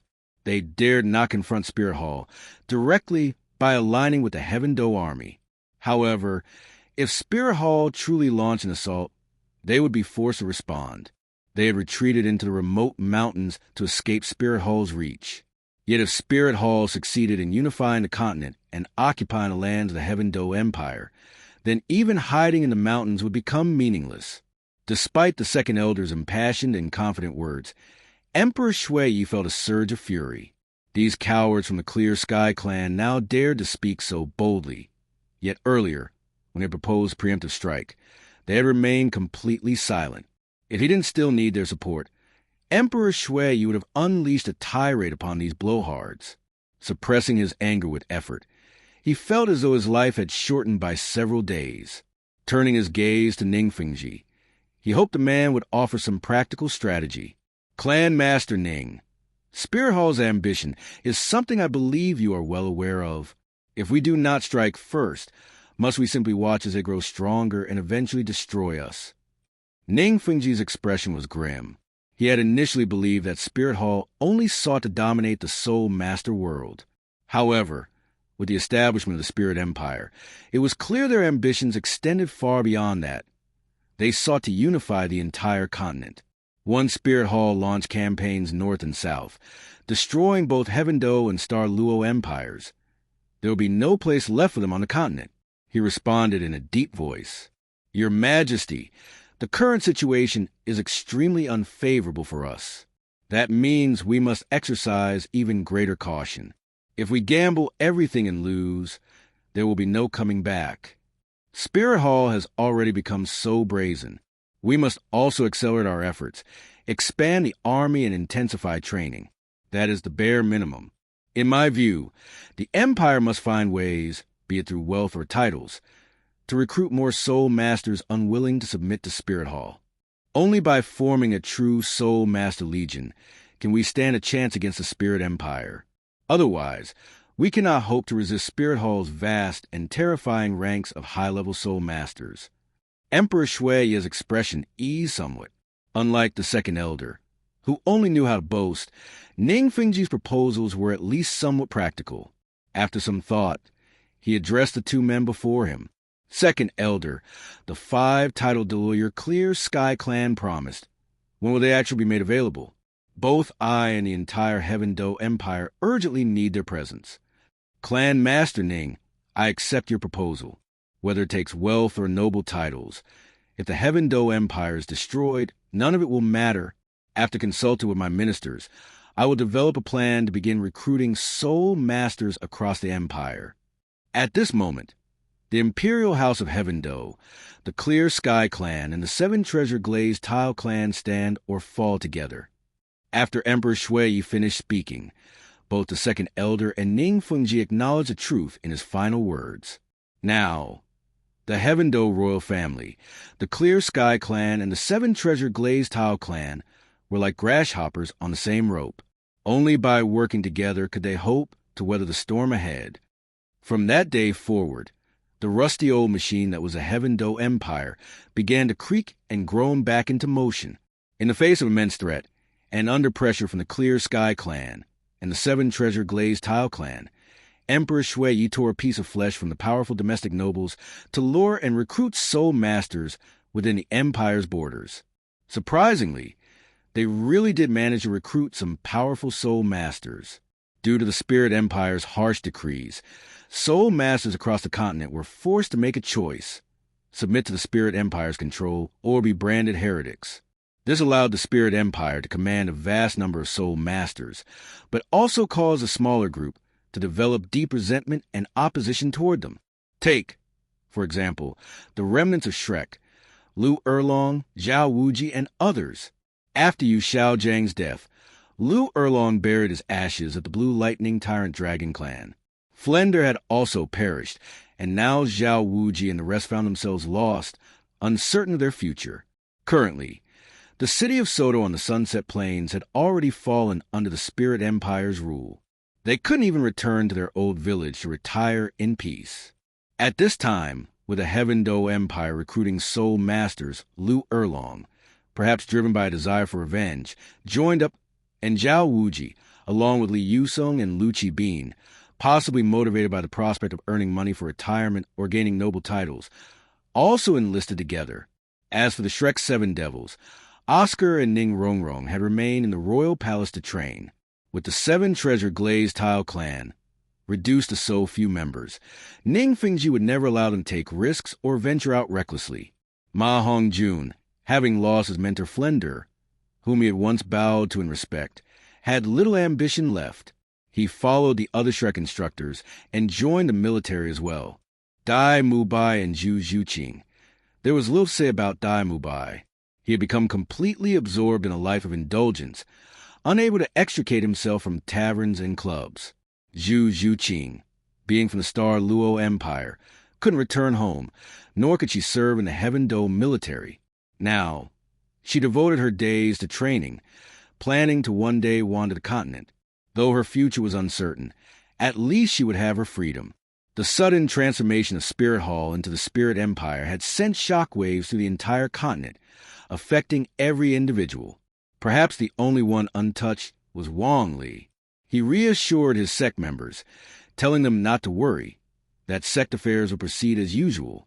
After discussion, De Gabo, believing that his strength could no longer significantly improve, chose to remain outside to oversee the sect, while Wang Li and Du Guiyan returned to the Ice and Fire Yin Yang Well to enter secluded cultivation. The Ice and Fire Yin Yang Well. Du Guiyan had long planned to reach rank 90 soul power as soon as possible, and with the recent upheaval, her desire for greater strength intensified. Upon returning, she immediately entered seclusion. Wang Li stood alone in the valley. A gust of wind swept through, causing his long blue hair to flutter. A contemplative look appeared on his handsome face as he mused. The Spirit Empire has now risen. Aside from Tang San's absence, everything is proceeding according to the story. Although Bibi Dong has the greatest talent, the first to become a god should still be Qian Rinxue. In that case, I need to hurry and raise my soul power. Ever since becoming a titled Douluo, my cultivation speed has slowed to a crawl. If I rely on ordinary training to reach peerless Douluo, who knows how many years or decades it would take? With this thought, Wang Li walked toward the spring at the heart of the Ice and Fire Yin Yang Well and leapt straight in. He was using experience points to cultivate, and this spring was the safest place for it, as he was enveloped by both the hot and cold springs. Wang Li opened his status panel and officially began training. As his experience points were rapidly consumed, the soul power within him surged wildly, expanding and strengthening without pause. Compared to cultivating on his own, this method was countless times faster. Yet, the soul power wasn't something conjured out of thin air. Wang Li could feel its circulation in his body. In other words, this was still his own cultivated soul power, allowing him control it with ease. After about 7 days, Wang Li's soul power suddenly soared. He had successfully broken through from rank 91 to rank 92. 7 days, from rank 91 to rank 92. If word of this got out, no title Douluo would believe it. But this was happening for real. As the days passed, after about a month, Wang Li broke through to level 95 soul power. Level 95, even for a title Douluo, was a significant bottleneck. If one couldn't break through, they remained a regular title Douluo. If they succeeded, they became a super Douluo. Take, for example, the Bone Douluo Gurong of the 7 Treasure Glazed Tile clan, the Thunder Douluo Yuanjun of the Blue Lightning Tyrant Dragon clan, the Chrysanthemum Douluo, and Ghost Douluo of the Spirit Hall. All of them were stuck at level 95, unable to break through this bottleneck. However, for Wang Li, there was no bottleneck at all. It was as though he was naturally breaking through, easily advancing from level 95 to level 96. Yet, during this process, Wang Li truly sensed a transformation between level 95 and level 96 soul power. It was a process of continuously compressing and purifying the soul power. After compression and purification, the soul power became more and more pure like the energy of heaven and earth. The energy of heaven and earth was mostly elemental, and simply compressing soul power wouldn't reach this level. Purification required resonance with the martial soul. After level 95, the increase in soul power could even enhance the martial soul. This was the reason Wang Li understood that titled Douluo after level 95 became powerful not without reason. Even a peerless Douluo at level 99 could harness some of the energy of heaven and earth in battle. It was because their soul power had reached a certain level of purity, approaching the realm of heavenly energy, allowing them to tap into the power of the world. Thinking about this, reaching level 100 and becoming a god meant refining one's soul power to the level of heavenly energy, touching certain rules and authority. This was also why divine power, pure like heavenly energy, existed. In ordinary life, the energy of heaven and earth was chaotic. Cultivating soul power was like peeling back layers of silk, refining it to resemble a certain aspect of heavenly energy. Once this purity was achieved, one could touch the essence, which could be called rules. After realizing all this, Wang Li paid even closer attention to the fluctuations in his soul power, grasping every subtle change and pondering fleeting moments of insight. Another month passed, and Wang Li had reached level 99 soul power. In just 2 months, he had gone from being a beginner titled Douluo to a peerless Douluo. Normally, this would be the peak of a soul master's journey. But for Wang Li, this might not be the case. The soul power in his body was still circulating, compressing, purifying, and changing. Wang Li wanted to see if reaching level 100 and becoming a god really was that difficult. Simply cultivating wouldn't be enough to break through. Then, at a certain moment, time came. Boom! Boom! Wang Li's soul power underwent a qualitative transformation. His soul power had reached level 100. It might not be appropriate to call it just soul power. By this stage, his soul power had reached a level of divine power, with a consumption of 9 million experience points. He broke through from level 91 to level 100. The 40 million experience points he accumulated in the extreme north had been consumed, nearly reaching 10 million. Wang Li then opened his eyes, his blue pupils flashing with divine light, and a hint of excitement appeared on his face. The blue-silver soul power within me, my unique blue-silver soul power, has definitely reached a level of life soul power, or even life divine power. Life, if I want, I could begin to comprehend the Tao of life in the world, and become a deity related to life. However, the Tao of life already has a life goddess. If I try to comprehend it, not only will the life goddess detect me, but either she must die, or she must pass on her divine position to me. Otherwise, I can't become the god of life. I'll only be a deity related to life, at most a secondary god or a first-tier god, but not a god king. It's a bit troublesome. If I want to create my own divine position, I'll have to take a different path. With level 100 soul power, I can now easily hunt a soul beast and absorb its soul ring. I could even become a god, but that would probably make me a mere divine minister, not even a third-tier god. Right now, I don't have a divine position, no exclusive Tao, rules, or authority. Creating my own divine ring to absorb a soul beast soul ring will be a surefire way to ruin my future. When Wang Li captured the dark devil god tiger, he had indeed considered studying it. But as his soul power advanced from level 91 to level 99, and then from level 99 to level 100, the transformative process had enlightened him to the key to becoming a god. At this moment, Wang Li stretched lazily and moved his limbs, carefully feeling the surging soul power within him. Wang Li was absolutely confident that with his soul power, now comparable to divine power, along with the additions of his 100,000-year soul rings and soul bones, he had the strength to battle against a god. Unless facing a first-tier god or a god king, he would be hard-pressed to resist. The key was that he didn't have his own divine ring. Divine rings that were acquired later didn't count. Only the ones formed naturally from birth would count. Standing on the path of Tao, rules, and authority was the only way to truly look down upon everything. Although gods in the Douluo world weren't particularly impressive, they still grasped the Tao, rules, and authority. It's just that the world of Douluo was somewhat lacking, so the rules were also flawed. Leave? Wang Li had no intention of leaving.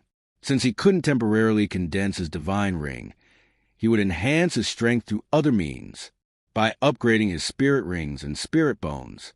Starting with the spirit rings, Wang Li summoned his martial soul, then focused on the 9th spirit ring. He located the corresponding position on the panel and clicked start. In that instant, a faint, almost inaudible moan echoed. Immediately after, the blood-red 9th spirit ring began to expand and contract rhythmically, absorbing and refining energy drawn from a void. This ring, originating from the Blue-Silver Emperor, was initially a 100,000-year-old ring, but now its age was increasing at a terrifying rate. Wang Li's body also began to undergo tempering due to the spirit ring's power feedback, improving in the process. However, his body had already reached an extraordinarily powerful level, so the effect was not very noticeable. But after just one day, the originally 100,000-year-old ring had reached 200,000 years. Even with his formidable body, Wang Li could clearly feel a significant enhancement in his physical strength. He felt a surge of excitement in his heart. This is it. Keep going. I'll strengthen it in one go until it becomes a divine-level ring. Even though it's not a divine ring formed to a divine position, the power it grants me is absolutely real. Another 8 days passed. Wang Li's face contorted with agony. The amplification from a spirit ring nearing 1,000,000 years in age was naturally overbearing and terrifying, and the pain during the process felt like he was being crushed and reformed. Boom! Suddenly, his entire body felt as if struck by a heavy blow. But right after, boundless divine light surged from within him. Without a doubt, his body had reached the level of a divine body. Around him, 8 red spirit rings and 1 golden ring hovered. The golden ring suppressed the 8 red rings with an aura of supreme majesty. At that moment, within the golden spirit ring, specks of blue light began to gather, and Ai Yin's figure slowly materialized within. Her face was filled with disbelief as she stared at her own form, her mouth slightly agape in shock. I became a god. After sacrificing herself for Wang Li, she had remained in a dormant state as a soul within his 9th spirit ring. During Wang Li's enhancement of the ring, she too had reaped significant benefits. Though her form was purely spiritual, it had become so solid that it seemed completely real. Ai Yin looked at Wang Li, knelt before him, and respectfully called out, "My emperor." Wang Li opened his eyes upon hearing her. He wasn't surprised to see her, and gave a calm command. "Go back for now. When I need you, I will call you again." "Yes," Ai Yin replied reverently. Then her body once again dissolved, merging into the golden 9th ring. The ring then took on a blue hue, transforming into a blue-gold spirit ring. Now, the 2 abilities of his 9th spirit ring had become true divine abilities. Blue-silver descent could open up a blue-silver world, sealing the heavens and locking the earth, isolating the realm within. Once gods were drawn into it, their connection to the laws, rules, and authority of heaven and earth would be severed. Without these, they could only exhibit the power of a divine officer. Blue-silver possession meant that Wang Li himself would become the god of the blue-silver world, wielding control over its laws, rules, and divine authority. Although the world could only exist briefly, as long as the enemy couldn't break through its confines, even gods could be obliterated into dust by him. No matter how unfavorable the terrain, he could create a battlefield most suited to himself, temporarily assuming the role of a blue-silver god. Now, he truly possessed the power to slay gods. Only those with overwhelming individual strength could resist. If they forcibly tore apart the blue-silver world, they could recover their original power. At this moment, Wang Li clenched his fists, a satisfied smile spreading across his face. With just 1,000,000-year ring, my body is now on par with divine body. I still have 8 more 100,000-year rings. Once they're all upgraded to the 1,000,000-year level, I could probably slaughter gods with sheer physical strength alone. Keep going. Without hesitation, Wang Li turned his gaze to the 8th spirit ring, located the corresponding position on the panel, and clicked start. Though the process of upgrading the rings and tempering his body was excruciating, the immense power gain was more than enough to keep Wang Li enduring. Each increment of 100,000 years took roughly a day. The 8th ring was already nearly 200,000 years old, so reaching a million-year level took 8 full days. When the red 8th ring also transformed into dazzling gold, Wang Li's body once again experienced massive enhancement. Most notably, the space around him began to distort slightly. The yang spring water and cold spring water could no longer approach his body. Merely the aura he exuded was enough to warp space, pushing the spring water away from the very eye of the spring. After the 8th ring came the 7th, then the 6th, the 5th, until he reached the 2nd and 1st. 9 spirit rings revolved around Wang Li, gold, gold, gold, gold, gold, gold, gold, gold, blue gold. This configuration of spirit rings was terrifying beyond compare. The oppressive force alone could crush countless tidal Douluo beneath its weight. Wang Li's entire body was shrouded in divine light, making it difficult to see him clearly. Yet, an overwhelming divine aura radiated from him. His current configuration even surpassed many of the gods in the divine realm. With a casual strike, he could stir seas and topple mountains. At full strength, he could destroy heaven and earth and tear gods apart with his bare hands. After all, the gods of Douluo Plain were notoriously lacking. And Wang Li, though not yet a true god, wielded an extraordinary power that rivaled the divine. Just a terrifying amplification from his 9 god-level spirit rings gave him power beyond comprehension, strength that could baffle both gods and devils. Within the divine glow, Wang Li opened his eyes and chuckled lightly. The pain was worth it. This power, it's truly exhilarating. Well then, let's not stop here. I still have 6 spirit bones. Starting with the order in which he had obtained them, Wang Li first selected the head spirit bone from the Dream Flower Demon, found its location on the panel, and clicked start. In an instant, Wang Li felt a surge of energy in his mind. As the age of the head spirit bone continued to increase, his spiritual power also began to grow rapidly. The sensation was exquisite. Within his spiritual sea, star-like dots of spiritual power slowly rotated, resembling a vast galaxy, compressing inward continuously. Bit by bit, the galaxy collapsed inward. After about 9 days, it spun like a violent storm, compressing further and further until it reached a critical point. And then with a thunderous boom, like the dawn of creation, a massive explosion occurred. From it, a giant figure emerged, stretching its body, head reaching the heavens, feet planted firmly on the earth. The giant grew ever larger as the sky rose higher and the ground sank lower. That giant was none other than Wang Li himself, his face clearly defined, exuding majesty without anger, divine in presence. Wang Li had originally intended to condense a 3rd soul core, but now he realized he didn't need to.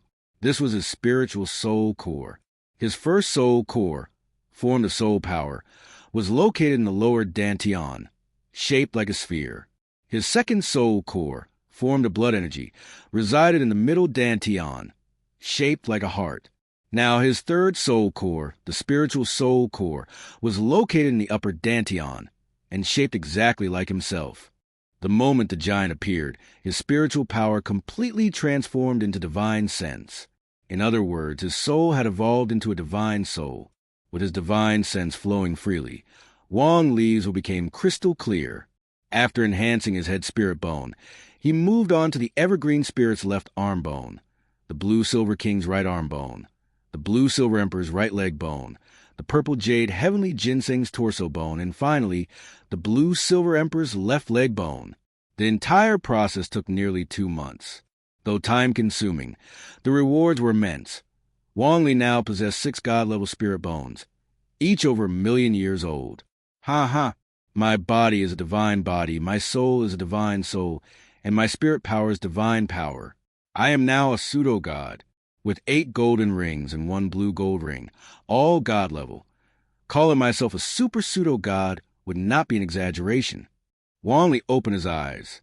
In his deep blue pupils, it seemed as though stars and seas were reflected. He smiled faintly and spoke in a calm tone. All I need now is to create my own divine position and condense a divine ring exclusive to it, and I will truly ascend to godhood. At that point, I can fully unify my power, which is still somewhat scattered, except for the 9th ring, which, due to Blue-Silver Emperor, has turned into a blue-gold ring. The rest are still golden. At this point, Wang Li was fully confident, unafraid of anything. He continued speaking. I still have 15 million experience points. Once I condense my 10th divine ring, I'll immediately strengthen it to the 10 million year level. 10 years yield a white ring, 100 years a yellow, 1,000 years a purple, 10,000 years a black, 100,000 years a red, 1,000,000 years a gold. I wonder what color a 10 million year ring would be. Wang Li was filled with anticipation. Placing his hand behind his back, he soared from the spring, and no matter how much he suppressed it, his aura stirred the energies of heaven and earth, which now swirled ceaselessly around him. The ice and fire yin-yang spring was a unique treasure ground. While Wang Li remained inside, its power had imposed a degree of suppression on him. But once he stepped outside the spring, that suppression vanished entirely. Simply standing there, Wang Li caused subtle shifts in the very fabric of the world. The swirling energy of heaven and earth was just one aspect. More critical were the rules of Douluo Planet itself. As a subordinate plane of the Divine Realm, Douluo Planet bore the brand of the Divine Realm's core. The Divine Core could influence Douluo Planet's laws, and the appearance of any God-level being here would trigger alerts within the Divine Core. Divine Realm Core. In the blink of an eye, 5 figures appeared, their forms obscured by divine light. Their shapes and features were hidden, visible only as silhouettes bathed in radiance. There was a green light, a purple light, a white light, a black light, and a blood-red light. Their voices rang out, deep and resonant. Rejoice! It seems our divine realm is about to welcome another god. I wonder, is it an inherited divine position or a self-created one? Is it one of your subordinate gods? None of mine have suitable successors. Same here. The divine realm was not without its factions. The 5 god kings cross-checked their records and quickly discovered that this emerging power was not the successor of any of their subordinate deities. Now this was intriguing. From within the crimson divine light, a godly figure stepped forward. Clad in dark red armor etched with terrifying demonic runes, his blood-red hair and eyes radiated a chilling aura. His appearance was striking, handsome, yet as cold as ice, with a murderous and blood-soaked presence that could easily shatter the minds of ordinary beings, driving them into madness and bloodlust. This was none other than the Azura God King. He activated Azura divine power and, through the brand left by the divine core on Douluo Planet, extended his divine senses across the starry skies, receiving far more detailed information. Yet even he showed a hint of confusion in his gaze. How strange. It's undoubtedly divine power, yet there's no resonance with any of the laws. Not a god, yet wielding godlike power. This is highly irregular. Douluo Planet's importance cannot be overstated. It seems we must investigate. His eyes grew deep as galaxies, but his voice remained calm. I have a successor on Douluo Planet. I intend to alter his god trial slightly and give him instructions to investigate. As soon as he spoke, from within the purple divine light, the destruction god king interrupted bluntly. Azura, you're trying to cheat again. The content of a god trial isn't something that can be altered at will. Are you planning to offer him extra assistance to accelerate his inheritance of your Azura god position? Azura's face remained stoic, unmoved by the accusation. He replied coldly, I am the god of law and enforcement. How could I knowingly break the rules? I'm merely adapting within the boundaries of the law, given the significance of Douluo Planet. It is only prudent to have my successor conduct this investigation. I don't exactly have a choice. The level of danger involved is unknown. It won't be an easy task. Such words could only be expected from the god of enforcement himself, flexible when needed, and skilled at bending the rules without breaking them. After a brief silence, the evil god king, cloaked in black divine light, nodded in agreement but added a stern warning. Do not go too far. As the divine realm's enforcer, you know full well that gods are forbidden from interfering in lower realms. During this investigation, You must not provide excessive aid to your successor. Azure's expression did not change, as if his justice was beyond question. Of course. With evil support, destruction had no further objections. The kindness and life god kings neither approved nor opposed, which was essentially tacit consent. At that same time, Slaughter City, a land of complete corruption, where the sky hung heavy and gray, and the earth was drenched in blood-red hues. Within the only city in this forsaken land, countless fallen ones roamed every street and alley. Here, there was but one ruler, the Slaughter King. Within his palace, he wielded absolute authority. But now, an overwhelming will of slaughter suddenly gathered. The Slaughter King was instantly on high alert, a look of fear flashing across his face. Then, that will of slaughter transformed into a sword light, slicing through the void with a sharp whistle. Something unseen was cleaved in two. The Slaughter King collapsed. Moments later, he rose once more, transformed. His figure now tall and imposing, his face striking and dignified, with black hair, black eyes, and the commanding presence of a seasoned ruler. He shook his head, a clarity settling into his gaze. What have I been doing all these years? Before he could process it, a mechanical voice echoed in his mind, one he knew all too well. It was the same voice that had always issued commands during the Azure God trials. Azure God Trial 9th Test. Investigate the anomaly on Douluo Continent. Seek out a god-level being who is not a god. Discover their origin and identity. Time limit, 10 years. Your body has been tainted. Azure Divine Power will protect you for 10 years. Each battle will deplete this power, shortening your time. Succeed, and you'll inherit the Azure God position. Fail and be erased. Soul and body annihilated. The ice and fire Inyangwell. Wang Li immediately sensed something was wrong. The energy of heaven and earth circled around him, and no matter how much he tried to suppress his aura, he couldn't return to a normal state.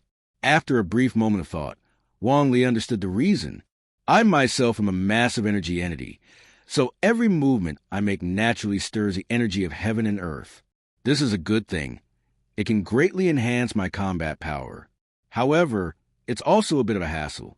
Soul masters with even slightly strong spiritual power can sense my strength. Still, this isn't really a bad thing. I no longer need to keep hiding. Looking across the entire continent, there are hardly any people who pose a threat to me. With that thought, Wang Li stopped worrying. He swept his divine sense around and saw Duguyen cultivating, but didn't disturb her. Instead, he took a single step forward and instantly appeared outside the valley. His gaze fell upon the dark demon, evil god tiger, sealed in place like a statue. This beast possessed 6 attributes: evil, time, space, wind, thunder, and strength. Unfortunately, he wasn't suited to pursue the path of evil. However, time and space, he truly wanted to experience what kind of powers these were. Wang Li then flashed forward, placing his left hand on the dark demon, evil god tiger's body. He channeled his soul power and undid the seal. The beast, what it looked like a sculpture, began to melt away its crystalline energy form, gradually returning to flesh and blood. Roar! As soon as it recovered, the dark demon, evil god tiger, let out a furious roar. Its eyes locked on Wang Li, full of rage. Its mind was still stuck in the moment within the Star Do Great Forest, when Wang Li slid over and knocked out with a punch before sealing it. Seeing it baring its teeth and snarling again, Wang Li casually gave it a light slap. Yet the tiger was sent flying out of the valley, crashing into the forest beyond. Its massive body snapped countless trees on impact. When it staggered to its feet, dazed and aching all over, it couldn't understand what had just happened. That one slap from Wang Li nearly traumatized it. Then it saw Wang Li, the one who had slapped it into oblivion, already chasing after it again. The dark demon, evil god tiger shuddered. This human was terrifying, but it wasn't one to back down easily. Enduring the searing pain, the barbed spike at the end of its tail shot out. A dense gray light erupted, swirling faster and faster, forming a vortex like a black hole, radiating an overwhelming suction force. Meanwhile, a protective barrier formed over the tiger's body, shielding it completely from the black hole's suction. Wang Li wasn't alarmed, but rather intrigued. He maintained his sole power, staying alert, yet made no immediate counterattack. Moments later, as his divine sense swept over the black hole, he discovered that while the suction was indeed terrifying, it had absolutely no effect on him. This was the dark demon evil god tiger's ultimate move, the arena of life and death. It fused the powers of time and space, drawing enemies into an alternate dimension and reverting them to their weakest infant state. It was an incredible ability, truly remarkable. But pulling a boulder is vastly different from trying to pull a mountain, utterly incomparable. Simply put, the dark demon evil god tiger was too weak. Even though the arena of life and death harnessed time and space powers, its own lack of strength rendered it incapable of pulling Wang Li in. Once he confirmed his safety, Wang Li walked over and released his divine sense into the 3-meter-wide black hole, seeking to comprehend the time and space forces within. This move left the dark demon evil god tiger dumbfounded, feeling deeply humiliated. It roared furiously and poured everything it had into the swirling black hole. In an instant, the wind howled, stones flew, countless trees were snapped in half, and leaves and branches filled the air. Yet still, it couldn't budge Wang Li an inch. As Wang Li reached out his hand, the black hole, unable to withstand the strain, exploded with a bang. Gale-force winds scattered in all directions, energy rippling outward and leaving destruction in its wake. Wang Li seemed unsatisfied, though. Despite the tiger's weakness, the power of time and space did hold a certain profound mystery. If he could grasp even a fraction of it, it might prove invaluable to him in the future. At the same time, the dark demon evil god tiger's face was filled with utter confusion. Its ultimate move had exploded just like that. Now it was terrified. It only wanted to run far, far away, and never see Wang Li again. But the dark demon evil god tiger was cunning. It didn't turn and flee outright. Instead, it thrust the barbed spike at the end of its tail toward Wang Li, hoping to force him back for a chance to escape. However, it miscalculated. Wang Li caught its tail with both bare hands, and the corrosive power laced within the barbs felt non-existent to him. With a slight exertion of strength, Wang Li hoisted the dark demon evil god tiger into the air and began spinning it around. The tiger had no ability to resist. Not only was it spun in circles, but it was also casually flung away. With a loud bang, it crashed into the ground, rolling 7 or 8 times before coming to a dizzy stop. The world spun wildly, and the beast felt as if its entire body had fallen apart. In a flash, Wang Li was upon it again, grabbing it by the throat with one hand and gripping its scruff with the other. A slight twist would be all it took to snap its neck. At this moment, Wang Li finally spoke. "Dark demon, evil god tiger, I want you to assist me in my cultivation. Each day, you will unleash that black hole vortex on me once. Agree and you'll live. Refuse and I'll kill you, extract your core, and use it for my training." Having witnessed Wang Li's overwhelming strength, the dark demon evil god tiger was filled with fear, yet still refused to submit. It opened its jaws to let out a defiant roar, ready to declare that the great dark demon evil god tiger, would never be a slave. But in the next instant, it saw a scene it would never forget for the rest of its life. Wang Li summoned his martial soul. One soul ring after another appeared. Gold, gold, gold, gold, gold, gold, gold, gold, and finally, a dazzling blue gold ring. An indescribably terrifying pressure poured over the dark demon evil god tiger. Its eyes rolled back as its head hit the ground, tongue lolling out. Even its gaze became pure and docile. The once ferocious beast now resembled a tame house cat. Seeing this, Wang Li released his grip, forming a sword finger with his right hand. He tapped between his eyebrows and drew out a wisp of divine sense, a golden stream of flowing light, which he sent directly into the dark demon evil god tiger's mind. Given the tiger's vicious nature and cunning, Wang Li couldn't trust it entirely. He wasn't worried for himself, but he couldn't risk it harming others. This wisp of divine sense will remain within the dark demon evil god tiger. Through the power of his dream illusion skull, Wang Li could view its memories and discern its thoughts. While he couldn't completely control the beast's mind, there would be no secrets between them.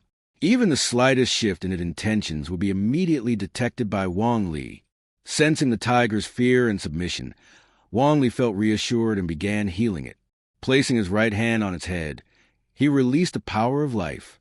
The moment the life force entered its body, the dark demon evil god tiger's eyes filled with shock. All of its injuries healed rapidly. Bones, muscles, internal organs. Everything was restored to peak condition. Simultaneously, under Wang Li's control, the excess life force spread outward like a spring breeze, sweeping over the earth. Within several hundred meters, the barren ground blossomed anew. In the blink of an eye, the once empty space became a lush jungle. After finishing, Wang Li withdrew his martial soul, clapped his hands, and the 9 soul rings disappeared. He leapt onto the back of the dark demon evil god tiger and said, "Stop playing dead. Let's return to the valley." Roar! The dark demon evil god tiger let out a low growl, but lacked its former ferocity, more a gesture of obedience and defiance. It stood up, its massive paws thudding against the ground. The barbed tail curled upward, while the pair of black wings on its back, symbols of its fallen nature, flapped, stirring a violent gust that swept in all directions. Despite its size, the dark demon evil god tiger soared into the sky like the wind, swiftly adjusting its direction to return to the valley. Watching the mighty beast fly ahead, Wang Li nodded in satisfaction. Then a thought stirred in his mind. Time to resume secluded cultivation. All I lack now is a divine seat. Life. I need to ponder this carefully. Life isn't limited to plants. My blue-silver emperor martial soul possesses the ultimate life attribute. But in this world, life exists not only in plants but also in animals, birds, beasts, fish, insects. The scope is vast. Since I seek a different path, I must break free from conventional thinking. Imagination must not be bound. Let's turn our attention to Tang Chun. With the help of the Azure God King's intervention, Tang Chun had the blood-red 9-headed bat king purged from his body, and a sliver of Azure divine power was left within him. For all these years, his body had been possessed by that blood-red monster. Constantly consuming Bloody Mary and enduring its toxins had left his body on the verge of collapse. The Azure divine power could protect him for a time, but not for a lifetime. If he couldn't complete the 9th trial of the Azure God's inheritance, his only fate would be death. Understanding this, Tang Chun had no desire to continue acting as the so-called king of slaughter. He immediately set off from the domain. As the heir of the Azure God, he could come and go freely. Upon reaching the outside world, he took in the vast mountain ranges, the dense forest, and the warmth of sunlight on his skin, all of it filling him with emotion. In a deep voice, he murmured, "The blood-red 9-headed bat king had control over my body for so many years. I have no idea what state the continent is in now, and what of my Clear Sky clan? This 9th trial. I need to find someone on the continent who possesses god-level power, without being an actual god. How strange. How can one be at god level without becoming a god? But if that's what the divine test says, then such people must truly exist. Perhaps, to complete this 9th trial, I'll need the support of my clan. With the Clear Sky clan's influence, that shouldn't be too difficult. Bo Saishi, I'm on the verge of becoming a god. Wait for me. I'll come for you soon." Years ago, his wife had died. Chen Deoliu's wife had also passed. When the two of them met Bo Saishi on Sea God Island, it was like a second spring. They both fell for her. They confessed their feelings, and Bo Saishi gave them a simple condition. Whoever became a god first, she would choose. Tang Chun had kept that promise in his heart ever since, vowing that he wouldn't step foot on Sea God Island again until he ascended to godhood. Now, once more, Tang Chun made his decision. When he truly became a god, he would go to Sea God Island and give Bo Saishi a surprise. But first, he needed to find a nearby city to learn about the current state of the world. Having made up his mind, Tang Chun picked a direction at random and flew off. Anshi City, a significant city in the Star Luo Empire. After making inquiries there, Tang Chun was left utterly stunned. What? The Spirit Hall has become the Spirit Empire? And the Clear Sky clan had gone into seclusion for more than a decade and was now serving the Heaven Do royal family? Worse yet, his most promising grandson, Tang Hao, had been killed by the Spirit Hall, and his corpse still hung from the city gate. Tang Chen hadn't uncovered all the details connecting these events, but what he did learn was enough to enrage him beyond reason. "Qian Daolu, you old bastard, have you forgotten the might of my clear sky hammer? You dare trample on my dignity like this?" Murderous intent surged in Tang Chen's eyes as he flew straight toward Spirit City. Even though his time was limited, even though battle would drain his precious remaining strength, if he didn't vent this fury, he would never find peace. One day later, in the skies above Spirit City, Tang Chen's booming shout thundered across the entire city, echoing endlessly and shaking the heavens. "Qian Daolu, you old bastard, get out here right now." As that thunderous voice echoed, every spirit master in Spirit City turned pale, especially the older ones. They knew exactly who Qian Daolu was, the former Judgment Elder of the Elder Hall, a rank 99 peerless Douluo, and the true foundation of Spirit Hall's dominance over the continent. For someone to call out Qian Daolu by name, no, to outright insult him as an old bastard, this wasn't just reckless arrogance. This man had come with hostile intent. Spirit Hall's titled Douluos, Bibi Dong, Yuguan, Gui Mei, Demon Bear, Ghost Leopard, Snake Lance, and Porcupine Fish all appear at once, soaring into the sky in streaks of light that slice through the air like rainbows. Inside the worship hall, Qian Daolu also heard the voice. His face darkened, and a flicker of shock passed through his eyes. "Tang Chen, he's back. After disappearing for decades, why return now? And to curse me the moment he shows himself. This day will not end without battle." The 6 other worship elders, Golden Crocodile, Mighty Lion, Azure Wan, Radiant Plume, Heaven's Might, and Demon Suppressor, all gathered by his side. Golden Crocodile's eyes glinted coldly. He spoke in a low voice. "Grand worship, this man shows no respect. Let's strike together and slay him on the spot. Let's see who else dares call you by name after that." Qian Daolu shook his head and replied, "Hold your ground. Let's see what he's here for first. The Empress has already gone with others. We'll observe the situation before acting." Meanwhile, high above the city, Bibi Dong and the 6 titled Douluos arrived, hovering at the same altitude as Tang Chen.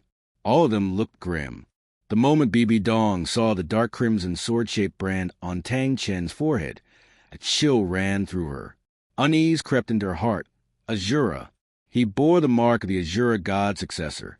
There were 2 gods of malevolent power, Azura and Rakshasa. One ruled over the energy of slaughter, the other over ultimate evil, natural enemies. The Rakshasa god always sought to hinder the Azura god's inheritor. If Tang Chen realized she was Rakshasa's chosen, he would strike her down without hesitation. Bibi Dong suppressed her aura with all her might. Thankfully, she had twin spirits. All these years, she had managed to avoid detection. As long as she didn't use her second spirit, she wouldn't be exposed.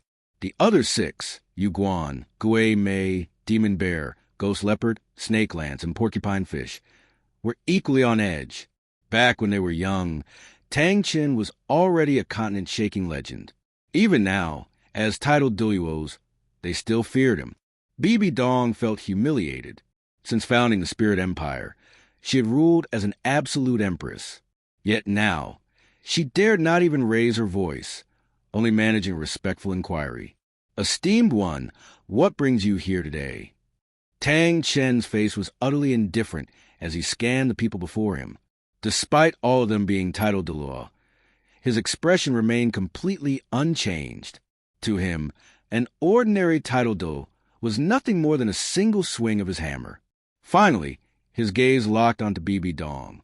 Her breathtaking beauty did make him pause for a brief moment, but after his wife's death, his heart had room for only one woman, Bo Saishi. Bibi Dong's luxurious gown and majestic crown made it clear who she was. The former Pope of the Spirit Hall, and now the Empress of the Spirit Empire. Despite her noble status, Tang Chen didn't regard her as anything special. His voice was calm as he said, "I'm here for Qian Daolu. Step aside." Arrogant. His words were the very embodiment of arrogance. To Bibi Dong, this was an unprecedented slight. Ever since she had seized power, no one had dared to treat her with such disdain. If she were to back down now, her authority would be severely undermined. Thus, retreat was never an option. Instead, she fixed her gaze on Tang Chun, her voice unwavering as she replied, "Sir, I am Bibi Dong, Empress of the Spirit Empire. If there's anything you need, you may discuss it with me. Grand Worshipper Qian Daolu has long since retired from worldly affairs, choosing to cultivate in seclusion." Retired from worldly affairs? Cultivating in seclusion? Tang Chun let out a mocking laugh, then turned his piercing gaze back to Bibi Dong. "He's just afraid to face me. If you intend to take his place in this conversation, then I shall settle an old blood debt with you instead. You forced my Clear Sky clan into hiding, slaughtered my grandson, Tang Hao, and even hung his corpse at the city gates. Such hatred can only be repaid in blood." With that, Tang Chun raised his hands. In his left, a blood-red glow condensed into a massive, 2-meter-long greatsword. In his right, a dark golden Clear Sky hammer, inscribed with eerie magical patterns, emerged. 2 yellow, 2 purple for black, and 1 red soul ring appeared in succession, marking the power of a rank 99 peerless Douluo. His terrifying aura distorted the heavens, casting the world into a crimson haze. Then Tang Chun moved. A streak of blood-red light tore through the sky. Bibi Dong, Yuguan, Gui Mei, Demon Bear, Ghost Leopard, Snake Spear, and Thorn Dolphin all felt a chill run down their spines as a crimson glow illuminated their faces, sending waves of fear into their hearts. Yu Guan and Gui Mei reacted swiftly, summoning their martial souls as they prepared to unleash their martial soul fusion technique. At the same time, they shouted, "Protect Her Majesty!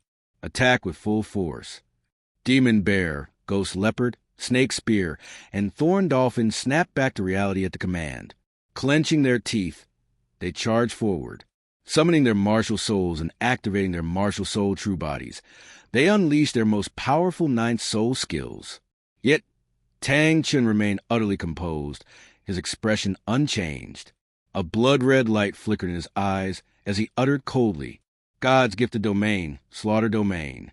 Boom! A crimson wave engulfed the battlefield. The moment it enveloped Demon Bear, Ghost Leopard, Snake Spear, and Thorn Dolphin, they were all horrified to find that their soul skills had been forcibly interrupted. The Slaughter God domain was something that anyone who had survived Hell Road could obtain, but it was merely a basic application of killing intent. The Slaughter domain, however, belonged solely to the inheritors of the Azura God, embodying the laws of judgment, order, and slaughter itself. In the killing field of slaughter, all soul skills were rendered useless. The Slaughter domain was the very essence of that place. For soul masters of the Douluo Continent, whose entire combat prowess relied heavily on soul skills, losing them was a death sentence. Tang Chun swung the Azura demon sword. The Snake Spear Douluo, along with his martial soul, was cleaved in half. His bisected corpse plummeted from the sky. Then, Tang Chun brandished the Clear Sky hammer. In an instant, the Thorn Dolphin Douluo was blasted into a cloud of blood and gore, his remains raining down upon Spirit City like a crimson storm. The moment they clashed, Tang Chun had already slain 2 titled Douluo. Snake Spear and Thorn Dolphin were killed without even the slightest resistance. They hadn't even had time to scream before perishing completely. Although their soul skills had been forcibly interrupted, leaving them momentarily panicked and disoriented, their deaths only further highlighted Tang Chun's overwhelming strength. Seeing the gruesome fates of Snake Spear and Thorn Dolphin, Demon Bear and Ghost Leopard were utterly terrified. They couldn't help but feel relieved that they hadn't been the ones to charge ahead first. At the same time, they hesitated, preparing to retreat at any moment. There was simply no way to fight back. Under the blood-red glow of that domain, they couldn't even use their soul skills. Charging in would be nothing more than suicide. Absolute stillness domain. Although soul skills were unusable, Yu Guan and Gui Mei's martial soul fusion technique still activated successfully. The brief time Snake Spear and Thorn Dolphin had bought, however insignificant it seemed, had served its purpose. Yu Guan and Gui Mei unleashed their soul power, their 9 soul rings intertwining as a special energy rapidly spread out, enveloping Tang Chun. Tang Chun was momentarily immobilized. However, It was simply impossible for two ranked 95 titled Douluo to hold down a ranked 99 peerless Douluo with just a martial soul fusion technique. Boom! Tang Chen's soul power erupted from within, causing the domain to tremble violently. It barely lasted a few seconds before it shattered completely. A powerful backlash struck Yuguan and Gue Mei. Both coughed up mouthfuls of blood, their bodies reeling as if they had been smashed by a giant hammer. Their vision blurred, their ears rang, and their strength drained away as they plummeted downward. At that moment, Tang Chen turned his gaze toward Bibi Dong. By now, she had completed her martial soul possession. Her upper body was covered in a layer of dark purple exoskeletal armor. Even her face concealed beneath its chitinous sheen. Below her eyes, 2 additional pairs had emerged, leaving her with 3 pairs of eyes in total. Her lower half had transformed into a grotesque, bloated mass covered in green bristles, oozing a viscous secretion. 8 enormous spider legs extended outward, emanating a pungent, foul stench. 2 yellow, 2 purple, 4 black, and 1 red. Her soul ring configuration was identical to Tang Chen's. Yet, despite that, there was still an undeniable gap in power. To her shock, Bibi Dong realized that while her Azura God domain allowed her to use soul skills, it was still being suppressed by the crimson glow of Tang Chen's slaughtered domain. With no other choice, she switched to the innate domain of the Death Spider Emperor, Death Domain. Dark purple light spread around her, forming a protective barrier. The slaughter domain was not the only way to resist its effects, but its sheer dominance made the Death Domain's power significantly weaker. Tang Chen immediately saw through her predicament. His voice remained calm as he spoke. So, you're also one of the slaughter gods who passed through Hell Road. No wonder your aura felt familiar. You should just use your Azura God domain. My slaughter domain is the strongest in the killing fields. It is a true god's gifted domain. Since you reached rank 98 at such a young age, I will spare your life. But I will not hold back. Bibi Dong burned with fury, but she also felt a deep sense of helplessness. If she used her death domain, she would remain suppressed. If she used her Azura God domain, she would be countered even more severely. To make matters worse, because of the Rakshasa God's inheritance, her powerful rank 99 soul power was being forcibly suppressed to rank 98. She dared not use her second martial soul. In her current state, she was simply not Tang Chen's match. Tang Chen's sudden reappearance had thrown everything into disarray. 2 titled Douluo had already fallen, and if she were to be defeated as well, her authority within the Spirit Empire would crumble beyond repair. At that moment, Bibi Dong's hatred for Tang Chen reached its peak. She vowed that once she survived this ordeal, she would immediately complete the soul ring attachment for her second martial soul and proceed with the Rakshasa God's divine trial. Right now, it seemed that only by truly ascending to godhood could she reverse the dire situation she faced. Bibi Dong let out a cold breath. Her arms suddenly swelled, transforming into 2 massive black scythes, the soul bones of a 100,000-year-old Death Spider Emperor. It was a rare occurrence for a single soul beast to drop 2 soul bones at once, and using them together greatly amplified their power. Fixing her gaze on Tang Chen, she spoke in an icy voice. Bibi Dong spoke with conviction. Your Excellency, Tang Hao's death was well-deserved. He colluded with soul beasts to kill my teacher, and later, he sought revenge and slaughtered the innocent. The Spirit Hall has lost over 1,000 innocent soul masters at his hands. You can ask anyone about it. He even killed 2 of our titled elders. If I don't seek justice for them today, how can I continue to lead the Spirit Empire as its empress? Bibi Dong had no choice but to step forward. If she didn't, her subordinates would lose faith, and without their loyalty, her command would crumble.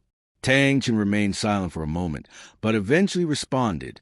I've been away for decades and wasn't aware of what Howard had done. All I know is that he was my proud grandson, and now that he's dead at your hands, I've come to seek justice for him. With those words, Tang Chen launched himself forward once more, swinging his clear sky hammer with deadly force. Bibi Dong raised her twin black sickles to block, but the impact was overwhelming. The sickles trembled as though they were about to shatter. The force was not immediately destructive, but it carried an endless, relentless pressure. Tang Chun had perfected the clear sky divine art to its pinnacle. No one in the entire clear sky clan could compare to him.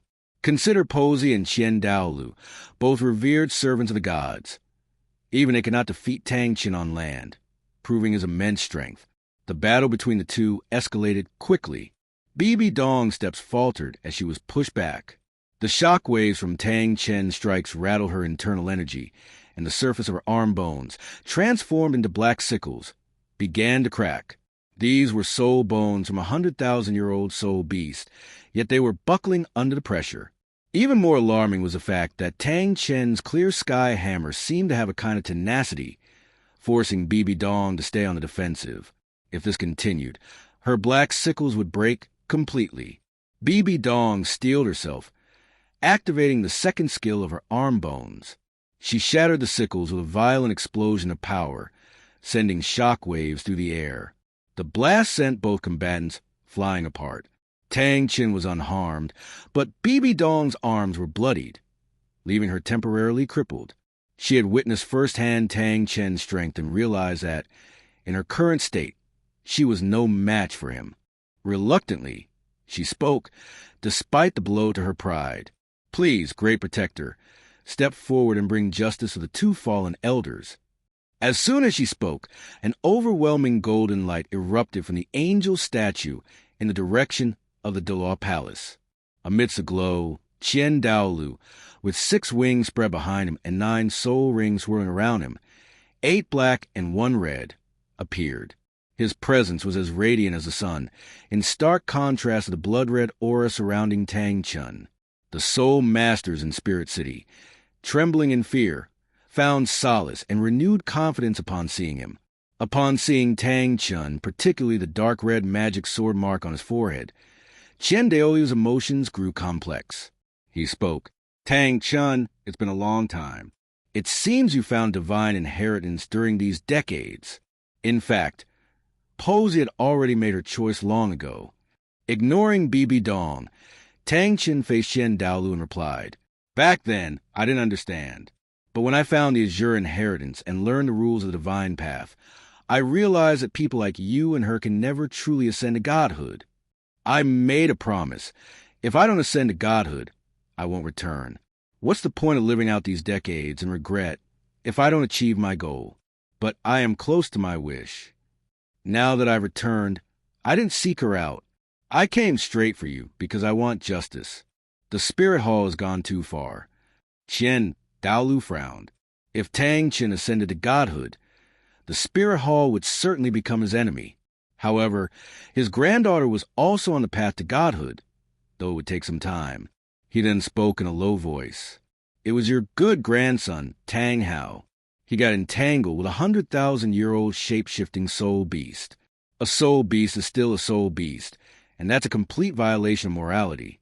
In the end, he severely wounded my son, leading to his death. Though I pursued him, I spared his life multiple times, allowing him to escape. As for your Clear Sky sect, I didn't eradicate it entirely. I kept my promise from back then. However, Bibi Dong is right. Your grandson, Tang Hao, killed over 1,000 innocent soul masters, men, women, children, people who worked tirelessly to help the common folk awaken their souls. Your grandson didn't spare even them. He got what he deserved. He killed my son and my granddaughter killed him. What's wrong with that? You come here seeking justice? I'll accept that. Your grandson also harmed the rising star of the continent, Wang Li. He's only 21 or 22, yet he's already a titled Douluo. Your grandson tried to capture him, but was severely injured in the process. He has no shame, no self-awareness. It's a disgrace to the Clear Sky Douluo name. This string of accusations left Tang Chin stunned. His grandson was this worthless? Still, he was his grandson, and he had to defend him. Tang Chin remembered Wang Li's name, but didn't give it much thought. A titled Douluo wasn't worth worrying about. If Wang Li truly had extraordinary talent, Tang Chin could wait for him to mature. Tang Chin had more important matters to attend to, such as completing the 9th trial of the Azure God and finding someone with divine power, though not a god. His visit to the Spirit Hall wasn't just about seeking justice. It was about uncovering deeper secrets. The transformation from the spirit hall to the spirit empire seemed to hide something sinister. Could someone behind the spirit empire be trying to ascend to godhood through faith? Perhaps it was connected to his own divine trial. Coldly, Tang Chen spoke. Your grandson is my responsibility. I will discipline him myself. No one else has the right to kill him. Qian Daolu, come, let's settle this. Just like we did decades ago. Hello, everyone. As we wrap up this video, I want to share a quick note. I have a Patreon account. If you'd like to support me and enjoy on-demand audiobooks, you can become a Patreon member. Alternatively, you can check out my Google Drive link, which has 500+ novel audiobooks available through my Ko-fi or Patreon shop. I appreciate your support.